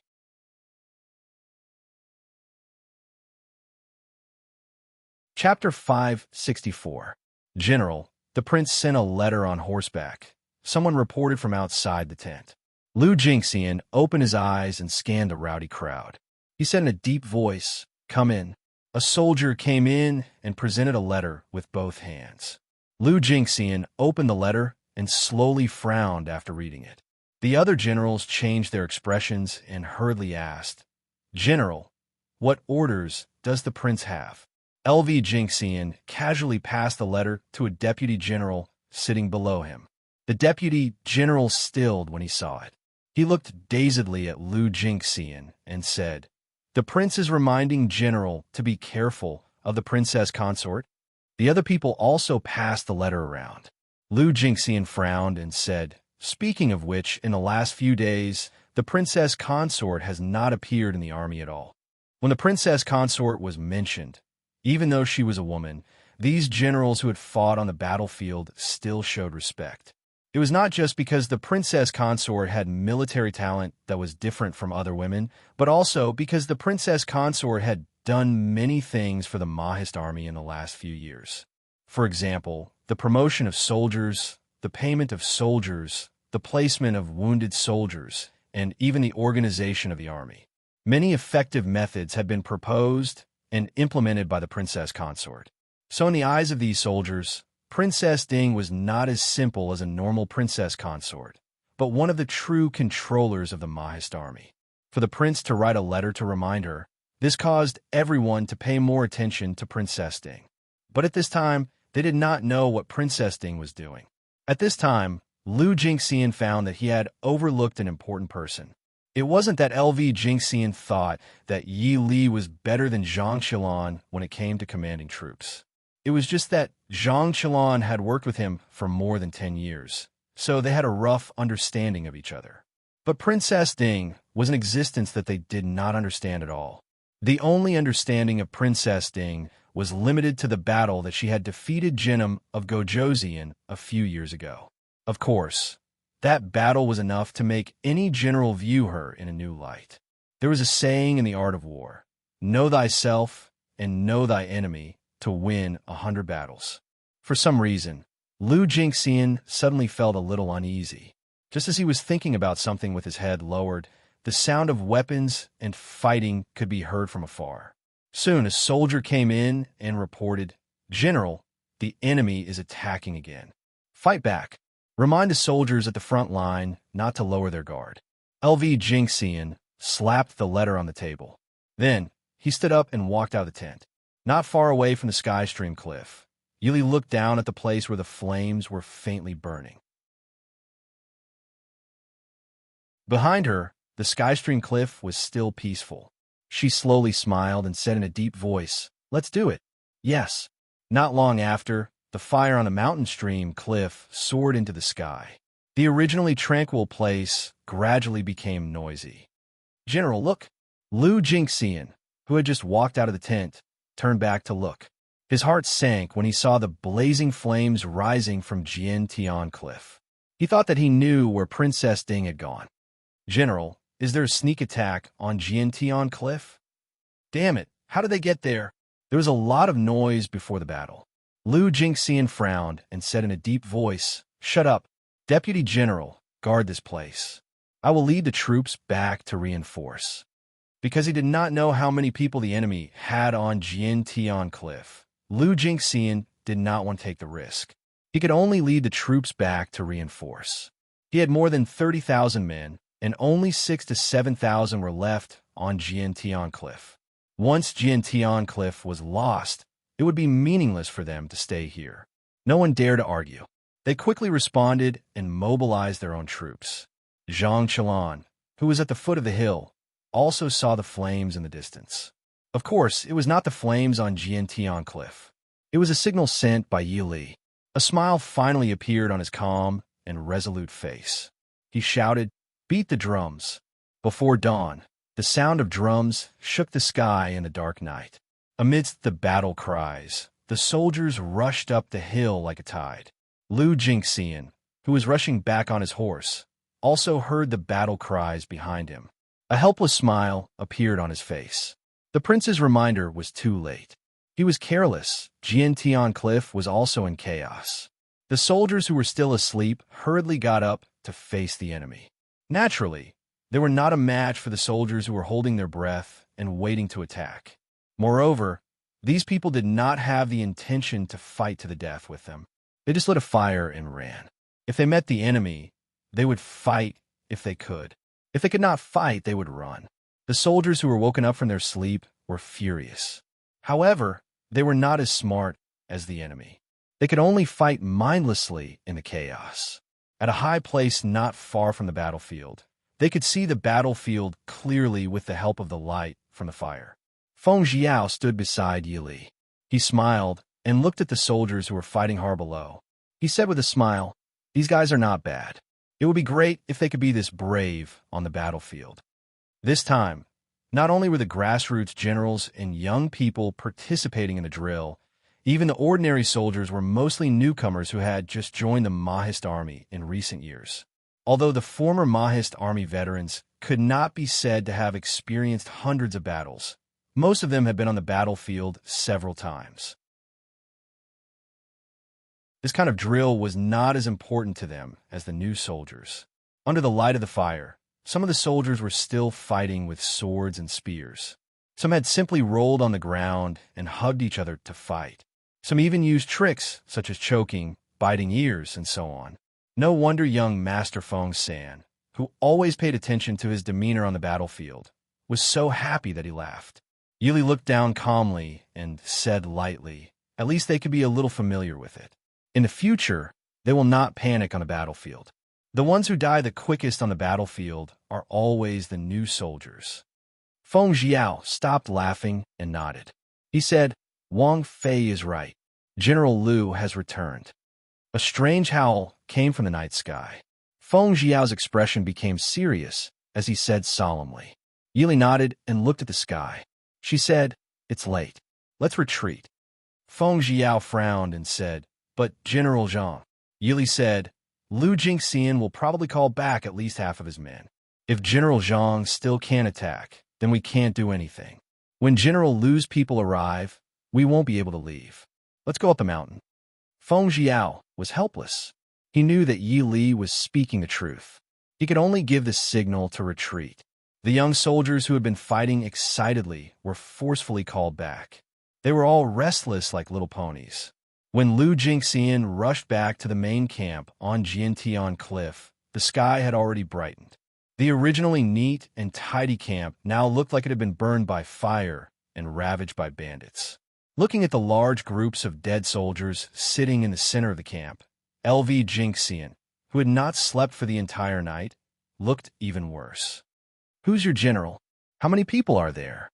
Lu Jingxian asked in a deep voice as he stared at a soldier of the East Army who was chatting among his own soldiers. The soldier stared blankly for a moment before quickly replying, "Reporting to the general, this lowly one has already died in battle." The dead could not speak. Lu Jingxian's face couldn't help but twist. He gave a cold snort and left. The soldier frowned with worry. His face was full of confusion. He didn't say anything to make General Liu angry, right? On the mountain slope 20 li away, there was a fierce battle for position. However, the defending army, which had suddenly lost half of its men, was gradually showing signs of decline. On Jiantian Cliff, it was a different scene. The East Army would come and besiege them from time to time. When they were beaten back by the West Army, they would not continue to harass them. They would retreat and rest before coming back to continue the battle. If they were on the plains, this kind of provocation would be seeking their own deaths. However, on Jiantian Cliff, where the mountain was rugged and the path was rugged, sometimes there was no difference between 10,000 men and 3,000 men. By the time Lu Jingxian had a thorough understanding of the enemy's forces, there were less than 4,000 men after deducting those who had died in battle and stayed in his camp to eat and drink for free. It was too late for regrets, because these 4,000 men were firmly blocking the main path leading to the outside reinforcements. Over 10,000 men could only watch as their own forces 20 li away were slowly wiped out by the enemy. The depressed Lu Jingxian swore to annihilate this group of people on Jiantian Cliff. As a result, a complicated battle for position began on Jiantian Cliff. There was only a small area on the main path leading out. Both sides were unable to mobilize their entire army. Thus, the West Army occupied the entrance. Before the reinforcements could leave the pass, they were suppressed by the East Army. The East Army occupied the entrance. In less than an hour, the West Army rushed up and continued the battle. Both sides suffered countless casualties. The most peculiar thing was that during the battle, both sides would fight to the death and use all kinds of methods. However, once it was determined that someone had died, everyone would be good brothers. They would sit on the side and continue to watch their comrades kill each other. This battle continued until the afternoon of the same day. The small entrance had been fought over 4 or 5 times by both sides. Both sides had suffered heavy losses. Yi Li and Feng Jiao's original 4,000 men had less than 2,000 left. Lu Jinxian's side had also lost close to 3,000 men. However, if Zhang Qilan could not take down the enemy in front of them by tomorrow morning, all their efforts would be for naught. They would all be wiped out. Therefore, after seeing Zhang Qilan's signal, Yi Li and Feng Jiao couldn't help but let out a long sigh of relief. However, Lu Jinxian's face darkened. The pass in front of them had been broken. There was no meaning in staying at the entrance in front of them. Lu Jinxian snorted and returned to the camp with a dark face. Looking at the back of Lu Jinxian from afar, Feng Jiao sat on a large, smooth rock and laughed. Yi Li sat on the side and glanced at him. What made young Master Feng laugh like this? Feng Jiao sat up and said, "What else could it be?" Did Wang Fei not see Lu Jinxian's expression? Huh. That guy always boasted that he was the best commander of the Mahist army under the prince. He was only slightly convinced by Zhang Qilan. Right now, General Zhang is still 20 li away. After fighting for an entire day, he still doesn't know who his opponent is. Do you think his expression is good? Yi Li helplessly shook her head and said, "We were lucky this time. If General Zhang was a few hours later." Young Master Feng, you and I would have become General Lu's captives. Feng Jiao rubbed his nose and complained, "Why didn't Wang Fei let Qi Lin participate in the battle?" Yi Li smiled at him and said, "This is a drill. If we use cheats in a drill, we might as well act." Cheats? What was that?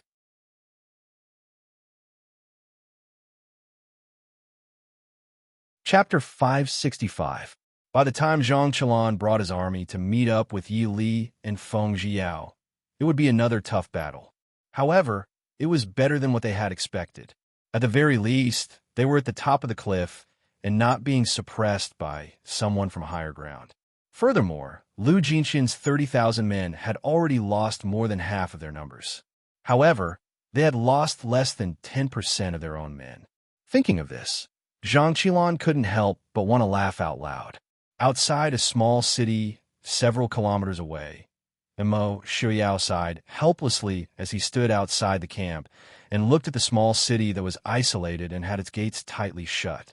Yin Ting and Chun Yun beside him looked at the prince strangely, not understanding why the prince sighed.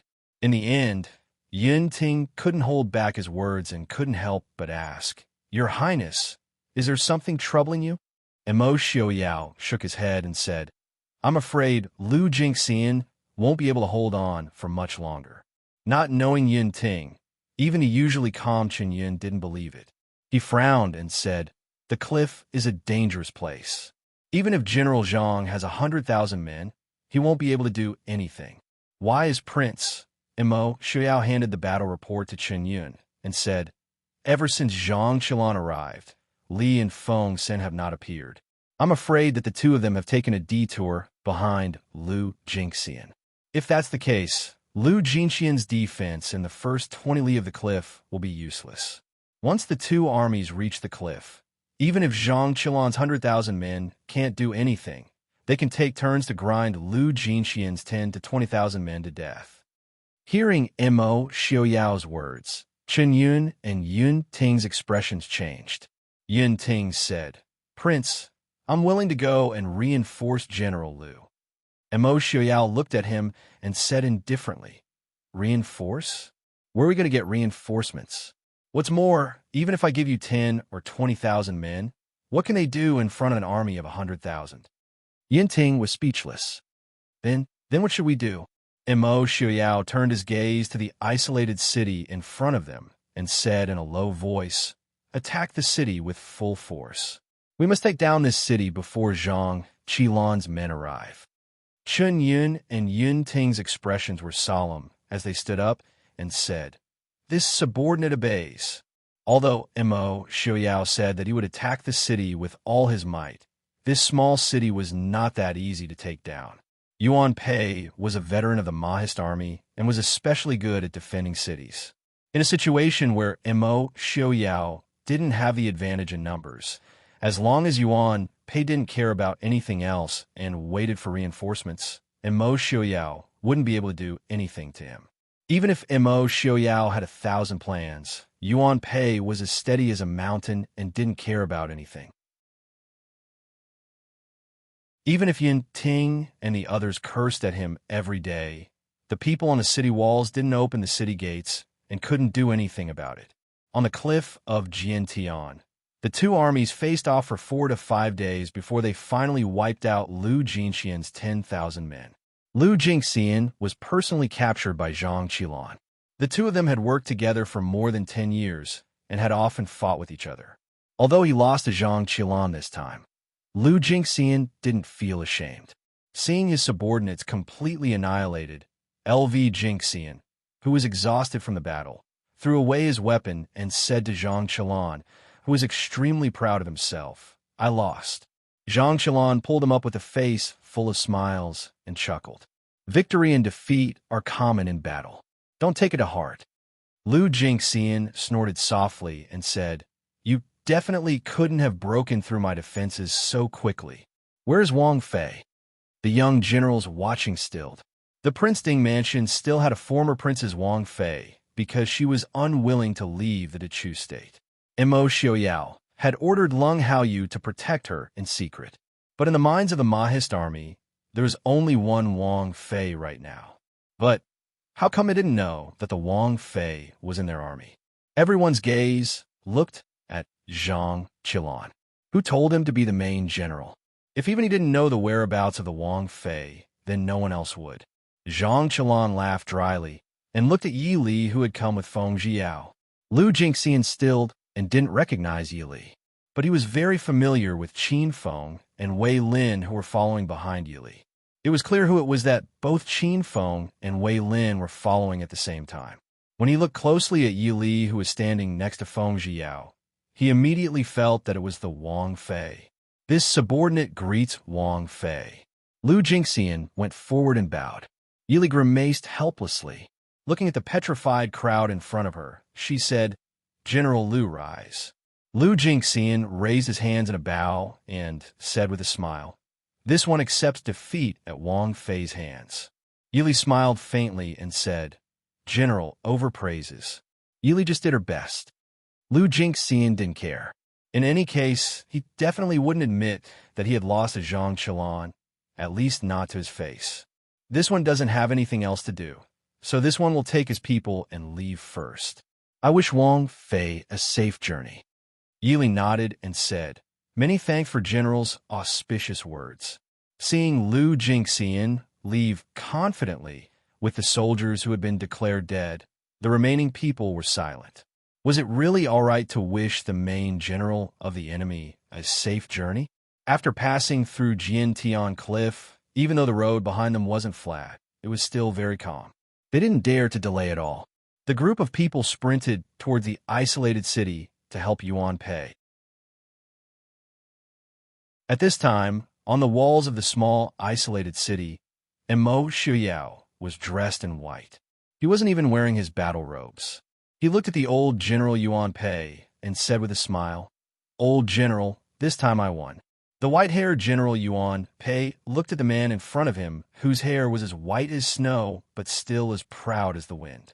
A thread of relief and joy flashed through his eyes. He nodded and said, "It is true that princes won. This old man admits defeat." In terms of military strength, Mo Xiaoyao was only slightly better than Yuan Pei. Attacking a city was much harder than defending it. Back then, Shi Ling's army of more than 100,000 had not been able to break through a small city in Jiangxia. Now, Prince Ding had broken through in a few short days. This was his ability. Yuan Pei was not a person who refused to admit defeat because of old age. He felt very gratified that the Ding King's household had a successor. If this was a real battlefield, I would not have been able to take this city so easily. This isolated city was truly isolated because it was a newly built city. There hadn't even been time for residents to move in. And on a battlefield, there wouldn't be a city that had basically nothing. Yuan Pei laughed loudly and said, "Many thanks to Prince. But if this was a real battlefield, Prince wouldn't have only brought a few tens of thousands of troops to attack a city, right?" The two looked at each other and smiled. Clearly, they were in a good mood. Reporting to Prince, "There are troops coming this way." A soldier on the city wall rushed over to report. "Oh." Mo Xiaoyao looked over. In the distance, there was indeed the sound of hooves and dust rising. In less than an hour, Yi Li, Feng Jiao, and Zhang Qilan had already led their troops to the city. Mo Xiaoyao looked around and saw at least 80 to 90,000 troops. He couldn't help but praise to be able to wipe out Lu Jinxian's troops with less than 20,000 losses. That's not bad. Looking down at the people below, he smiled faintly and said, "General Zhang, Feng Sanli, you've come too late." Feng Jiao gritted his teeth in regret. Looking at the situation, if they had come 2 to 4 hours earlier, the situation would have been very different. Unfortunately, on the battlefield, the difference of half an hour could often completely change the outcome of a battle. Princess.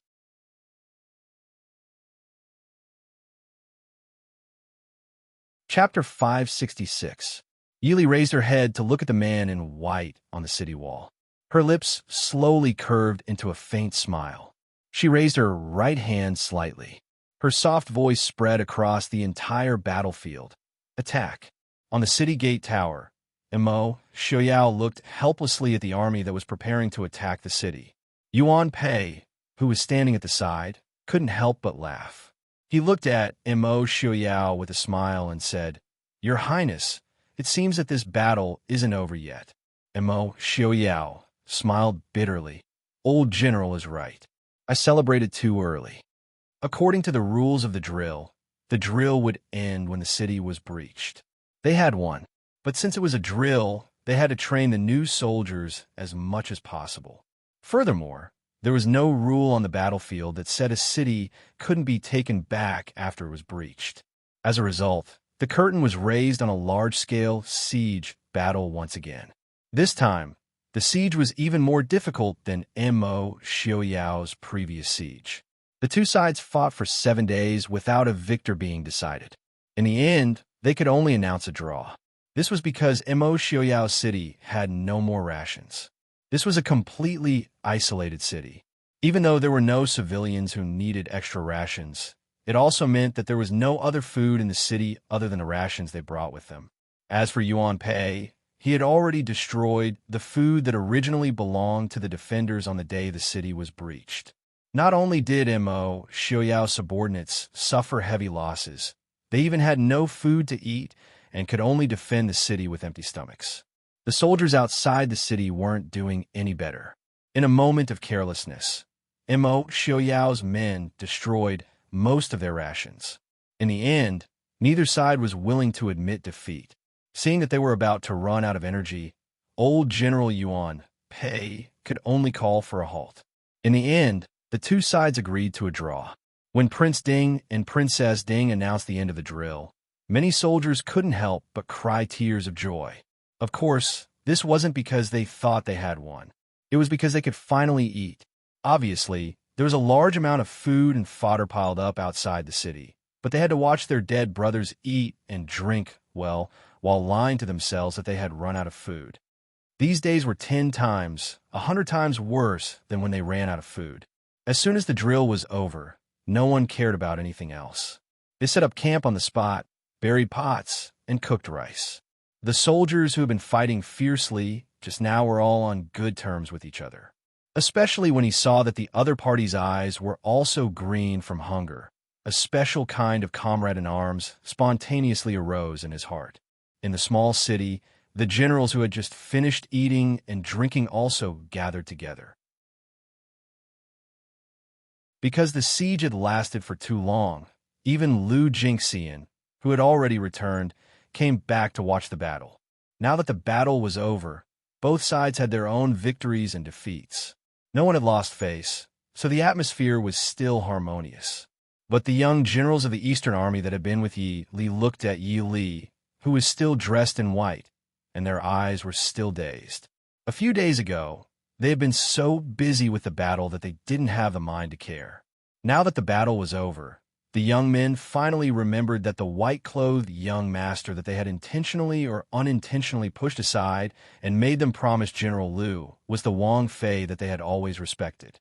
This strong impact made the group of young men feel uncomfortable. Wang Fei. The young men pushed each other and finally pushed out an unlucky person. Wang Fei.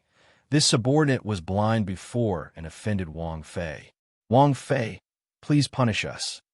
Zhang Qilan glanced at the incompetent juniors and said, "You brats still have the face to say this? This old man had repeatedly told you to be polite to Wang Fei. What did you do?" Everyone stared at him silently. "You were talking about Mr. Chu and not Wang Fei?" Seeing the aggrieved gazes of the young people, Zhang Qilan was silent. He snickered and looked at Yi Li, saying that Wang Fei, this subordinate, did not explain this to them clearly. "Wang Fei, please do not take offense." Yi Li smiled faintly and said, "General Zhang is too serious. This was originally my intention. Also, it is hard for young people to not be young and impetuous. General Zhang and the other generals have taught well. These young generals are all good seedlings." Being praised by Wang Fei, everyone felt their lips twitch. They were young, but compared to Wang Fei, who was just 21 or 22 years old, most of them were older. Being called young and impetuous by Wang Fei, they couldn't help but blush. On the side, Yin Ting was complaining inside. "What are you all doing?" When you met Wang Fei was only 15 or 16 years old. With Yi Li's praise, the other generals also revealed smiles on their faces. Even though these young people were following Zhang Qilan this time, they were not all Zhang Qilan subordinates. Among them were Liu Jingxian, Yuan Pei, and even Sun Yan subordinates who were stationed at Fei Hong Pass. They were all elites of the young generation. When they were praised as their superiors, the generals felt they had face. Hearing Wang Fei say that she would not blame them, the young people all sighed in relief. The young people were very curious. Even though they were far away, they thought that they were secretly examining Wang Fei. After all, they had heard of Princess Ding's deeds before they had entered the Mahist army. Who would have thought that there would be a day when they would be able to see and even fight side by side with Princess Ding? But they did not know that their actions, which they thought were secretive, had already caused someone to be displeased. So much so that when they returned to the army, before they could even breathe properly, they were thrown into some training camp for 2 or 3 months. They could only think of it as the generals being dissatisfied with their performance in the drill. After the drill ended, Zhang Qilan and Liu Jingxian were left to clean up. Mo Xiuyao took Yi Li, Feng Jiao, and the others back to Li City. She had just returned to Ding Wang Fu and had yet to enter the study when she met young Master Qing Chun, who was walking toward her. She only needed a look at his expression to know that young Master Qing Chun was very dissatisfied with a certain irresponsible Wang Yi who had thrown the affairs of the Northwest to him. Her gaze calmly swept over Mo Xiuyao, who looked better than usual after half a month of marching and fighting. Su Qing Chun asked faintly, "It seems that Prince has been well these days." Mo Xiuyao smiled and said in a good mood, "I haven't moved for many years. It's good to move around." Su Qing Chun smiled faintly. "What? Then congratulations to Prince. In the future, Prince will be able to move around more often." What did she mean? Mo Xiuyao looked at Su Qing Chun in confusion. Su Qing Chun sighed and waved the battle report she had just received. The Dechu State's army has been losing battles in the north. In less than a month, they have already lost 4 cities to the north. Mo Xiuyao was silent for a moment. He raised his head and smiled faintly at Su Qing Chun. "This has nothing to do with us. The Maoist army and the Dechu State had already broken off all ties. How the Dechu State fought had nothing to do with them."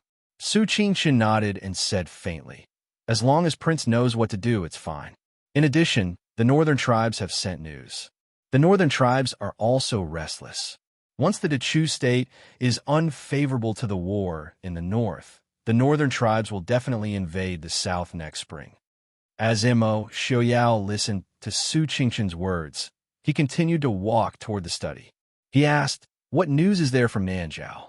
Su Qingshan said, "The heir of Jinim of Gojoseon has led an army of 300,000 and is already stationed at the Nanzhao border. The two countries are in a standoff. It is unknown when the war will begin." "Will the war begin?" Mo Xiaoyao turned back and asked. Su Qingshan was silent for a moment. She replied in a low voice, "Yes." Mo Xiaoyao paused and said, "Good. Once the war begins, the Shilling will not have time to attend to anything else for a while." Following behind him, Feng Jiao frowned and asked, "Prince, shouldn't we also prepare?" Mo Xiaoyao thought for a moment and nodded. After the war between Nanzhao and the Shilling begins, issue a conscription order in the northwest. Feng Jiao agreed. Su Qingshan received Mo Xiaoyao's gaze and shook her head. "I don't understand military matters. You guys do as you see fit." Mo Xiaoyao nodded and said to Feng Jiao, "Go prepare." After the Princeton Mansion took control of the Northwest, the conscription system had been reformed many times. It was somewhat different from the current military service system. All youths in the Northwest who had reached the age of 18 had to serve 2 years of military service.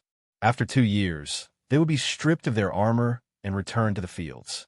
But after that, they still had to undergo military training for a month every year.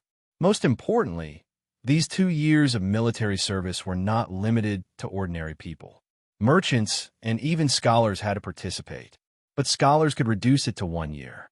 So now, all the students of Lishan Academy who had reached the age of 18 had already served military service. In addition, the Mahist army had a standing army of 900,000.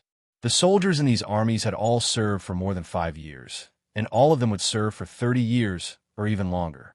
They were the true fighting force of the Northwest. Also, they were different from the 2-year conscripts who had no pay and were different from most of the soldiers of other countries who had no pay. They received a certain amount of pay every month and a certain amount of pension if they died in battle. Although the Princeton Mansion created a certain amount of financial pressure, it also fought for the Mahist army's fighting strength and cohesion.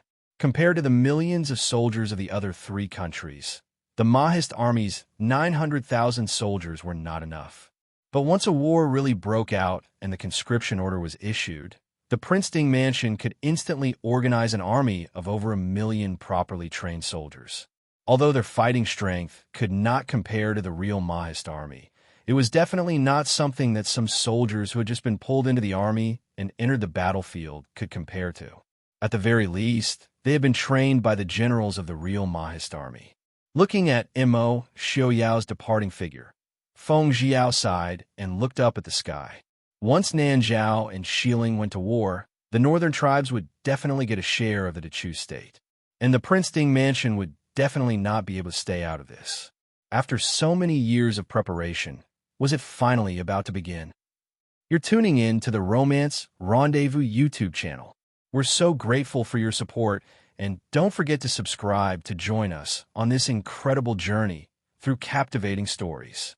Your generosity through donations truly makes a world of difference, as it's the primary source of revenue that allows me to expand and enhance this channel for you. Thank you from the bottom of my heart for being a part of this adventure.